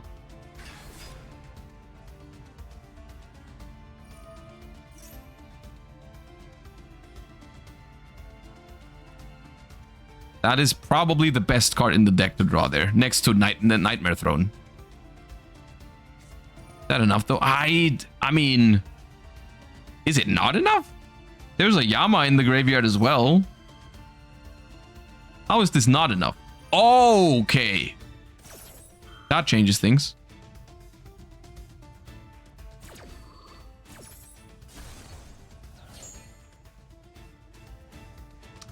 See, that's another thing. Ghost Ogre is not bad against Yubel compared to Retaliating Sea, which does nothing against Yubel specifically. Ghost Ogre, man, I love Ghost Ogre right now. Like, Ghost Ogre is good against every deck, I feel.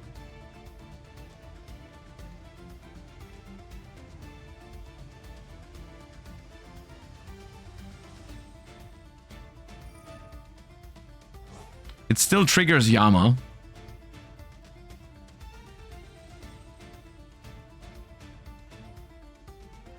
Bad against Chimera. Okay, I think you can live with that. Like, statistically, there's just not that many Chimeras. But yes, you're right. It's not great against Chimera. But sometimes, even against Chimera, I've had games where they summon Gazelle, and I Ghost Ogre'd it, hoping they didn't have a fusion spell yet to chain. And that went through, and they got the fusion spell, but they didn't have anything great to fuse with. So, like, it can work.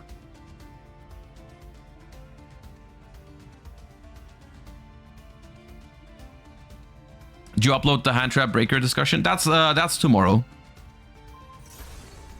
That's being uploaded tomorrow.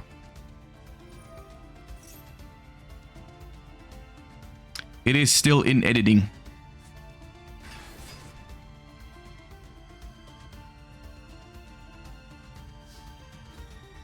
Okay, it doesn't look like...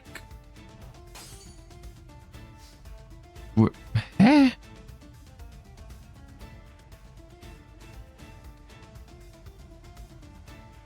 Could we not have this send it with an engraver?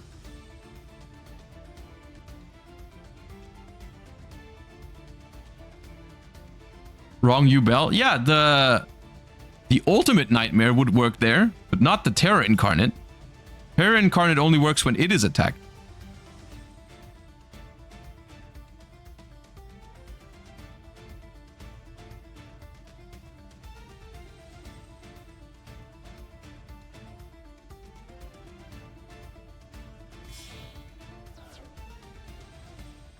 I still think it's a very good position for the Yubel player. But they just didn't do any damage there. But they can still Soul of Rage, set a trap card with Sharvara, which is Chamber. They can still make Caesar, Requiem to send the Typhon or something. Yeah, we just should have done the Engraver in main phase 1. We would have attacked for like, what was it? 36 plus Sharvara, 56. We would have put him to 1200. Oh. Dude, this game is just full of... I can't even finish one sentence before another blowout card is being thrown.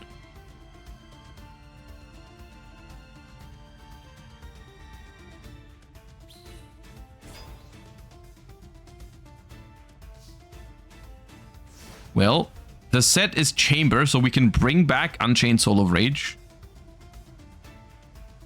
But that's not... I don't think... Wait, does Tenpai just win here? With Sangan summoning?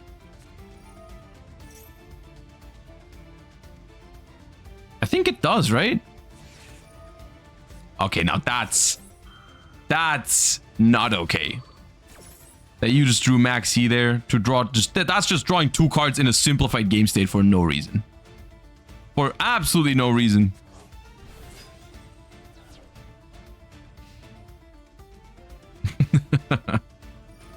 Alright, Sangan summoning. Try to add. I think that's enough. Because Unchained Soul of Rage links with the Nibiru here, draws them another card, makes SP Little Knight to banish the Sangan summoning. And then they have Pydra now. This card Effect Veiler. SP banishes Sangan summoning. They normal summon Pydra, activate effect, you chain SP.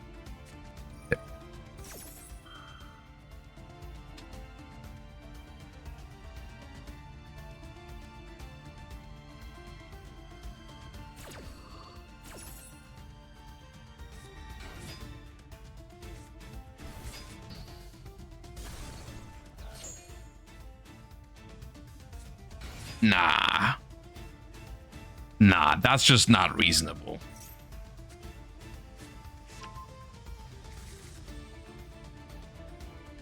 That's just not right. That's just not right. After such a long-winded back and forth game, you just hit him with the Max Seed top deck, draws 2 cards for no reason, then Gamma for the SP Little Knight. So you know what the crazy thing is? They probably win without that. They probably win without that. They didn't need that. They just got it to make it, to add insult to injury. It was not necessary to draw like that. They didn't need to do them like that. Man.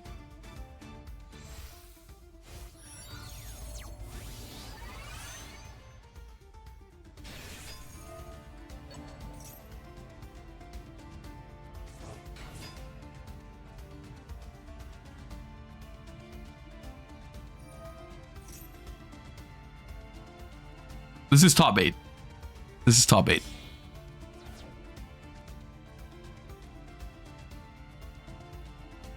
At least today's Challenger Cup is huge content. There's a lot of stuff happening, isn't it? It's a lot of crazy games today, I feel like.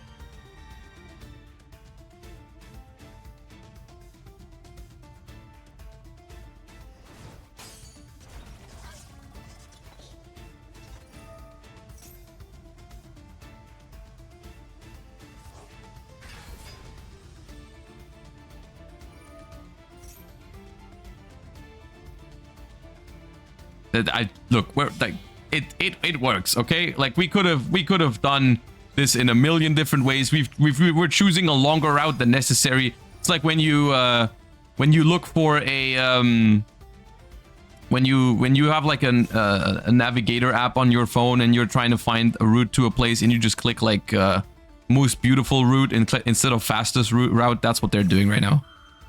It's just like they're not trying to go the fastest route right now. They're just trying to go the one with the most beautiful view or something. So yeah, there we go.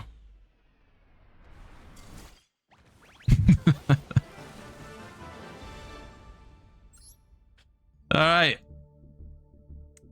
Is that the only match still going? Was it over or not?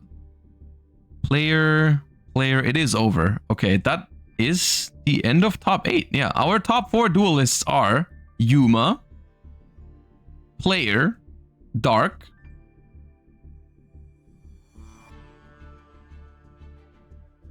and Mout.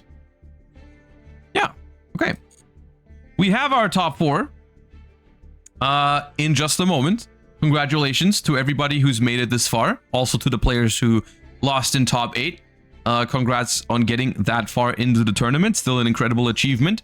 I will see you guys in just a couple minutes for our top 4.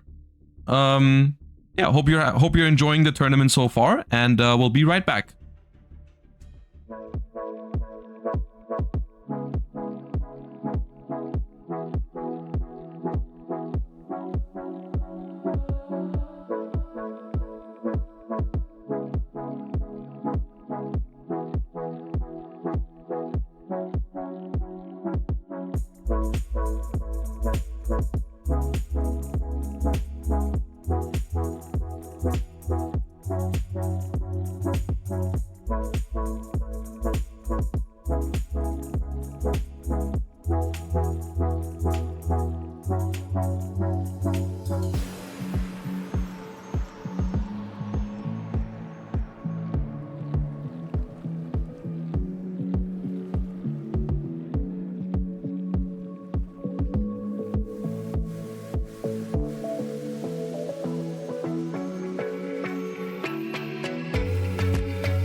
All right, everybody, we are down to just 4 duelists in this Challenger Cup season finals. These duelists are within reach of becoming the winter season champion and getting invited to the Challenger Cup Invitational at the end of the month. And yeah, let's see what's going on here. For the top 4, they have just begun. We're gonna hop into Yuma versus Dark. And for the top 4, to have a little bit of a better overview, we are going to just follow one match all the way through and then maybe see if we can catch up on the other one afterwards. But we're gonna see Dark selected going second here in game number 1. You know what that means? I mean, likely means set pass by Yuma. Not a great sign here, not a great start at all, and probably against Tenpai as well. Lightning Storm is going to take out that Forbidden Droplet. Looks like they're both on Tenpai here. We have an Effect Veiler for the Pydra, though. So that's good. Now we ask them the question, do you have an Extender or not? We have Gold Sarcophagus for Blaster or Harpy's Feather Duster. Banish Blaster, add Chundra, and that is probably a very quick finish to a Tenpai mirror, which is kind of what you sign up for. If you queue Tenpai into a top 4 match, you know, it just be like that sometimes. Those are the deals that are being made when you're playing Tenpai. Looks like they've drawn their only copy of Fadra. If I had to guess, that's what that means. I don't know if that means that we can survive here somehow with... I mean, it certainly is game if there's no disruption.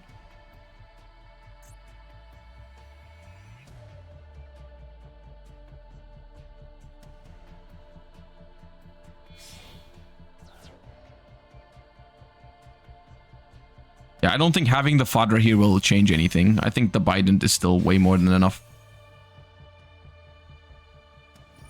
No, Imperm does not change anything.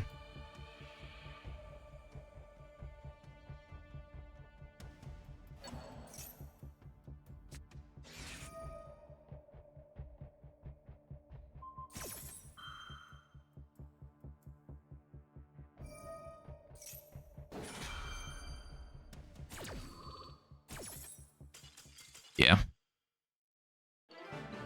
See, sometimes they can't play through a single Effect Veiler. Sometimes they win through Droplet, Imperm, and Veiler. The duality of Tenpai.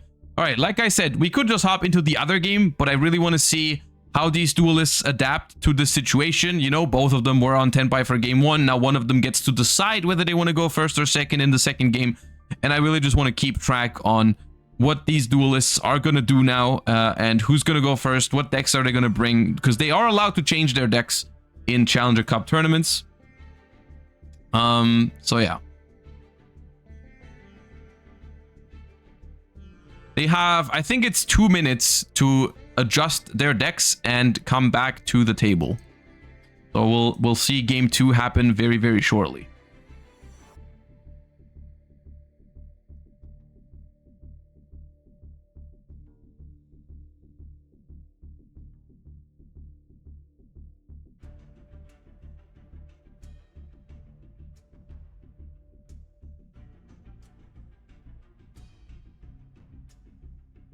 Any moment now. You're calling a Tenpai mirror repeat? I mean, it could be. They could just be leveling each other into the same thing again, right?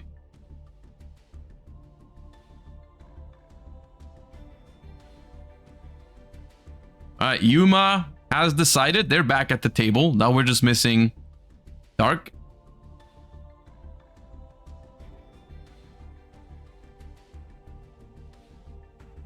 Maybe one switch to Ritual Beast. I mean, if you can hit Tenpai again, then yeah, Ritual Beast would be nice against that. But even then, I mean, the thing about Ritual Beast is just ever since Fuvalos came out, it's just extra risky to play that deck.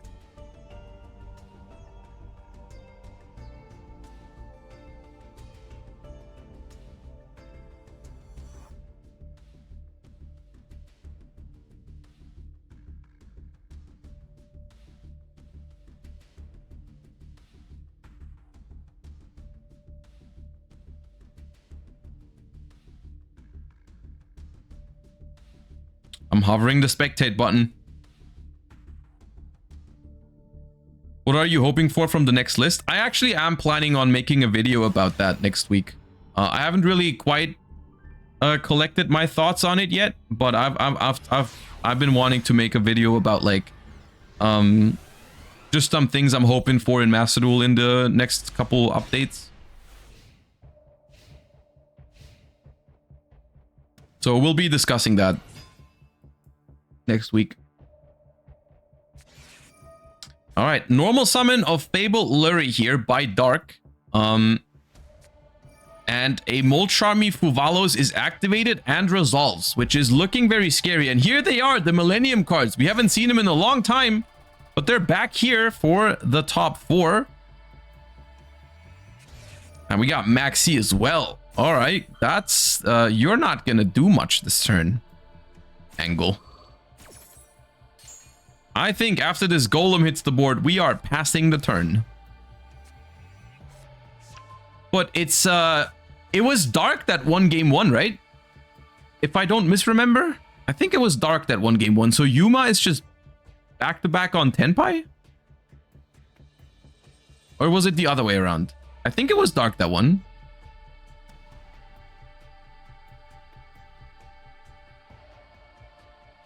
Yeah.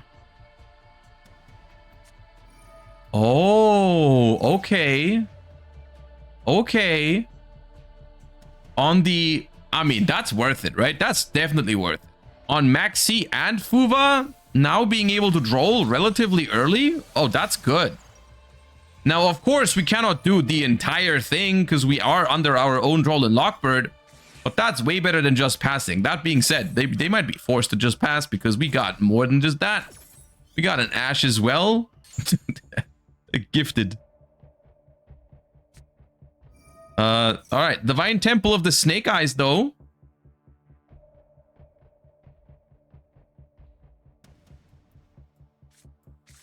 Puts a Snake Eye Ash down there. Sets 1 and passes. Just hoping that those 4 cards are not enough to just win the game with what is probably Tenpai, right?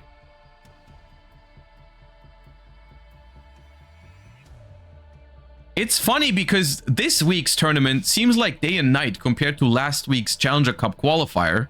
Because last week, I feel like Tenpai did not perform nearly as well as it's performing today. Like, it was just getting defeated left and right last week, I feel like. All right, Hydra is our normal summon here. Divine Temple attempts to bring out Snake Eye Ash.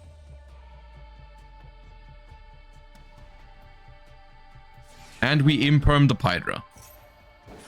Just hoping for no Chundra, no Kaiman, no Droplet, no whatever. There's the Droplet, dodging it. the craziest part about Droplet. Not only does it negate your opponent's stuff, it also lets you dodge Imperm and Veiler. So it deals with, simultaneously, it deals with their engine and non-engine. And I honestly think the last card in hand is just Yugioh Temple, right?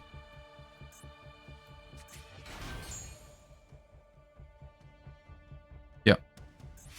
The last card in hand is Yugioh Temple, and I think that's enough.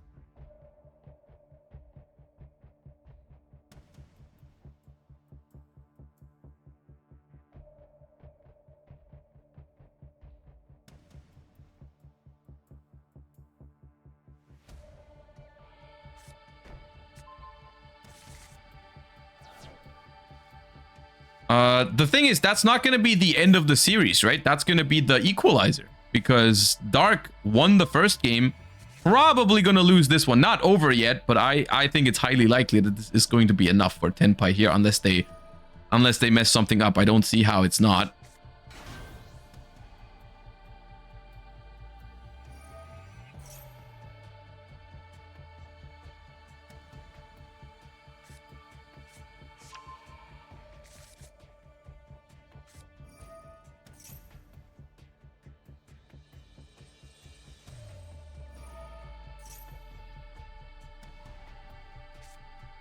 Is there a way to see the players' deck lists? Well, yes and no, because there is no deck list submission for Challenger Cups. They can change decks between rounds, between games, so they don't have to submit anything. What you can do, and what usually does end up working, is you can ask people for a specific list that you saw. Like, most of the time, from what I hear, people are happy to help you out, but like, there's none of these players had to submit a deck list for this. So you can just join the Challenger Cup Discord and ask him, like, hey, I saw this, you know, this Tenpai list that you played in top 4. Can you show me what it's like after the tournament? That's all you got. That's all we got.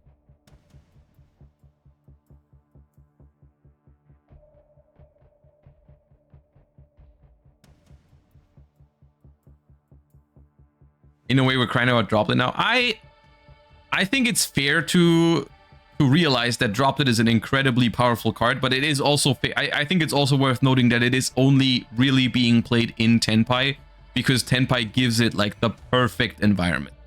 I think overall Droplet is a very powerful but fine card, and I think Tenpai is the one that just abuses it the most. So I feel like Tenpai is like more so the problem than the Droplet right now.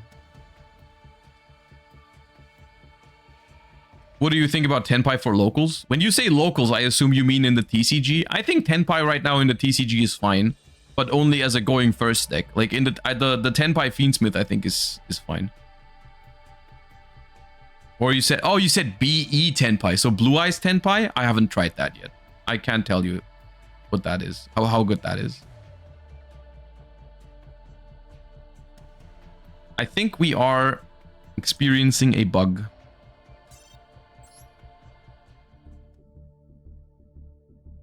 Did that end already? Dark, Yuma, no. From now. I think we're about to just join when they're being beat up by like Biden Dragion or something.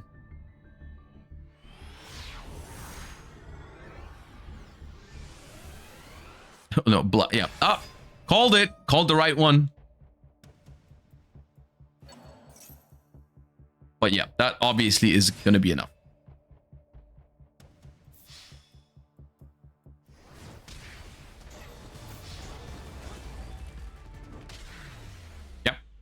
Okay, and Yuma, with a little bit of a gamble here by bringing Tenpai for the second game again, ends up equalizing the score, bringing us to a game 3 between Yuma and Dark.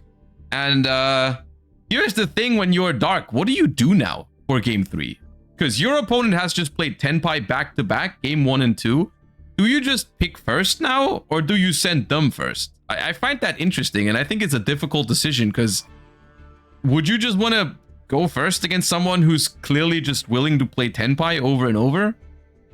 Maybe you have if you have a deck ready that you think is just so good going first against everything, especially good against Tenpai, then maybe it's time to bring that one out.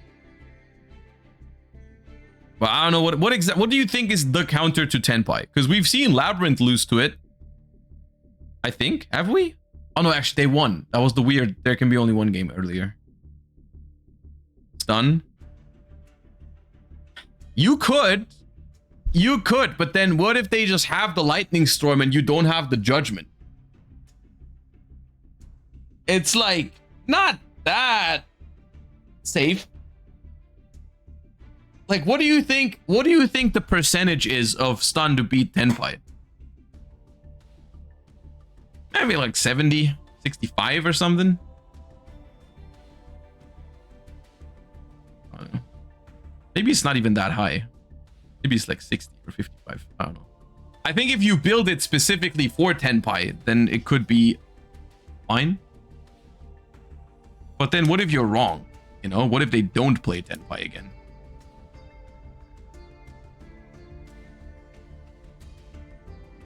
Or what if they switch? Yeah, what if they switch to like the Sky Striker Tenpai build, right? Because that one just beats stun every time, right? Like with Widow Anchor, Engage Afterburner, and all that, I think it beats stun like very consistent.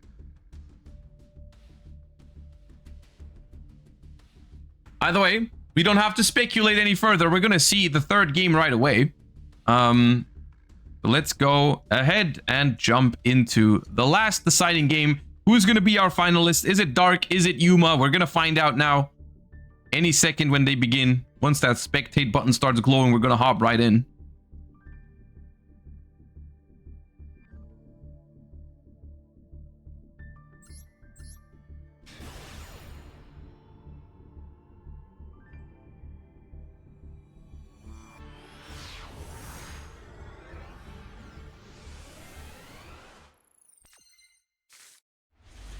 All right, and Dark wants to go first here. 40 versus 42. Rescue Ace is the choice. Okay, I don't know if Rescue Ace was on my bingo sheet for this, no matter how you put it. Because is Rescue Ace even that good against Tenpai? Well, okay, we'll see. We affect Valor, the Rescue Ace Hydrant. I mean, I'm happy because it's the first one we're seeing today. Haven't seen a single Rescue Ace. And they're whipping it out in top 4 out of all things. Chain Emergency to the Effect Veiler. We're trying to dodge it. Do they have an Ash Blossom for it as well? They do. That is so brutal. That is so brutal. Ash the Emergency. Veiler resolves, negates the Hydrant. And now we're... Okay, Fiendsmith tracked. Okay, sure. There's more? What do you mean there's more? They have a response window? Nah, you're not dropping Max E right now. You're not dropping Max E right now. No. Okay, better.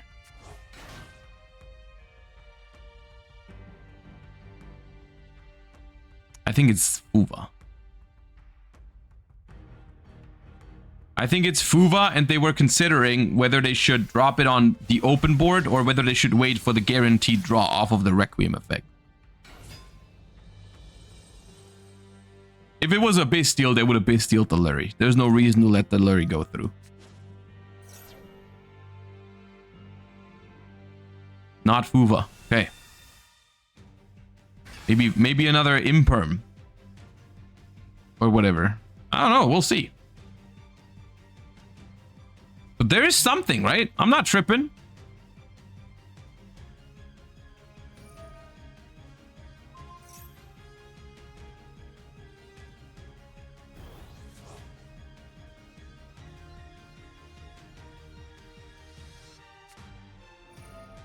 Okay. That is just the best Rescue Ace hand to play through hand traps with that are not Maxi.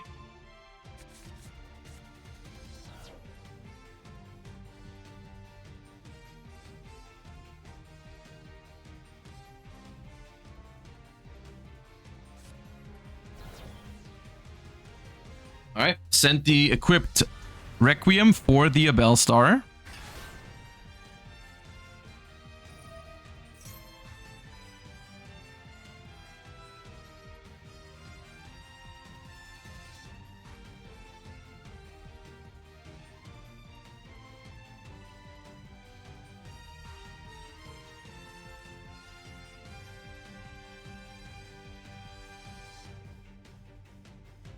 That is a great hand to go first with for game 3.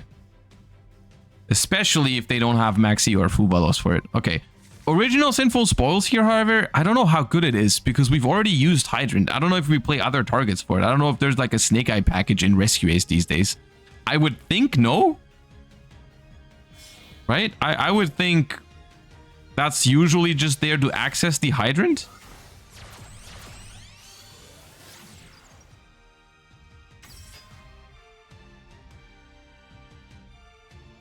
They could be playing like a Poplar and Bonfires for consistency, I suppose. That could be there. But then how powerful is it really to go original into Poplar now? Because the Poplar doesn't have a target anymore because the original is already there. Another Effect Veiler onto the sequence. Another Effect Veiler. Oh, they bought. It's like Titans clashing right now because their hand is so good at going first and their hand is so good at going second.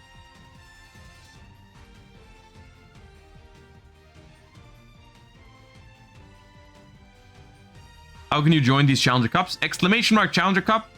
And there's a Discord server for it where they will announce tournaments and you can join them for free. But you do need to be on the Discord for it. Like for each individual one, they make an extra Discord that they announce in the central one.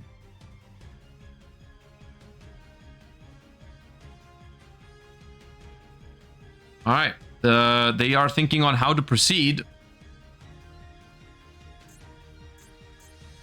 Engraver Effect is the next step. I mean, they still, after all this, you know, after all this, they can still make a 3-material Appaloosa. After Effect Veiler twice and Ash Blossom, it can still be a 3-material Appaloosa at the very minimum.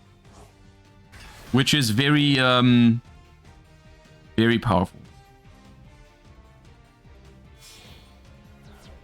But they don't go that route. They go for Promethean Princess. Sequence effect equipped to the engraver. Ooh, we're sending that for original later, I think. We must have another target for it. I mean, you play 2 hydrants, right? So that's another body we can get. Original send sequence. It's huge that we activate this original because it also means we draw off of Wanted, because we did open with that. We did open with Wanted, so we get not only another body here, but we also get another draw that could really help us out.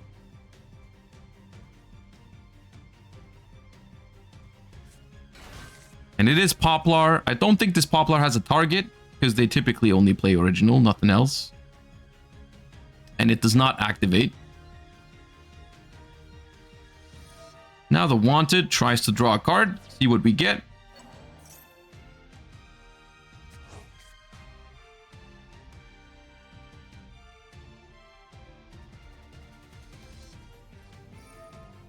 Promethean effect.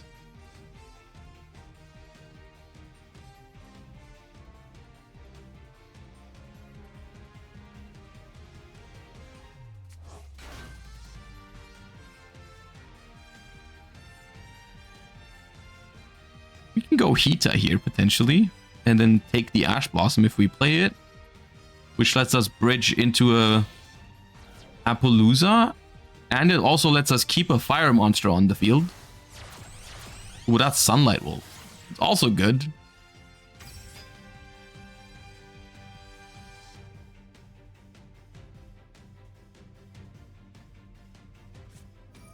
Oh, it's Fire King? What? It was Fire King this whole time? I mean, that's based. I'm not complaining at all. That's great. I don't know how good that is for your chances of winning this game, but I like that. I like that. We popped the OG Garunix, meaning that that is threatening to come back next turn. That's not... I mean, they got no cards left.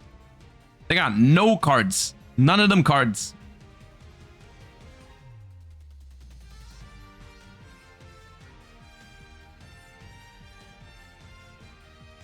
I think Rescue Ace is looking very good here. In this position. They just had too good of a hand. To lose to like the one-on-one interactions like Valor and Ash Blossom. They just had too much. Man, every time someone is thinking now, I'm just afraid that the game is bugged again. So I'm gonna just quickly leave and rejoin because I'm scared.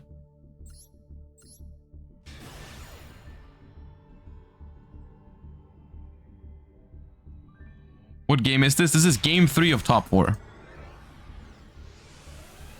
Oh no, they were actually just thinking. Okay, never mind. I mean, in this case, it's not that bad for us because we just like, you know, it's whatever. We just missed like 5 seconds of the board looking the same way. Okay. Oh, they were thinking on whether they should use Promethean Princess on the Kirin. But wait, is that good?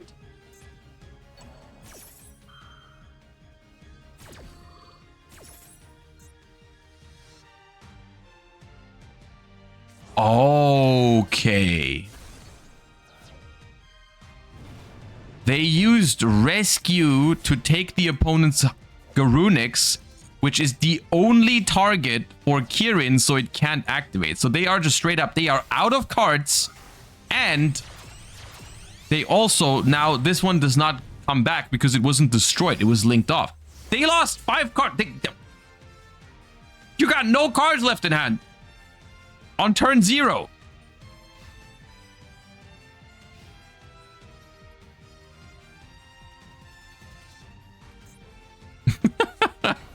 That's the Ulcanix without a fire monster. Oh, it's so sad. It's so sad, and it doesn't even have a target.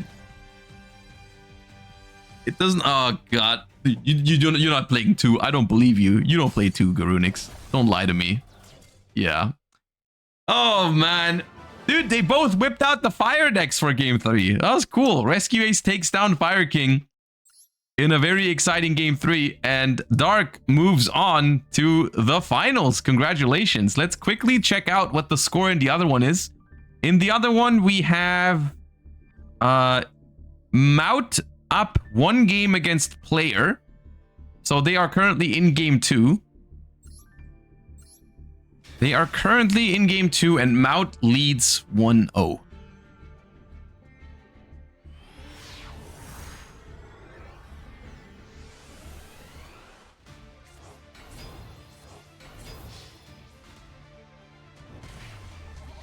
Now what's going on here? Here to explain?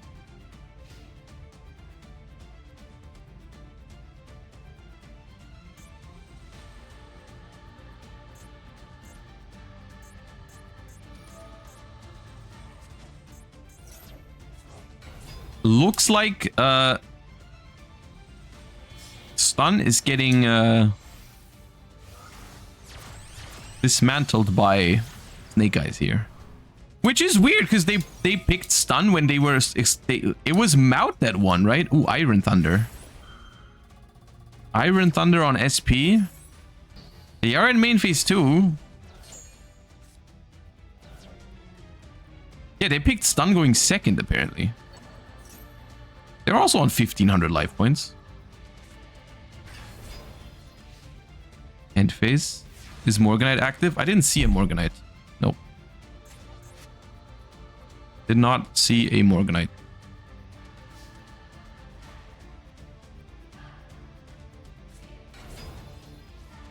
Ecclesia. That's not the card you want to normal summon in this instance, I think. Because, like, that's just not enough, I feel. Dude, if they play Doom Dragon though, imagine. Imagine Doom Dragon. Well, now you can't anymore, right? Because they added with Cliche. Right, end phase. I don't really know what they should have here that makes them survive this. They just got too many big monsters on the field.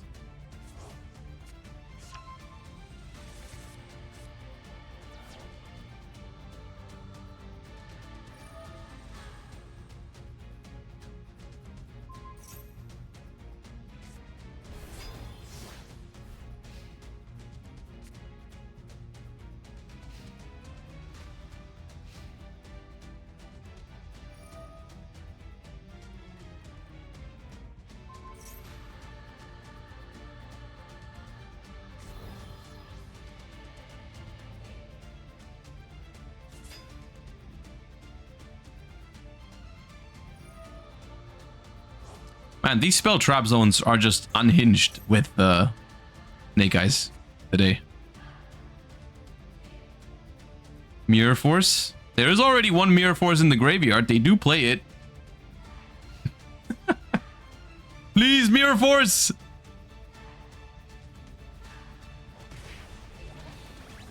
Does not look like it's Mirror Force, guys. Dogmatica Punishment on the Sengen Jin. Send Entis. Entis destroy one of the two and then maybe have an answer for the other one, like a Crackdown. Crackdown take Flamberge? Nope. Okay. Okay. And I think what that means is I think these two are going to a game 3 unless I misread or misremember. That was player winning, and before that it was mount winning. Yeah, they are on 1-1 now, even terms, going to a game 3. Now, you gotta ask yourself, if they're willing to bring out the stun deck when they're expected to go second, what are they willing to do when they can decide to go first? Kind of scary, isn't it? Kind of a scary thought.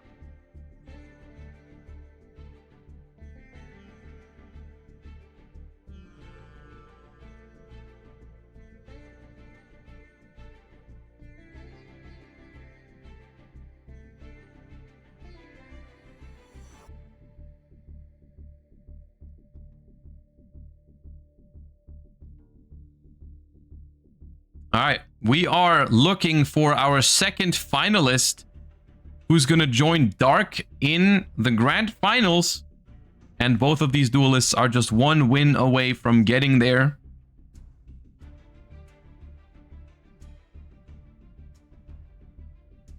Will it be player or will it be mount?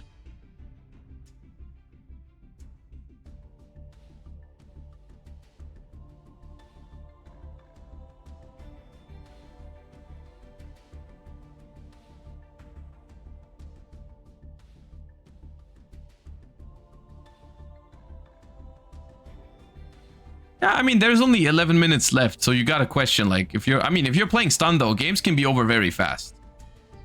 Because you either successfully do the stunning or you don't. So I don't know if it's if that's a concern.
All right, we have assembled our players. And we're about to hop into game 3.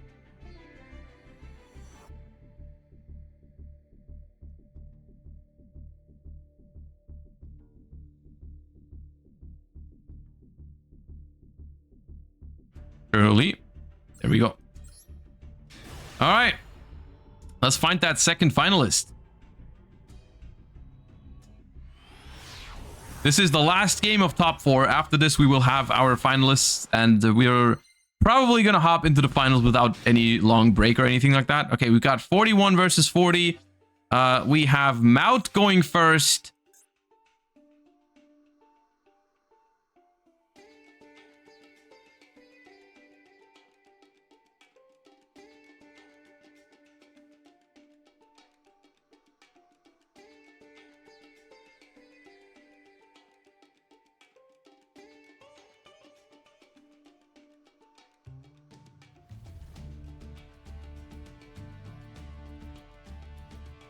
Yeah.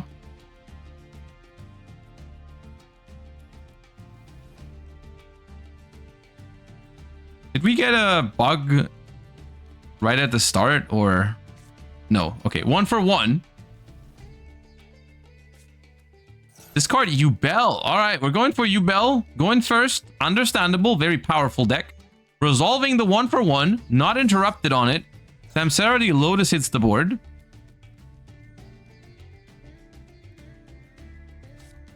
Nightmare Throne as well. Okay. Uh-oh. Uh-oh. That's a good opener if I've ever seen one. 1 for 1. Nightmare Throne. Makes the contact into Phantom of Yubel immediately. So that we cannot be Ash Blossomed on that Lotus. Even though you would think they would Ash the 1 for 1 anyways. But alright. So Samsarity Lotus activates. Looks like player at the bottom here either toggled off or just doesn't have anything. Now, I will say, we have seen earlier today a full Yubel combo, almost full Yubel combo, be completely destroyed by Sky Striker Tenpai. So, if that's what they're on here, then that's a possibility, you know? We'll see. We'll have to wait and see. We'll just observe what they end on here, and then we'll see if player has an answer for that.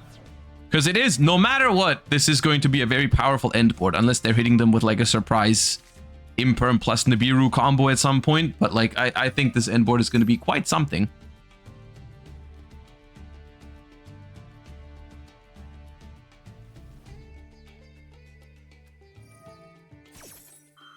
Alright, so Spirit of Yubel activates, and the Nightmare Throne activates as well. We're going to summon the OG Yubel and the Terror Incarnate.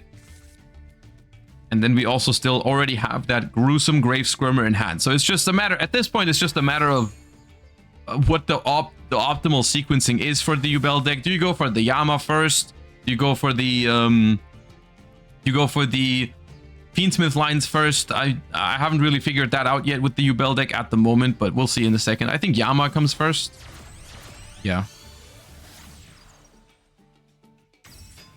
That combo is going to take a significant chunk of the remaining game time, and could potentially also inflict 1200 points of damage with the Fiendsmith. So I think that's the scariest part here, even if they are on Tenpai or something, is that you don't have infinite time at this point.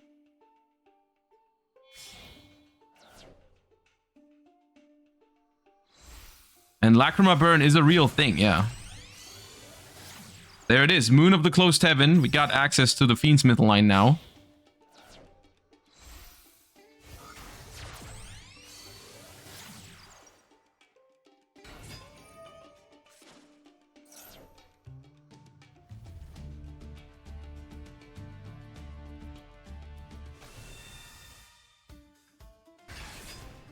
Royal Engraver.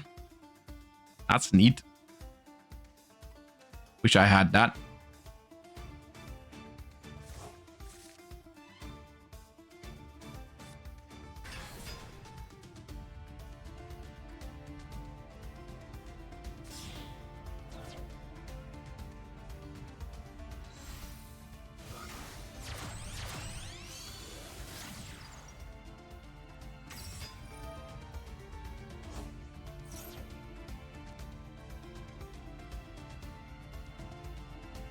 You get your Royal Fountain yet? No. I don't have it. Alright. Sequence is being summoned. Now, Terara destroys Spirit of Yubel again. That's going to summon out Yubel one more time. Then the Terara and the Yubel are probably going to have to make the Unchained Soul of Rage. While Yama also triggers here to bring back another monster.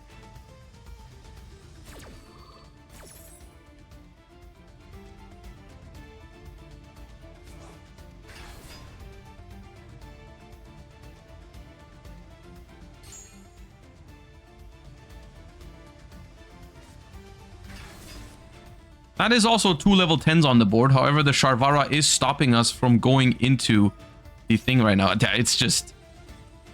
Oh yeah, we have not normal summoned, by the way. We have not normal summoned.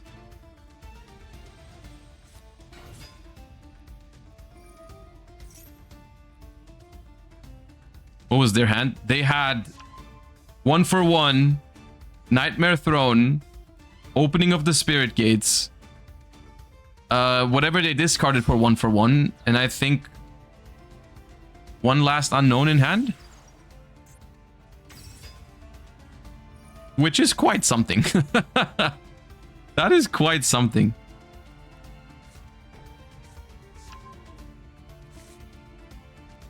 Last card in hand, probably Called by the Grave.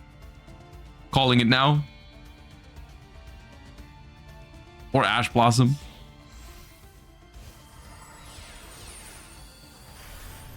Alright, there's Varudra's final Bringer of the End times. Sequence activates, makes Lacrima.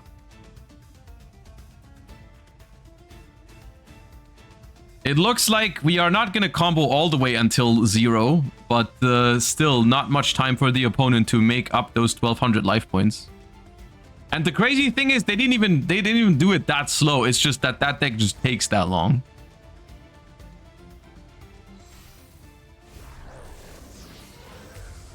Like, yeah, they didn't speedrun it either, but it was like reasonable.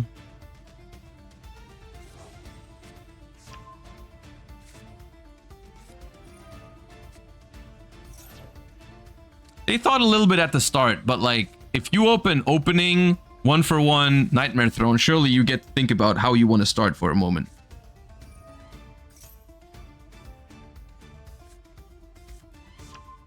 That's a lot of options and different ways you can start it off. That's fair.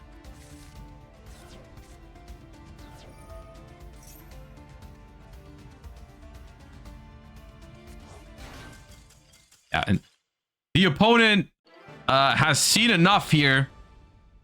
The Yubel deck... Connection failed is funny. The Yubel deck is just so incredibly powerful when it goes first. And Maut is going to be our finalist number 2. It's going to be Dark versus Maut in the grand finals of the winter season finals. So yeah, the finals of the finals, essentially. Congratulations on Player and Yuma for making it all the way into the top 4. That's a very good achievement. Now we're gonna wait and see when the finals is going to begin. It shouldn't take long. I don't think we have to take a break until it. Let me just see. We can check real quick what those two were on. Yeah, we can check what the last card in hand was for Maut and what deck Player picked for going second. I can give you a prediction for the finals. Yeah, of course. Oh, that's the wrong game. Oh, that's the wrong game. Hold up.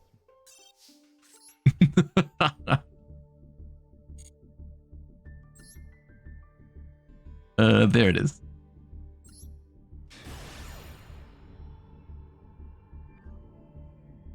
Who wins the finals? Is it Maut or is it Dark? I'll give you guys 2 minutes to predict.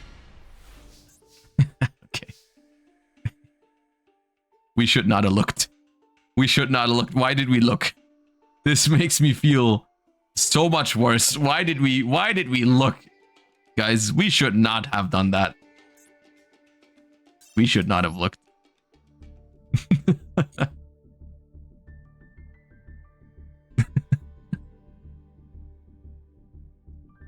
I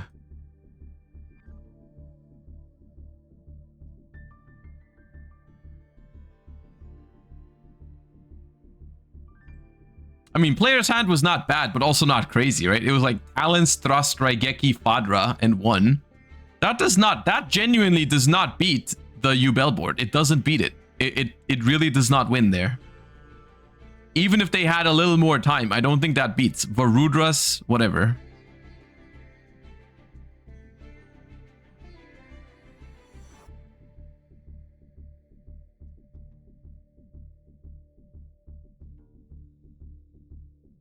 He didn't scoop. The game bugged out. Oh, was it actually a disconnect? I mean, to be fair, looking at the cards there, it was over regardless, right? It was like, I think A, they lose to the board that they made with that hand, unless the next card is like Droplet. But B, the Firecracker just wins there, right? Like the Firecracker wins because even if like they never have enough time because there's like a minute left.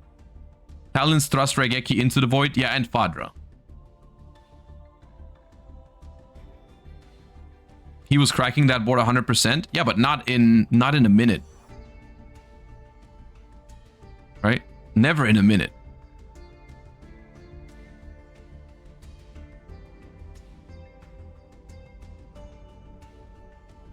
They had time extension? Oh, okay.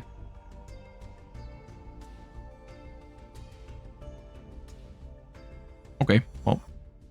In that case, maybe it's an unfortunate disconnect. But even then, if it's like, okay, so you Raigeki, right, to start things off, or like you into the void to start things off. Then you Raigeki, they use Varudras on it or Desiree on it, probably Desiree if they make it, because they weren't even finished with their turn. So if they end on Desiree, then they use Desiree on the Raigeki. You activate Thrust, search something that they negate with Varudras, then you activate Talents. You probably have to draw. Because well, from what I'm seeing, they didn't have a good Tenpai card yet. I don't know. What's the wait? Oh, we're just waiting for players to get ready for the finals. That's all.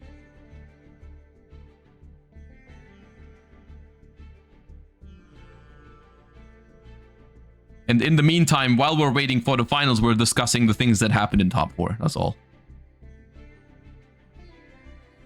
Oh, yeah.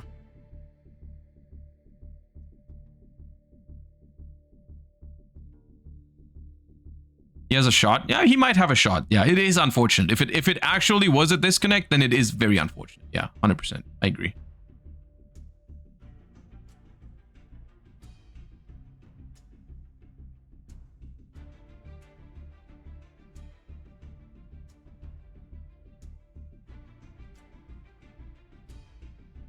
All right, let's leave that behind though, because we have a grand finals to be watched between Mout and Dark. We're hopping into game 1, the final match of the day. And we have Mout winning the coin flip and selecting going first here. All right, let's see. We start things off with Pot of Duality. Aha, okay. 2 Iron Thunders and a Barrier Statue of the Torrent. It's a little odd, I think, to add Iron Thunder with Pot of Duality, because when your opponent knows you have it, when they know you have it, it's like just, you know, a lot of people don't play around Iron Thunder. But now that they know you have it, I'm sure they will. But I guess if you already had the Barrier Statue, then there was no real reason to add it. You know, Giga Chads would just queue Mermail into this. Without the new support, doesn't matter. Just activate a Bystial. Come on.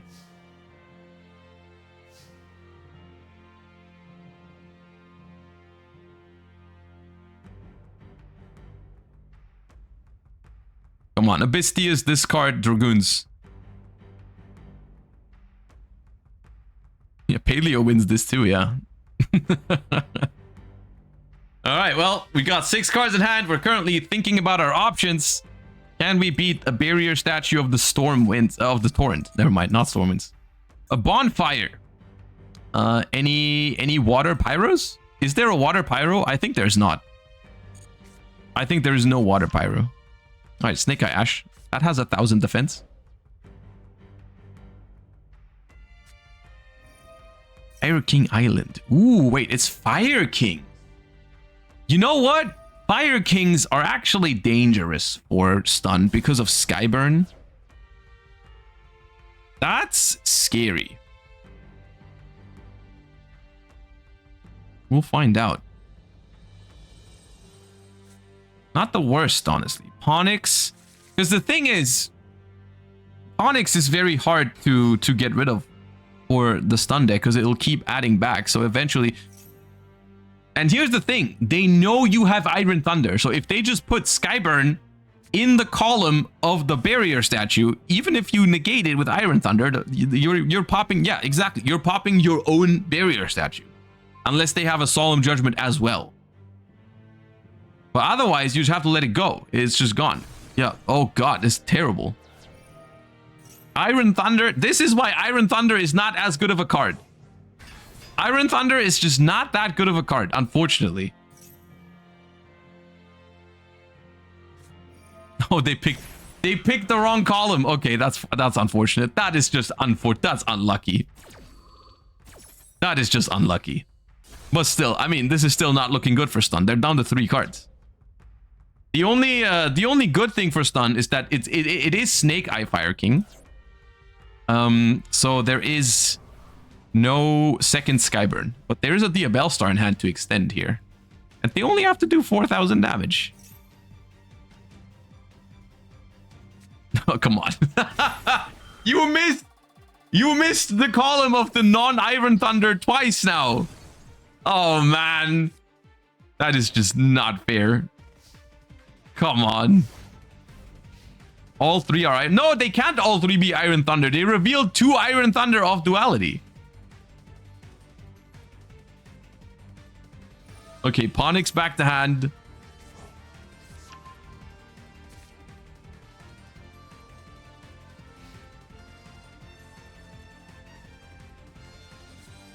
No! Oh, the stun goat.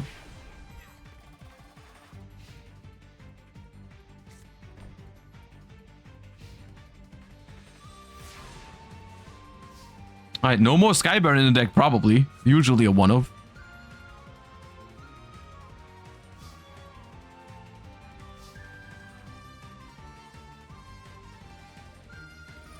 I mean, we can search... That's the good thing. We can search a normal summon that beats over Fossil Dyna because Arvata is probably in the deck, right? So we can add Arvata, which is bigger than Fossil Dyna, so we do demand an out for that.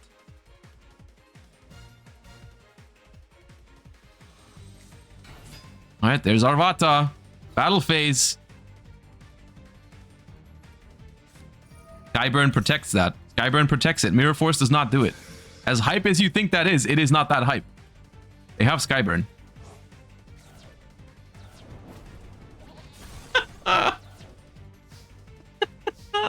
Oh, that's it. They don't get more. If you, I swear to God, if you summon Inspector Border right now, I'm gonna scream. Okay. Done versus Fire King for game 1. Couldn't have asked for a funnier matchup. Oh god. All right. That's game 1 going to dark. The stun did not work out. We opened Barrier Statue of the Stormwind. I keep saying Stormwinds. Barrier Statue of the Torrent. 2 Iron Thunders. We got the best possible, like, you know, the best possible outcome with our Iron Thunders too. We drew a Pachi on the next turn and it still wasn't enough. It still was not enough.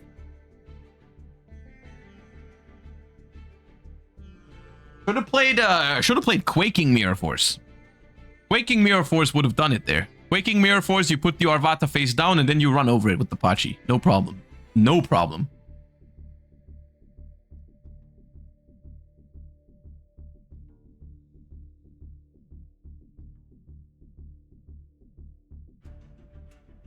Storming is always the best choice? Nah, that's not true. Storming would have not been good there. Because you just return Arvata back to the hand and next turn it just still runs over the Pachi. Like, unfortunately, The only answer there was Quaking, but I definitely understand why they're not playing Quaking. Drowning Mirror Force? Unfortunately, guys, Drowning Mirror Force has text on it, which you guys are just completely ignoring. The fact that it says while you control no monsters.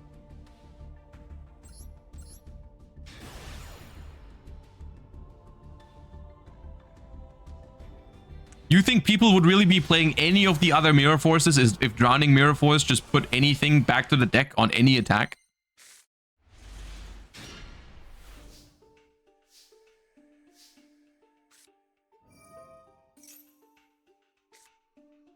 All right, we're going first here in game 2 for Mout.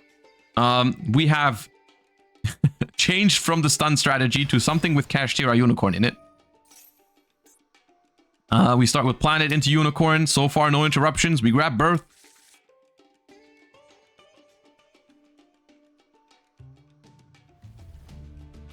Quaking is hilarious because permaset. I know, but Link monsters cannot be set, you know? And I say this as someone, I have played Quaking Mirror Force before. It was before Link monsters came out, though.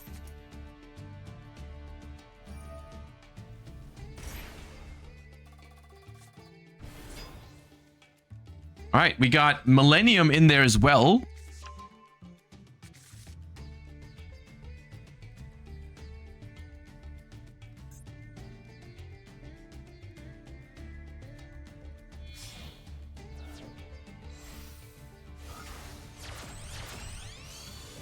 All right, Unicorn and the Golem make Moon of the Closed Heaven. Link that off for Requiem.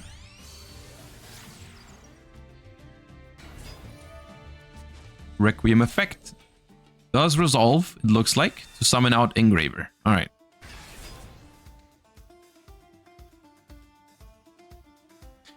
The Fiendsmith engine is the best return on investment on getting a royal from, because you can always like recycle it. It hits the field multiple times.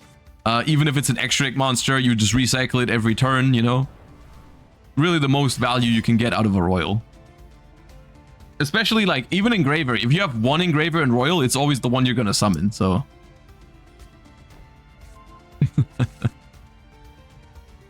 We're playing Millennium and Azamina?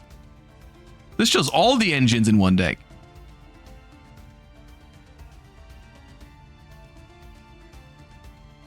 And Kashtira, yeah. I mean, they knew they could go first, so they probably just cut down on hand traps for more engine. Because this is a Challenger Cup where they get to decide what they want to do when they go first and stuff. So like that, they knew they didn't have to like put Fuvalos in the deck.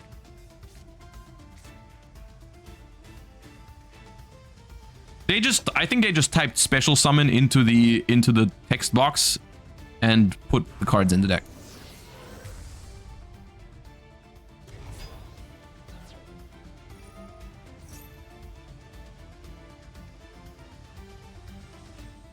No, they're on 40. That's the crazy part. It is 40 cards. So they must guys, it's just a dedicated deck for going first in the Challenger Cup. This is not something that they would do in like Rated, I think, or Duelist Cup, because they know I'm going to be able to go first, so I'm just going to make a deck that is as strong as possible going first. Like they just took out like the Fuvalos and stuff like that because they don't need that when they know they can go first. Like, they might just be playing just Ash to stop opponents, Fuva and Maxi, and that's it. Maybe your own Maxi, because it's that good. But, like, just dedicated for going first, just make sure you can always do something. Alright, Hollow, Chain Wanted.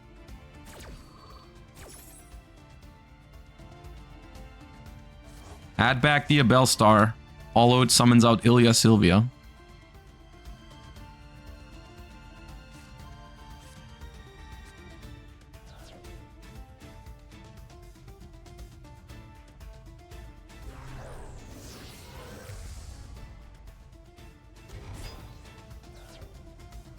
The score is 1-0 for Dark. Dark is leading. Mout has to win game 2 and 3 to win the tournament. Dark just needs to win one more.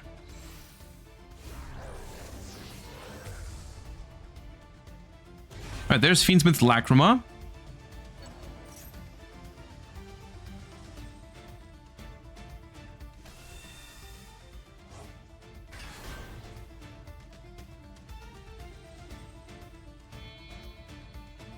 Overlay for... Is that Beatrice or Caesar? Of course it's Beatrice. It's always Beatrice. So this is where they show us whether it's Snake Eye or White Forest.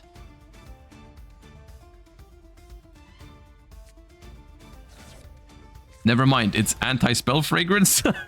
Okay, it's White Forest.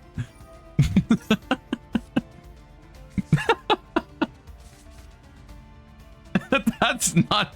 That caught me off guard. That caught me off guard.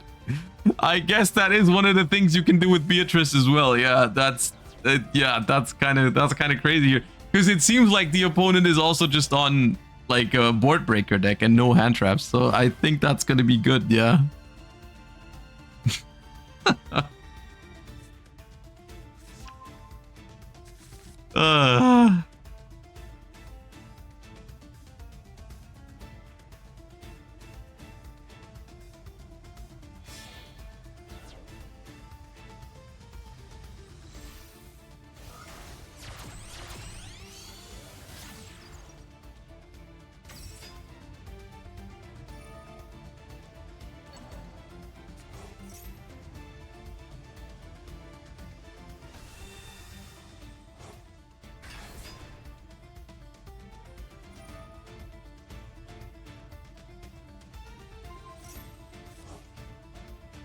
Alright, so obviously the plan is to send anti-spell with Beatrice and then add it back with the Yubel. That adds any spell trap from your graveyard back to the hand upon summon if you use a synchro for it, which we're going to do by using the Arciella. So it's going to be anti-spell plus whatever we're trying to set up, which is going to be a lot. That's going to be a tough ask to beat this.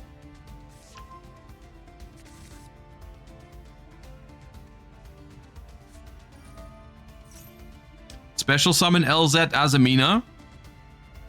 That's going to be your level 8 synchro there for the Yubel, and that's going to add back anti-spell and search of sinful spoils as well. Yeah, we need some red reboot help here. We need some red reboot kind of hand here. If this is actually Sky Striker Tenpai, the anti-spell is like the perfect answer here. Like, that is so good.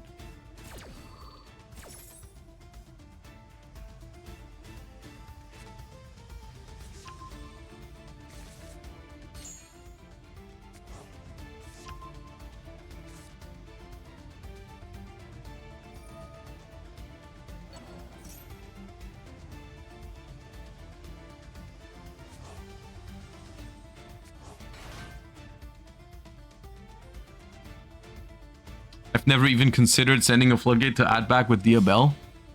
See, you're an honorable... You're innocent. That's okay.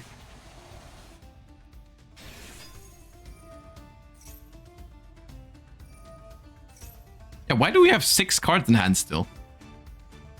That's a lot of cards in hand for someone who's just made Anti-Spell, Elf, Baron, Ilya, Sylvia, Unicorn. Okay, never mind. We need one more. Yeah, sure.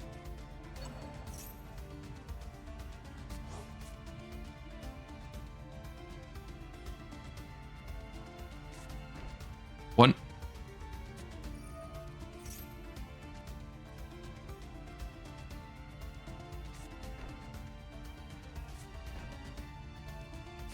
You have an open spot there on your board. Can you fill that real quick? That's kind of bothering me. No? Okay.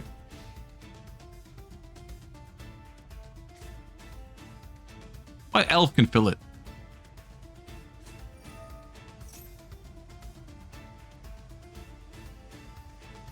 Mile.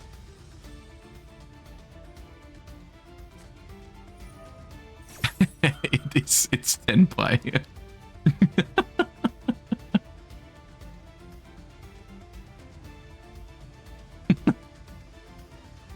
Well, Ilya Sylvia stops Kaiman. And there we go. We leave. Man! Alright, 1-1. 1-1.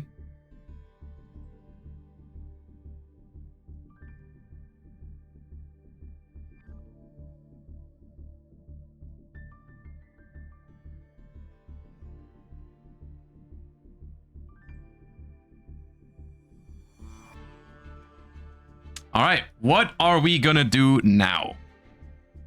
Is the question. Of course, Dark gets to go first if they want to.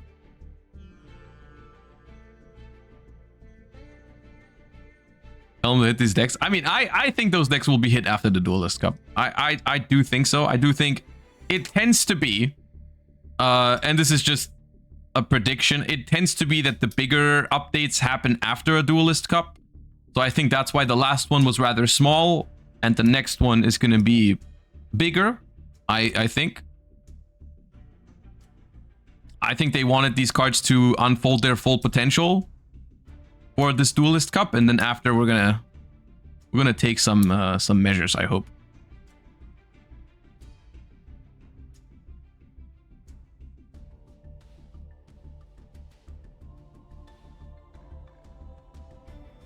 I think we'll have Matters and Ryziel for Worlds. That's like 6 months from now. I think so. I mean, what else are they gonna drop? Because we get new packs like every month.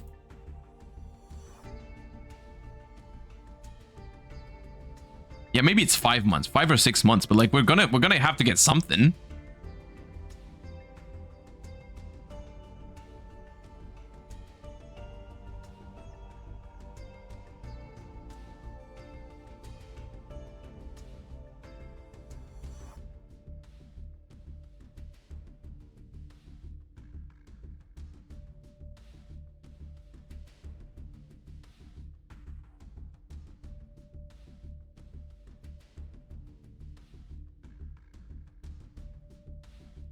All right, guys. Game 3, finals, last game of the tournament. Will our winner be Dark? Will it be Mout? We will find out any moment now.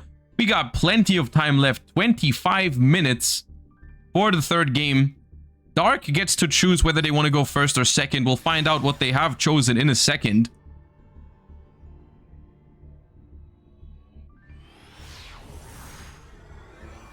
And here we go. All right, Dark wanted to go first, so Mout has selected going second. And we're going to see what's going on.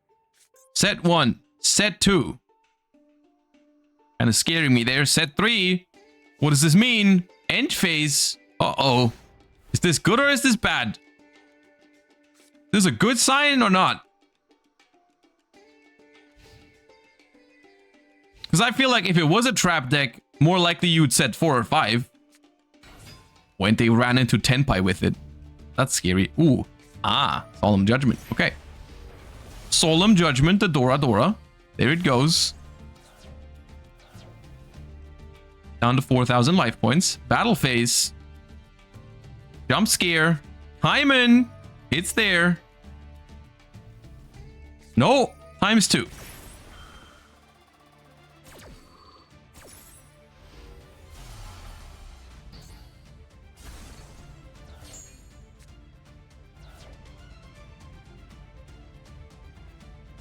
No means no.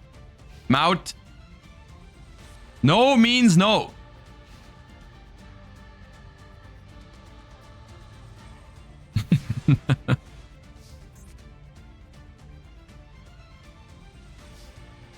Alright, but what deck are they playing? They haven't done anything yet. Woes of the White Forest. That was not a good White Forest stand. It was not in the end phase? Why didn't you woes in the end phase?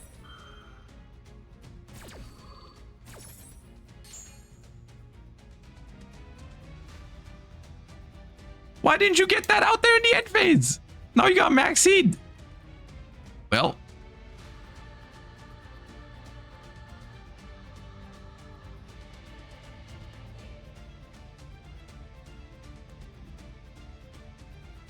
Now this is a very awkward position because we're on 2,000 life points. and we're under max C.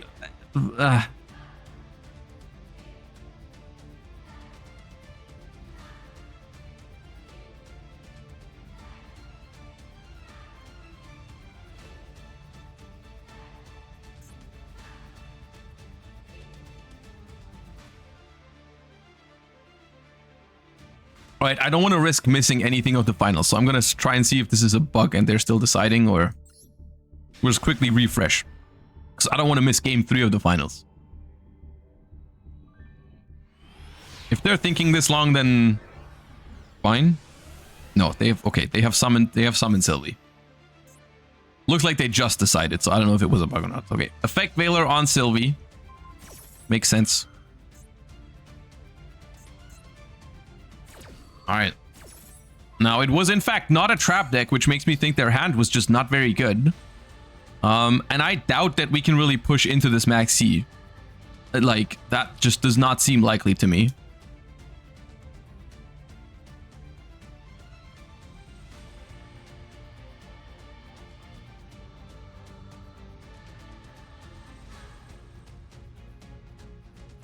Yeah, that woes in the end phase would have been so much better. Because no Maxi or Veiler would have been possible. I mean, they could have chained Maxi, but you would have been fine with that. Because they would have drawn one card, and then you would have had a turn not under Maxi. Now, it's like... disaster struck in the main phase. Talons in main phase 2 is neat. Take a little peek. Take a little gander. Main Magnamute is soul crushing, though. Try taking that away.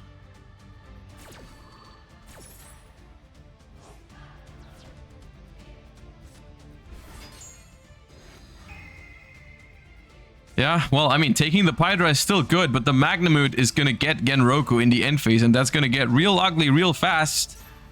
They don't have a way to out it. Seems like there's no answer to the Magnamute. It resolves. And that is scary.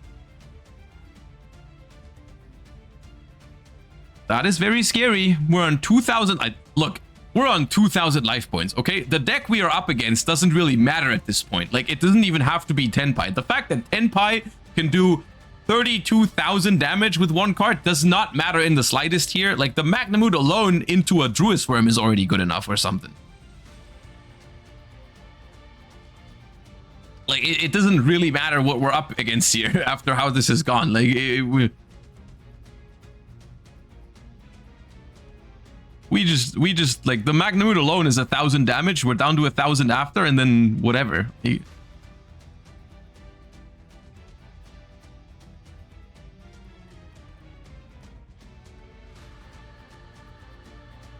Oh.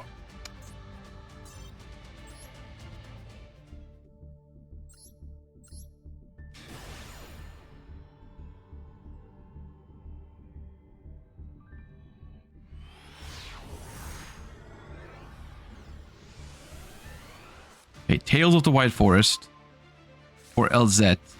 Oh, we're pushing? I mean, I guess, yeah, I guess you have to. I guess you have to.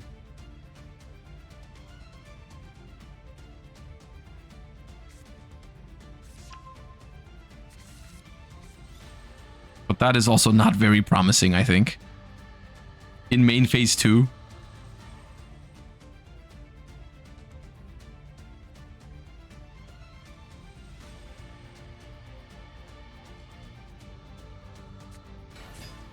Normal summon the LZ Azamina. Okay, what can we get? We have Sinful Spoils of Slumber Morian in the graveyard, which we could reset if we end up making Dia Bells. We could get it back and add back like Woes or Solemn Judgment. It's not like... if they weren't under Max C here, they'd be chilling.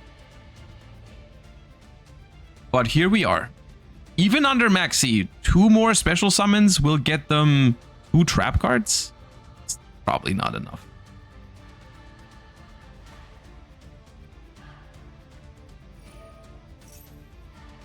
They're gonna fusion summon an Azamina fusion monster. Okay, so that could be Ilya Sylvia? Murcielago. Okay, we're going deeper. We're going Baron de Fleur? What are we doing? That is an illusion. We can reset the Morian now because that's an illusion. We can add Azamina. Maybe we play Azamina Aphes or Aphes, whatever it's called. I never know how to pronounce it. Then we bring back the Morian, make Baron, pop the Magnamute or the set card. Hope it's not Imperm, because if it's Imperm, it's kind of bad for us.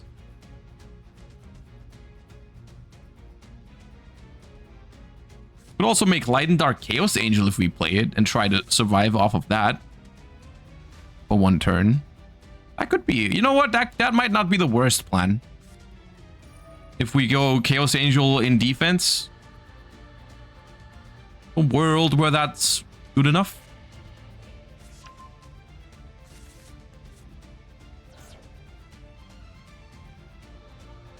Okay, now Wanted can draw a card, but it would have to shuffle back the Morian, which is a disruption. I don't know if you want to do that.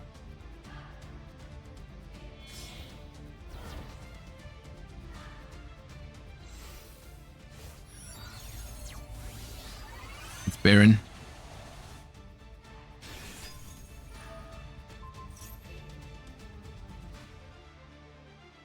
Imperm. That's bad. Because if now that that's Imperm, the Baron is not ready to negate in the end phase. We also did not reset the Morian, and now we don't have an illusion anymore. So now we have to draw with Wanted by putting back the Morian. I don't know if they wanted to do that from the beginning. It just gets ashed. Okay.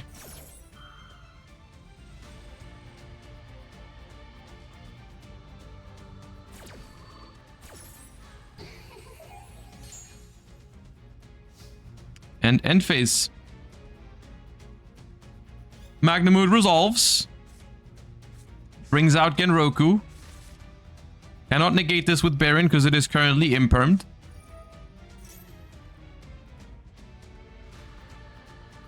And I think there is nothing really that is stopping Maut here from winning the game off of that.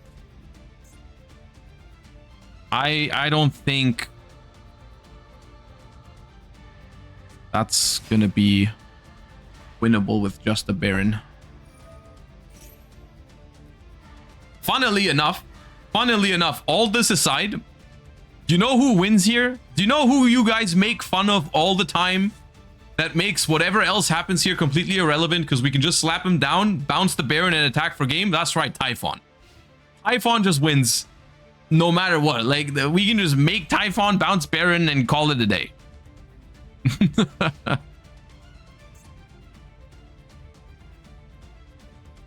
And we know all the cards. We know nothing here can stop. Yeah, we're just making Typhon. For the Typhon win rate! We have like 1,000 ways to finish this, but we go for Typhon. Let's go. For the believers. Typhon bounce Baron, and that's all she wrote. That is game. Dark surrenders. Maut turns around a 0-1 or a 1-0 lead for Dark and wins the Winter Finals. Congratulations. That was an exciting tournament. I hope you guys enjoyed today's stream. It was definitely one filled with highlights. I hope you had a good time. I certainly did. Thank you so much for tuning in. We'll be live tomorrow, actually, on Sunday for the Duel of the Titans with Elizabeth Rose Bloodflame tomorrow. So we're going to be watching that tomorrow. And I hope you guys have a wonderful rest of your Saturday, a wonderful weekend. And I will see you guys tomorrow. So you guys have a great rest of your day. Thank you for watching, and bye-bye. Peace.